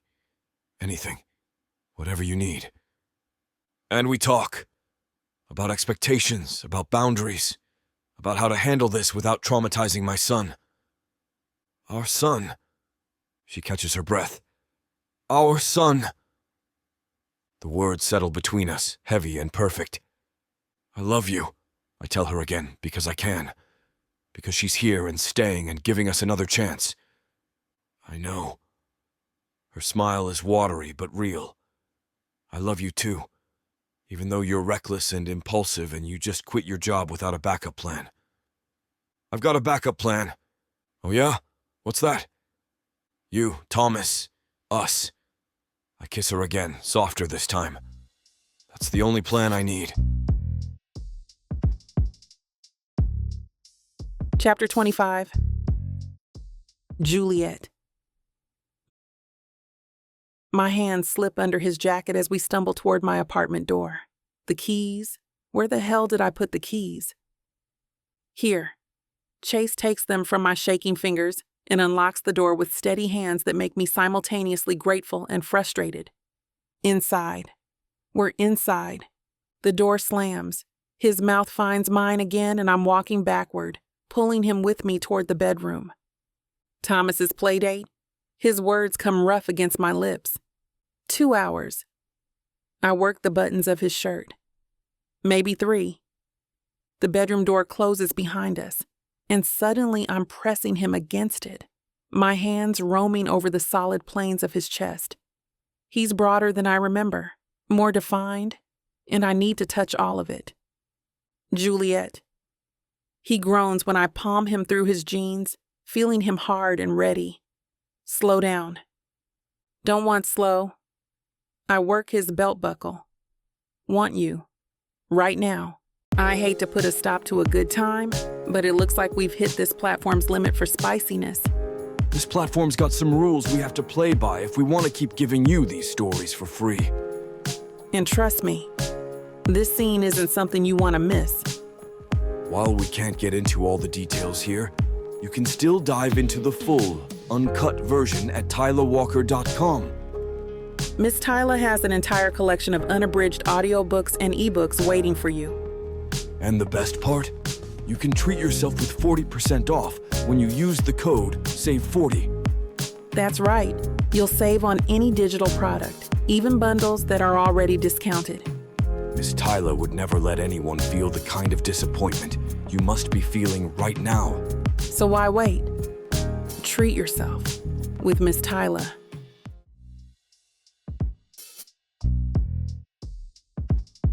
Chapter 26. Chase. I accompany Juliet to pick up Thomas from his playdate. The walk takes 10 minutes through snow-dusted streets, our fingers laced together in a way that still feels new and terrifying and perfect all at once. You nervous? She asks. Terrified. Good. You should be. but her grip tightens slightly. Just let me take the lead, okay? We'll see how he reacts.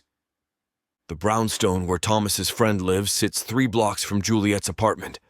She rings the bell, and seconds later a woman answers with a warm smile. Juliet, perfect timing. The boys just finished their game. Thanks so much for having him, Sarah. Anytime. He's such a sweet kid. Sarah's eyes find me, curiosity flickering across her face. This is Chase, Juliet says before I can stumble through an introduction. A friend.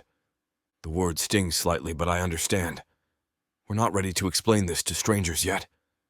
Sarah nods, already turning to call down the hallway. Thomas! Your mom's here! Thundering footsteps echo. Then Thomas appears, red-cheeked and grinning. His eyes land on me and his whole face lights up like I've just handed him Christmas. Chase! He barrels toward me and I catch him automatically, lifting him into a hug that feels both natural and overwhelming. You came. Did you and Mama come together? Are you guys friends again? The questions tumble out rapid fire while Juliet exchanges goodbyes with Sarah. Yeah, buddy, we're friends. Good. I knew you would be. He pulls back to look at me seriously. Mama gets sad when people aren't friends. The observation hits somewhere deep. Well, we don't want Mama sad, do we? Nope. He wiggles to be set down, then grabs both our hands. Can we get hot chocolate? All 3 of us? Juliet catches my eye over his head, and I see the question there. Hot chocolate sounds perfect, I tell Thomas. We settle into the same cafe where Juliet and I met this morning, Thomas bouncing in his seat with barely contained energy. He chatters about his playdate, something involving building a fort and defending it from aliens, while Juliet orders drinks. When she returns with 3 cups, Thomas takes his with both hands, instantly getting whipped cream on his nose. Thomas, Juliet starts, voice gentle. Chase and I need to talk to you about something important. His bouncing stops. Kids have radar for serious conversations. What? I reach across the table, covering Juliet's hand with mine. She takes a breath. You know how you've been asking about your daddy? Thomas nods slowly, eyes darting between us. Well, she squeezes my hand. Chase is your daddy. Silence. Thomas just stares, processing. Then, really? Really, I confirm, my voice rough. Like, for real? You're my actual dad? Yeah, buddy. I am. His eyes go wide. So when I asked about having a daddy who lived far away, he was here the whole time?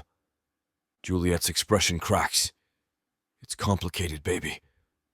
But yes, Chase is your father, and he wants to be in your life. If that's okay with you. Okay with me? Thomas's voice pitches higher. That's the coolest thing ever. Relief floods through me so fast I feel lightheaded. You're not upset? Juliet asks carefully. That we didn't tell you sooner? Why would I be upset? I have a dad now. He turns to me, practically vibrating. Can you teach me stuff? Like how to ride a bike without training wheels, and how to do math better, and oh, can we go to Yankees games? The list continues, each item making my chest tighter. Yeah, I manage. We can do all of that. And you're staying? His voice goes smaller. You're not gonna leave like Mama said daddies sometimes do? I lean forward, meeting his eyes. I'm staying. I promise. I'm going to be here for you always. Forever. Forever. Thomas launches himself across the table, nearly knocking over drinks, and wraps his arms around my neck. I catch him, holding tight while he squeezes hard enough to restrict breathing. Best day ever, he whispers against my shoulder. I got a dad. Over his head, I see Juliet wiping her eyes, smiling through tears. When Thomas finally pulls back, he's grinning so wide his gap-toothed smile takes up his whole face. Can we see Miss Jesselyn soon? I want to tell her. She's going to be so happy. The question catches me off guard. You want to tell her? Yeah. She's really nice and she always asks about my drawings and... He stops, eyes going even wider. Wait, Isn't Miss Jesselyn your mama? She is. So that means... His face scrunches in concentration. She's my grandma? Warmth spreads through my chest. Yeah, buddy. She's your grandma. I have a grandma too? His voice goes odd. This is the best day in the whole world. Juliet laughs, the sound wet but genuine. We can visit her soon, baby, once everyone's ready. I catch her eye, silently asking the question. She nods. Maybe this weekend, if Jesselyn's feeling up for it. She'll make herself feel up for it, I say. She's been wanting to see Thomas again. Does she know? Thomas asks. That I'm her grandson? She suspects, I admit, but we haven't told her officially yet. Can I tell her? Please? The hope in his voice is impossible to resist. We'll tell her together, Juliet says. All three of us. As a family. As a family.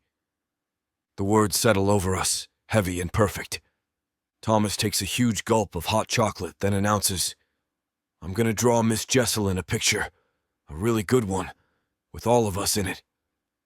She'd love that, I tell him. He nods seriously, already planning it out. And I'll put Spider-Man in it too, 'cause he's the best. Obviously. We sit there drinking hot chocolate while Thomas peppers me with questions. What's my favorite color? Do I like dinosaurs? Can I help with his homework?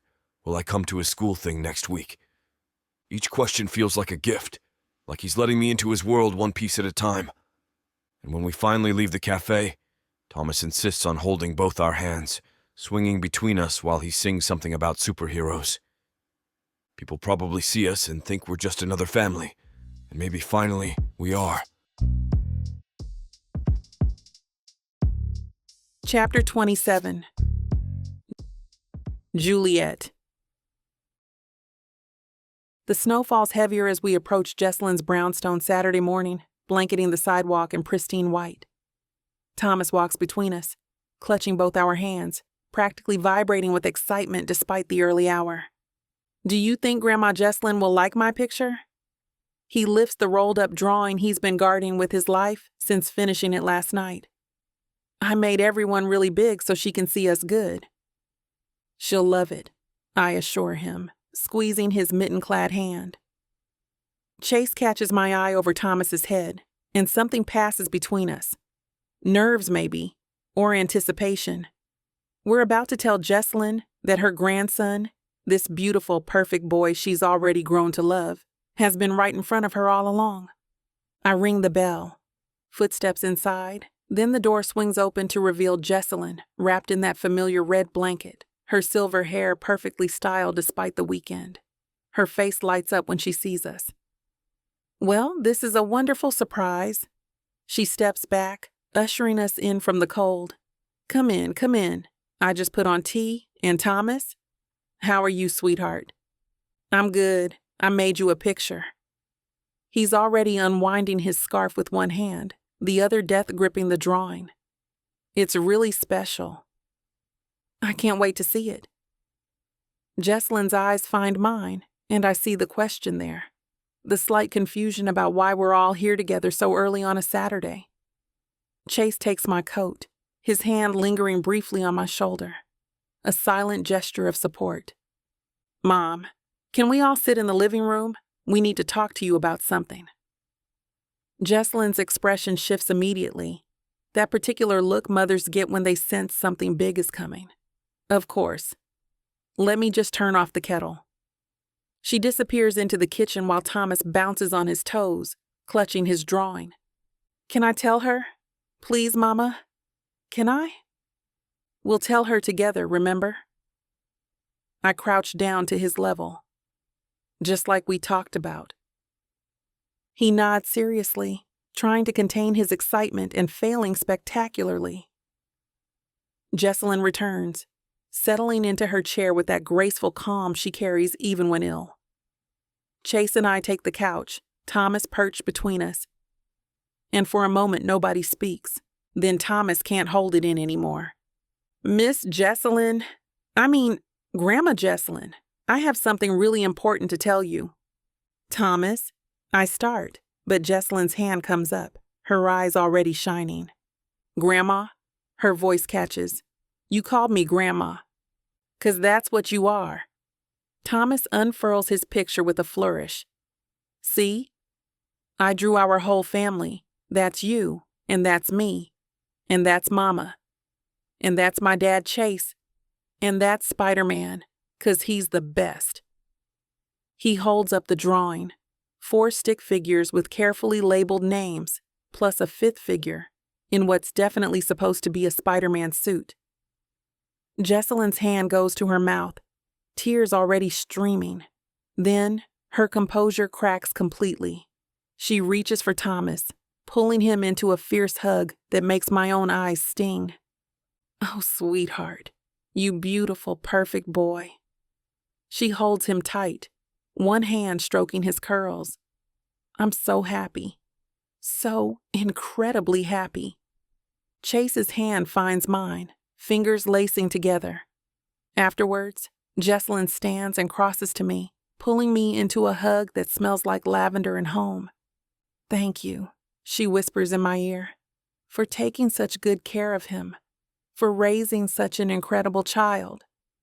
The words break something in me. I cling to her, this woman who has every right to be angry, and let the tears come. I'm sorry. I manage. I should have told him. Should have given Thomas the chance to know his father sooner. Hush. She pulls back, cupping my face with both hands. You did what you thought was best for your son. I can't fault you for that.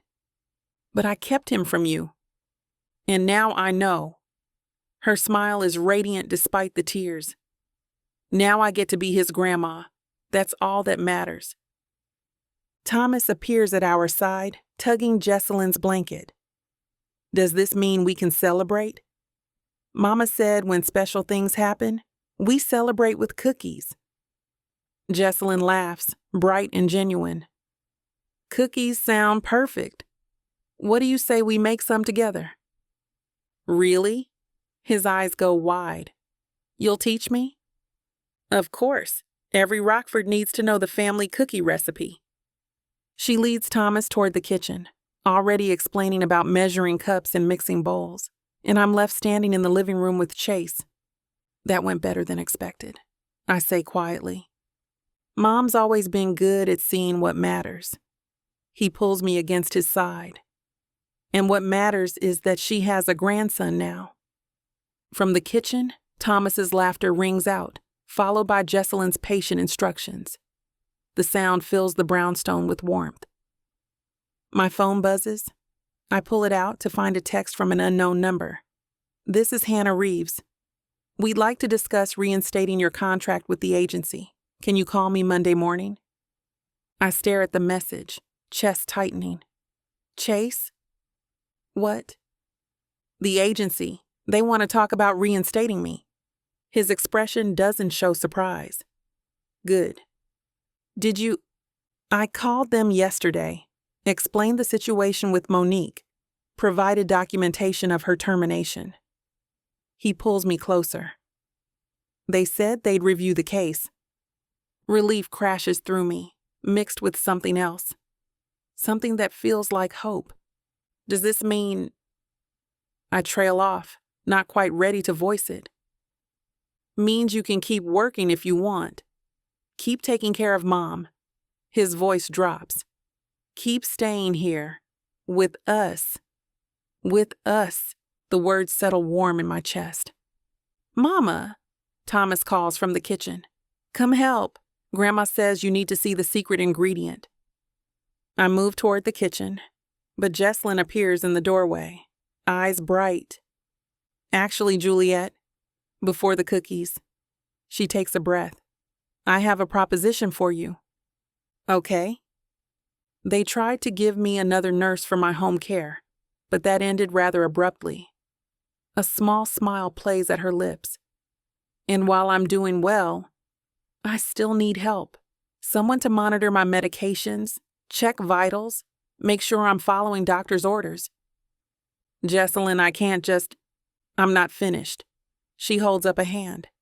I'm also getting older. And this brownstone is far too big for just me. All these empty bedrooms going to waste. My heart starts hammering. What are you saying? I'm saying that apartment you're in is small and expensive, and you've been fired from your position, which means you need somewhere stable while you look for new work. Her eyes find mine. Move in here, you and Thomas. You can care for me as my private nurse, and I'll cover room and board plus a salary we'll negotiate. I can't breathe. Jesslyn, I couldn't possibly.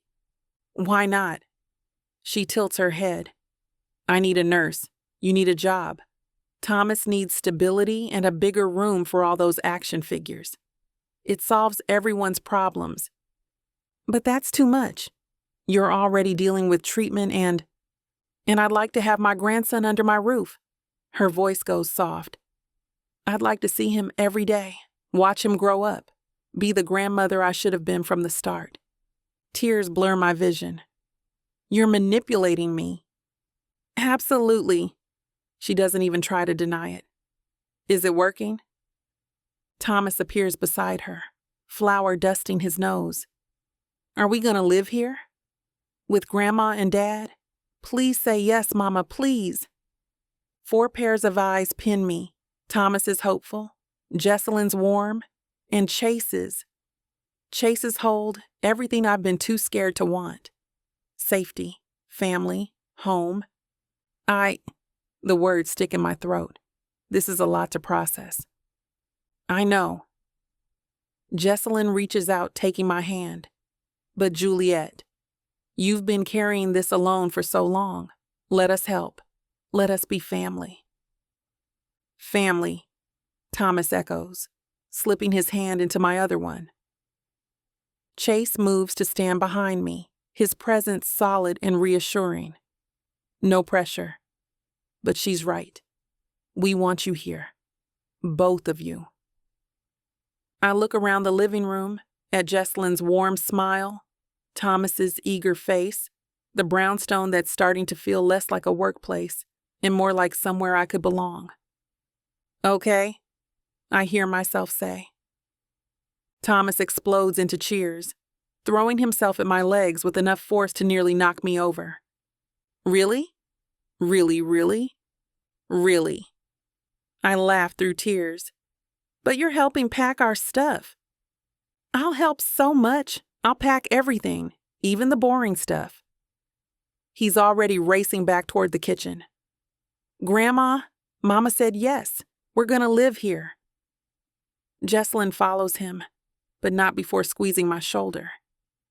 Thank you, she whispers, for trusting us with this. Then it's just me and Chase in the quiet living room. You okay? He asks. Terrified. Good. He turns me to face him. Terrified means you care, means this matters. It matters too much. That's the problem. Or maybe that's exactly right. His thumb brushes my cheek.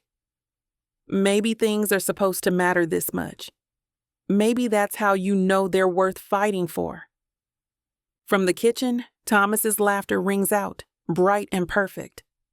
We're really doing this, I say quietly. All of it. Living here, being a family. We're really doing this. And if it doesn't work, if we crash and burn, then at least we'll have tried. He pulls me against his chest. But Juliet, I don't think we're going to crash.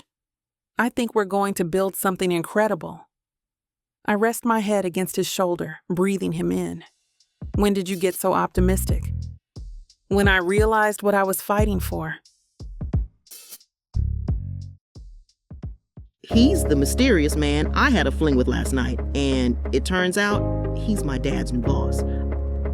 I was getting IVF, but the donor came in and wanted his stuff back. It was too late. Now we're stuck together and I'm having his baby. Ready to dive into a world where passion meets intrigue, where love knows no bounds. If I don't find a woman to marry in the next 24 hours, then my entire company is going to be taken from me. There's only one woman I can ask, but she hates me because I ruined her father. Introducing the Escape Your Life with Romance Book Bundle by Amazon best-selling author Tyler Walker, a collection of 100 standalone romances that promise to sweep you off your feet. And the best part? Get 90% off on the whole bundle, baby. For $99.99, you'll get over 800 hours of pure romance with strong alpha males and sassy women who don't back down. They can pass all the tariffs they want, ladies. But you won't find this deal for 100 audiobooks for less than $1 each anywhere else. 90 cents per book for all the dirty fun I can handle? How could I say no to that? Visit TylerWalker.com to grab this bundle today. Get ready to escape your life With Miss Tyler.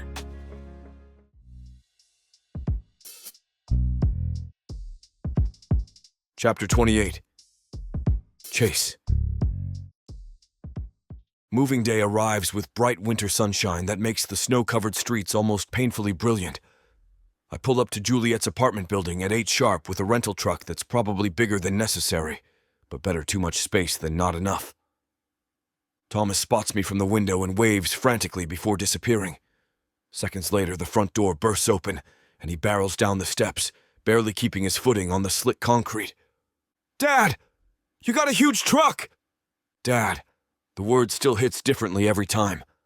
Had to make sure all your action figures would fit. I catch him in a one-armed hug. "You ready to do some heavy lifting?" "I'm super strong." He flexes his tiny biceps. "See? Impressive. I might need to hire you for my moving company."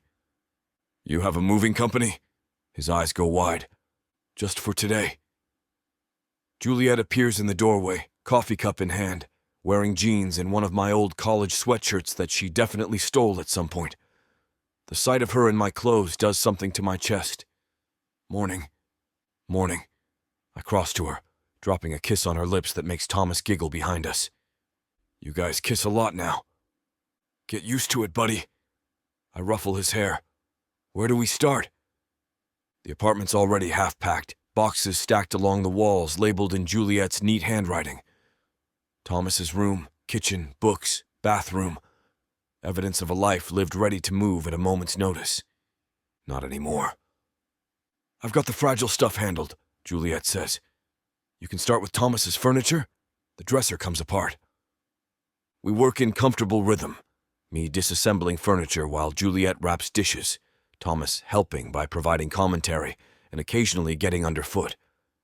The kid's running on pure excitement, barely stopping to breathe between questions about his new room at Mom's place. "Will I have my own bathroom?" "You'll share one with the guest room." "Can I paint it? Like, maybe red or blue? Red and blue together?" "We'll have to ask Grandma about that." "She'll say yes." Grandma says yes to everything. He's not wrong. Mom's been spoiling him relentlessly since finding out he's her grandson. By noon, we've got the truck loaded with the essentials. Not much, really. Juliet travels light. But what she has is quality. Thoughtful pieces chosen with care. "That everything?" I close the truck's back door. "Just need to do a final walkthrough." She disappears back inside while Thomas climbs into the truck's cab, fascinated by all the buttons and switches. "Can I honk the horn?" "Once, and not too long." He presses it with both hands, the sound echoing off the buildings. His delighted laugh makes the noise worth it. Juliet emerges with a single box, smaller than the others. She sets it in the cab before climbing in beside Thomas. "What's in there?" I ask. "Memories, photos, Thomas's baby stuff." Her voice goes soft. "Things I couldn't leave behind." I reach over Thomas's head, squeezing her hand. "Ready?" She looks back at the building one last time, and I wonder what she's thinking. How many places she's left behind. How many times she's done this exact thing. Packed up her life and started over. Last time, though. This is the last time. "Yeah." She turns to face forward. "Let's go home." Home. The word settles in my chest, warm and right. The drive to Mom's takes 20 minutes through Saturday traffic. Thomas provides a running commentary about everything we pass. Look at that dog. There's a bus. Someone's building a snowman. When we pull up to the brownstone, Mom's waiting on the steps despite the cold. She's bundled in that red blanket, but her face is bright with excitement. "My boys!" She opens her arms as Thomas launches himself at her. "Welcome home, sweetheart." "This is so cool, Grandma. Can I see my room again? Dad said I can pick the paint color if you say yes." "Did he now?" She shoots me a look that's pure amusement. "Well, we'll have to discuss that. But first, let's get everything inside before we all freeze." The next few hours pass in organized chaos. I haul furniture up the stairs while Juliet directs placement, Thomas supervises from various locations, and Mom provides encouragement from her chair. Thomas's new room is on the second floor, across from Mom's. It's easily twice the size of his room at the apartment, with big windows overlooking the street and built-in shelves just begging for action figures. "This is the best room ever." He spins in a circle, arms spread wide. "I can fit so much stuff." "Good thing you don't have that much stuff," Juliet teases, carrying in a box of his clothes. "Yet. I don't have that much stuff yet." She laughs and the sound fills the space with warmth. By 3, we've got the essentials unpacked. Thomas's bed is assembled, his dresser in place, his favorite Spider-Man blankets spread across the mattress.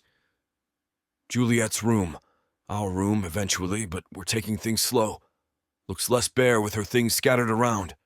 Books on the nightstand, her laptop on the desk, that little ceramic dish she keeps earrings in sitting on the dresser.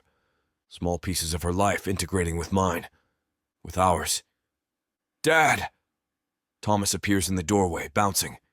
"Can we all go get dinner together, please? I'm starving and Grandma says she has energy to go out, and it's been forever since we did something fun." Forever being approximately 3 days, but I don't correct him. I find Juliet in Thomas's room, arranging action figures on the new shelves. She looks up when I enter, and something in her expression makes my chest tight. Content. She looks content. "Dinner request," I relay. "Thomas wants all of us to go out. Mom says she's up for it." She's been doing really well lately. Juliet sets down the Iron Man figure she'd been holding. The new medication protocol is working. Thanks to you. I cross to her, wrapping my arms around her waist from behind. "You saved her life." "The doctor saved her life. I just monitored the process." "You did more than monitor." I press a kiss to her temple. "You gave her hope. Gave her family back." She leans into me and we stand there for a moment, watching Thomas through the window as he builds a snowman in the backyard with intense concentration. "He's happy," she says quietly. "Really, genuinely happy." "So am I." She turns in my arms, looking up at me with those eyes that still make my breath catch. "Me too." The admission seems to cost her something. "I'm happy, Chase. For the first time in a long time, I'm actually happy." I kiss her, slow and deep, trying to pour everything I feel into it. When we pull apart, she's smiling. "Come on." She takes my hand. "Let's take our son to dinner." Our son. The words still feel new, still fill me with this overwhelming sense of rightness. We bundle up and head out. Mom, Juliet, Thomas, and me. A family. Unconventional and complicated and absolutely perfect. Thomas insists on the diner 2 blocks over, the kind of place with sticky menus and bottomless coffee, and a kids' menu featuring dinosaur-shaped chicken nuggets. We slide into a booth, Thomas bouncing between Mom and me while Juliet takes the opposite side. And I realize something. I don't miss the corner office. Don't miss the endless meetings or corporate politics or the weight of expectations I carried for 6 years. This is what I want. Thomas telling some elaborate story about his snow fort. Mom listening with complete attention, asking questions that make him feel important. Juliet's foot finding mine under the table. A secret connection. The waitress takes our orders. Nuggets for Thomas, soup and sandwich for Mom, burger for me, grilled cheese for Juliet, and we settle into easy conversation. "So, when do I start at my new school?" Thomas asks through a mouthful of roll. "Monday," Juliet confirms. "We registered you yesterday, remember?" "Oh yeah." He turns to me. "Will you walk me? On the first day?" The question catches me off guard. "You want me to?" "Yeah. Then all the other kids will know I have a dad." Something in my chest cracks open. "Of course I'll walk you, every day if you want." "Every day's a lot," he says seriously. "But definitely the first day. And maybe Fridays? Fridays are the best." "Fridays it is." Mom reaches over, squeezing my hand briefly. Her eyes are bright, and I know what she's thinking. That Dad would have loved this. Would have loved having a grandson. Would have loved seeing me figure out what actually matters. The food arrives, and Thomas attacks his nuggets with the enthusiasm only a 5-year-old can muster. Juliet steals one of my fries, and I retaliate by stealing her pickle, and Thomas announces that we're being silly grown-ups. "Is that a problem?" I ask. "Nope. Silly grown-ups are the best kind." After dinner, we walk home through snow-covered streets. Thomas runs ahead, then circles back, then runs ahead again, boundless energy even after a full day of moving. "He's going to crash hard tonight," Juliet observes. "Good. Means we can get him settled and hopefully get some quiet." She cuts me a look. "Quiet for what?" "Talking. Watching a movie. Whatever you want." I pause. "Or not talking. That works too." Her laugh is warm against the cold air. "Smooth." I try. Back at the brownstone, Mom heads straight for her room, claiming exhaustion but wearing a smile that suggests she's giving us space. Thomas needs a bath. He somehow got chocolate sauce in his hair, and Juliet handles it while I tackle the remaining boxes in the living room. An hour later, Thomas emerges in Spider-Man pajamas, damp-haired and yawning. "Bedtime, buddy," Juliet announces. "But I'm not tired!" The protest is undermined by another huge yawn. "Sure you're not." I scoop him up, carrying him toward the stairs. "Come on, let's get you settled." His new room looks different at night, shadows playing across the walls, the streetlights casting a soft glow through the windows. I set him on the bed and Juliet pulls up the covers. "Story?" he asks hopefully. "One," Juliet says firmly. "Then sleep." I grab the book from his nightstand, something about a pigeon wanting to drive a bus, and settle on the edge of the bed. Thomas curls against my side while Juliet sits at his feet, and I read the story with what I hope are appropriately silly voices. By the end, Thomas's eyes are drooping. "Dad?" His voice is sleepy. "Will you be here tomorrow?" "I'll be here every tomorrow." "Good." He yawns. "'Cause I really like having you here. I really like being here." Juliet leans over, pressing a kiss to his forehead. "Night, baby. Love you." "Love you, Mama. Love you, Dad." The words hit like they always do, unexpected and overwhelming. "Love you too, buddy." We slip out, leaving the door cracked and the hallway light on like he prefers. Juliet's hand finds mine as we descend the stairs, and I pull her close. "That went well," she says. "Better than well.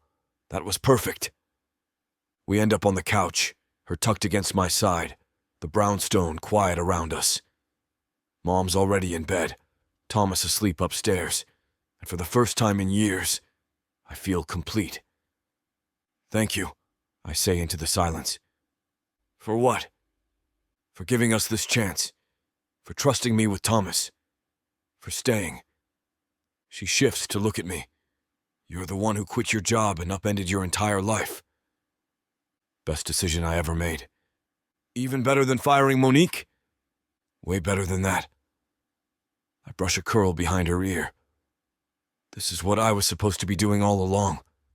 Just took me 6 years to figure it out. Better late than never. Definitely better late than never." She kisses me, soft and sweet, and I know this is just the beginning. The tomorrow will bring new challenges. Getting Thomas adjusted to his new school, navigating our relationship under Mom's roof, figuring out what I want to do now that I'm not CEO. But tonight, right now, everything is exactly as it should be. My family, my home, my second chance. And I'm never letting it go again. Chapter 29. Juliet. The smell of bacon wakes me before my alarm. I lie there for a moment, disoriented by the unfamiliar ceiling, the way morning light filters through different windows. Then it hits me. I'm in Jesselyn's brownstone. Our brownstone now, I guess. Home. The word still feels foreign, like trying on shoes that don't quite fit yet but might with time. I pull on leggings and an oversized sweater, padding downstairs in socks. The kitchen's warm. Chase, standing at the stove with a spatula, flour dusting his dark shirt. "You're up early," I observe. He turns and the smile that crosses his face makes my stomach flip. "Wanted to make breakfast." "You don't have to. I want to." He flips a pancake with practiced ease. "Besides, I'm trying to master Mom's recipe. She's been giving me tips." I lean against the doorframe, watching him work. There's something domestic and surreal about this. Chase Rockford, former CEO, making pancakes in worn jeans and a flour-dusted shirt. "What?" He catches me staring. "Nothing, just adjusting." "To what?" "This." I gesture vaguely. "You, here. Cooking breakfast like it's normal." "It is normal." He sets down the spatula, crossing to pull me against him. "Or it's going to be. You'll see." His arms wrap around my waist, solid and warm, and I let myself lean into it. Into him. "I'm scared," I admit quietly. "Of what?" "That I'm going to wake up and this will be gone. That it's too good to be real." "It's real." His lips brush my temple. "I'm real. Thomas upstairs is real. This pancake batter that's definitely too thick is real." I laugh despite myself. "Too thick?"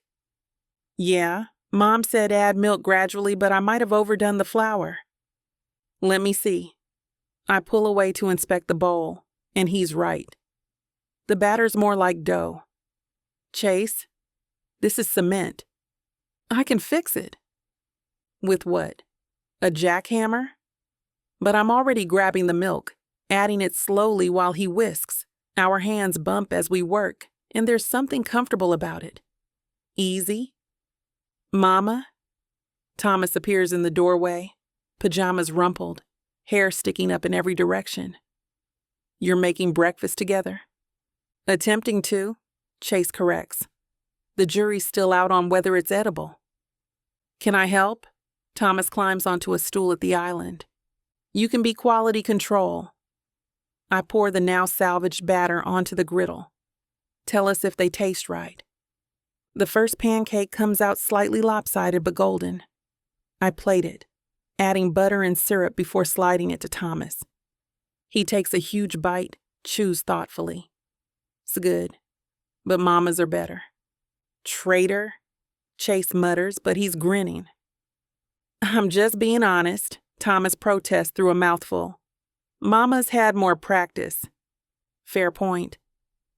Chase flips another pancake. "Guess I need to up my game." We fall into a rhythm, me cooking, Chase plating, Thomas providing commentary. By the time Jesselyn appears, wrapped in her robe, we've got a full stack ready. "Well, isn't this a sight?" She settles into her chair, accepting the plate I offer.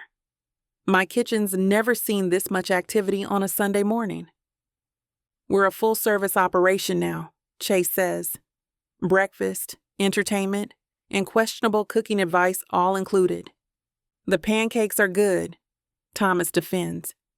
"Just not as good as Mama's." "Noted." Chase ruffles his hair. "I'll keep practicing." We eat together, the four of us crowded around the kitchen island. Thomas chatters about his new school, asking questions faster than we can answer them. Will the teachers be nice? Will the other kids like him? Can he bring his Iron Man lunchbox? Yes to all of that, Juliet assures him. And if anyone's not nice, you tell a teacher. Or me, Chase adds. I'll handle it. You can't beat up kindergartners, Dad? I wasn't planning to beat them up. Just strongly encourage them to be kind. Thomas giggles, and the sound fills the kitchen with warmth. After breakfast, I help Thomas get ready while Chase tackles the dishes. When I come back downstairs, Jesselyn's at the table with her morning tea, and Chase is drying plates with intense concentration. Can I help? I offer. Almost done. He sets the last plate in the rack. But you can keep me company. I lean against the counter, watching him work. There's still something surreal about this, about him being here, fitting into this life like he's always belonged. You're staring again. Can't help it. You're very domestic right now. Domestic. He hangs up the towel, turning to face me. That a compliment? Depends. You like being domestic? With you? He pulls me close, hands settling on my hips. Yeah, I really do. His mouth finds mine, and I'm just sinking into the kiss when Thomas's voice rings out. Gross, you guys are kissing again? We break apart, and Chase grins. Get used to it, buddy. That's what you always say. But Thomas is smiling as he bounds over, fully dressed in jeans and his favorite superhero shirt. Can we go now? I want to see my new classroom. I glance at Chase, who shrugs. I'm game if you are. Fine, but we're walking slowly. It's icy out. The walk to Thomas's new school takes 15 minutes through snow-lined streets. He chatters the whole way, bouncing between us, occasionally sliding on icy patches until I make him hold both our hands. The building's bigger than his last school. Red brick and arched windows that look like something from a postcard. Thomas's eyes go wide. This is so cool. We check in at the office, get his classroom assignment, and walk the halls until we find room 12. Through the window, I can see bright decorations, reading corners, tables arranged for group work. That's where I'll sit. Thomas presses his nose to the glass. We'll find out tomorrow, I tell him. When you actually start. Can I start today? It's Sunday, baby. School's closed. Oh. He deflates slightly. Right. Chase crouches down to his level. Tell you what. How about we walk home the long way? Check out the park nearby? Thomas's face lights up. Really? Really. Gotta make sure you know the neighborhood, right? We spend the next hour exploring. The park with its snow-covered playground, the corner store that sells candy, the library 3 blocks over. Thomas absorbs everything, asking questions, pointing out things he wants to come back to. Can we get a library card? Absolutely, I confirm. And can we come to the park every weekend? Every weekend might be ambitious, Chase says, but we'll come a lot. Good. Thomas grabs both our hands again. This is the best place ever. By the time we get back to the brownstone, it's nearly noon. Jesselyn's in the living room reading, and she looks up when we enter. How was the adventure? Amazing. Thomas launches into a detailed recap while peeling off his coat and boots. And Dad said we can come back to the park lots, and the library has a whole section just for kids and... Slow down, sweetheart. Jesselyn laughs. You're going to run out of air. But it's all so cool. He flops onto the couch beside her. I love it here, Grandma. I'm so glad. She smooths his hair back. And tomorrow you'll love it even more when you make new friends. I'm going to make so many friends. Everyone's going to want to be my friend. 'Cause I have the best family. The words hit me square in the chest. Chase's hand finds mine, squeezing gently, Mama, can I watch a movie? Thomas asks. Please? Just one? One, I agree. Then lunch. He races to pick something from Jesselyn's collection while Chase and I head to the kitchen. I start pulling out sandwich fixings, and he helps without being asked. He seems happy, Chase observes quietly. He does. I spread mustard on bread. Really happy. You? I pause, considering. Yeah, I am. Even with all the chaos, the changes?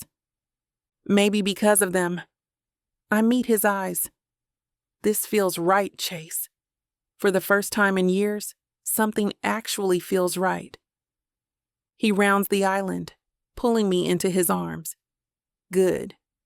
Because I'm planning on making it even more right. What does that mean? His hand slides into his pocket, and my heart stops.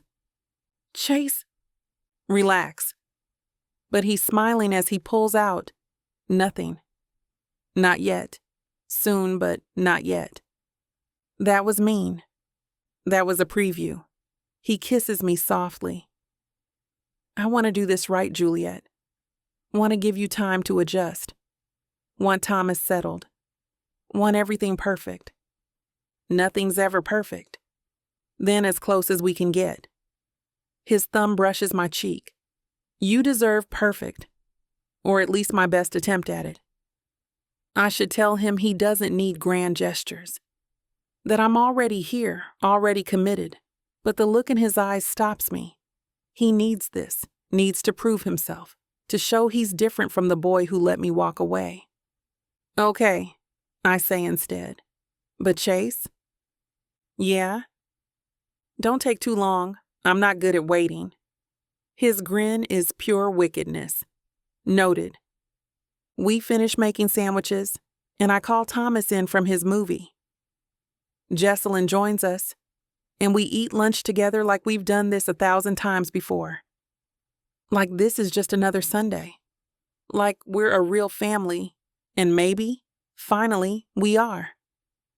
After lunch, Thomas insists Chase help him arrange his action figures properly. They disappear upstairs, voices drifting down as they debate which heroes should go where. I help Jesselyn with her afternoon medications, checking vitals out of habit. Everything looks good, I tell her. Really good, actually. That's because I'm happy. She pats my hand. Happiness is the best medicine.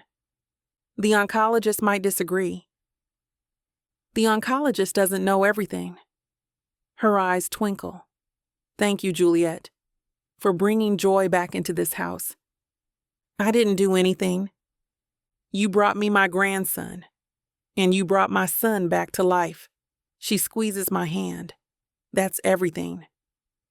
Upstairs, Thomas's laughter rings out, followed by Chase's deeper chuckle. They're good together, Jesselyn observes. They are? The admission comes easy. Really good. And you two? I feel heat creep up my neck. We're figuring it out. Looks pretty figured out to me. She's smiling now. I see the way he looks at you, the way you look at him. It's complicated. Love usually is. She leans back in her chair. But Juliet? Sometimes complicated is worth it. I think about Chase upstairs with Thomas. About the way he quit his job without hesitation. About pancakes and walks to school, and the way he kisses me like I'm the only thing that matters. Yeah, I say softly. Sometimes it is. Mama, Thomas calls from upstairs. Come see. We made the best setup ever. I climb the stairs to find Chase and Thomas, surrounded by action figures, arranged in elaborate battle scenes across every surface. This is Iron Man's tower, Thomas explains, pointing. And this is where the bad guys attack, but then Spider-Man swings in and... He launches into a detailed play-by-play while Chase catches my eye and grins. This is what I was so afraid of wanting. This messy, chaotic, perfect thing called family. In watching Chase listen to our son with complete attention, I realized something. I'm not afraid anymore.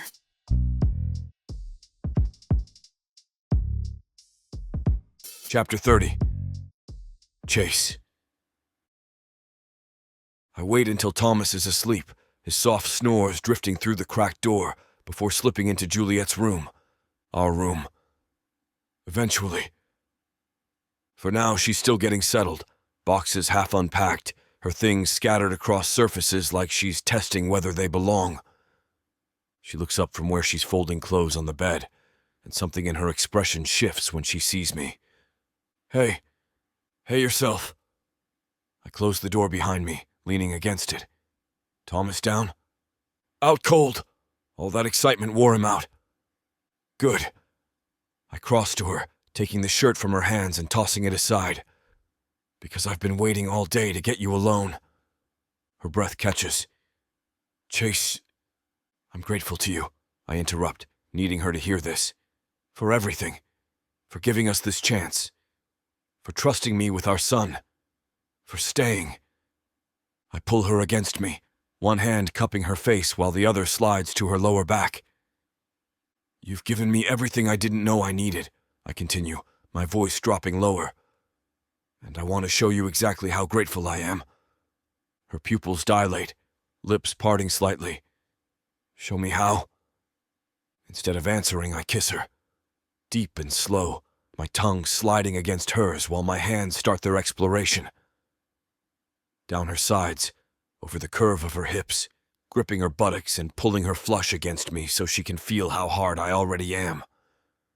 And that's where we're going to put a pause on pleasure. It looks like the rest of this chapter is just too naughty to put on the air. As much as we'd love to share every little detail, we've got to stick to this platform's guidelines to keep these free audiobooks coming. They've got some rules about what we can show, and we wouldn't want to risk losing the chance to bring you more content. As frustrating as it is to build the tension only to be interrupted, Miss Tyla always knows how to make it up to you. You can find the full, uncut scene over at tylawalker.com. With an entire library of unabridged audiobooks and ebooks, Miss Tyla's collection is waiting for you. And if you use code SAVE40, you'll get 40% off any digital product, even on bundles that are already discounted. So don't let the fun stop here. Head over to tylawalker.com and treat yourself with Miss Tyla. After a long moment where we both struggle to catch our breath, she laughs softly against my neck. The sound is breathless, satisfied, utterly content. We're terrible at being quiet. Practice makes perfect. I press a lingering kiss to her temple, still buried deep inside her, reluctant to move. My fingers trace lazy patterns along her spine. We'll get better. We better. She shifts slightly, and I feel her inner muscles flutter around me.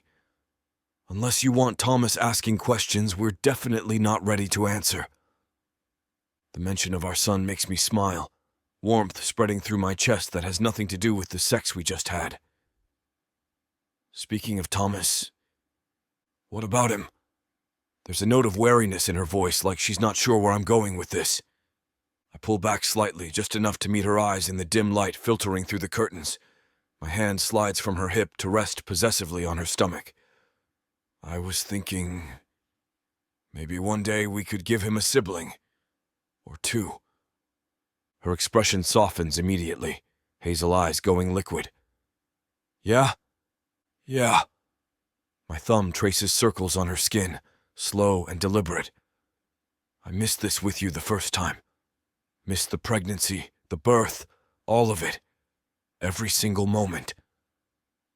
My voice drops lower, rough with emotion I'm not trying to hide anymore. And I know it's probably too soon to talk about this, but it's not too soon. She covers my hand with hers. I'd love more kids with you, when we're ready. Relief and joy flood through me in equal measure. When we're ready, I agree. But for now, I kiss her again, slow and deep, and she melts into it, into me, into us. When we finally pull apart, she's smiling. You should probably go back to your room before Jesselyn finds you here in the morning. Probably. But I don't move, too content holding her. A few more minutes. Chase. Just a few more. I tighten my arms around her. Let me hold you a little longer. She sighs but settles against my chest, and we lie there in comfortable silence. Outside, snow continues to fall, blanketing the city in white. Inside, everything is warm and right. My family, my home, my future, all right here in my arms.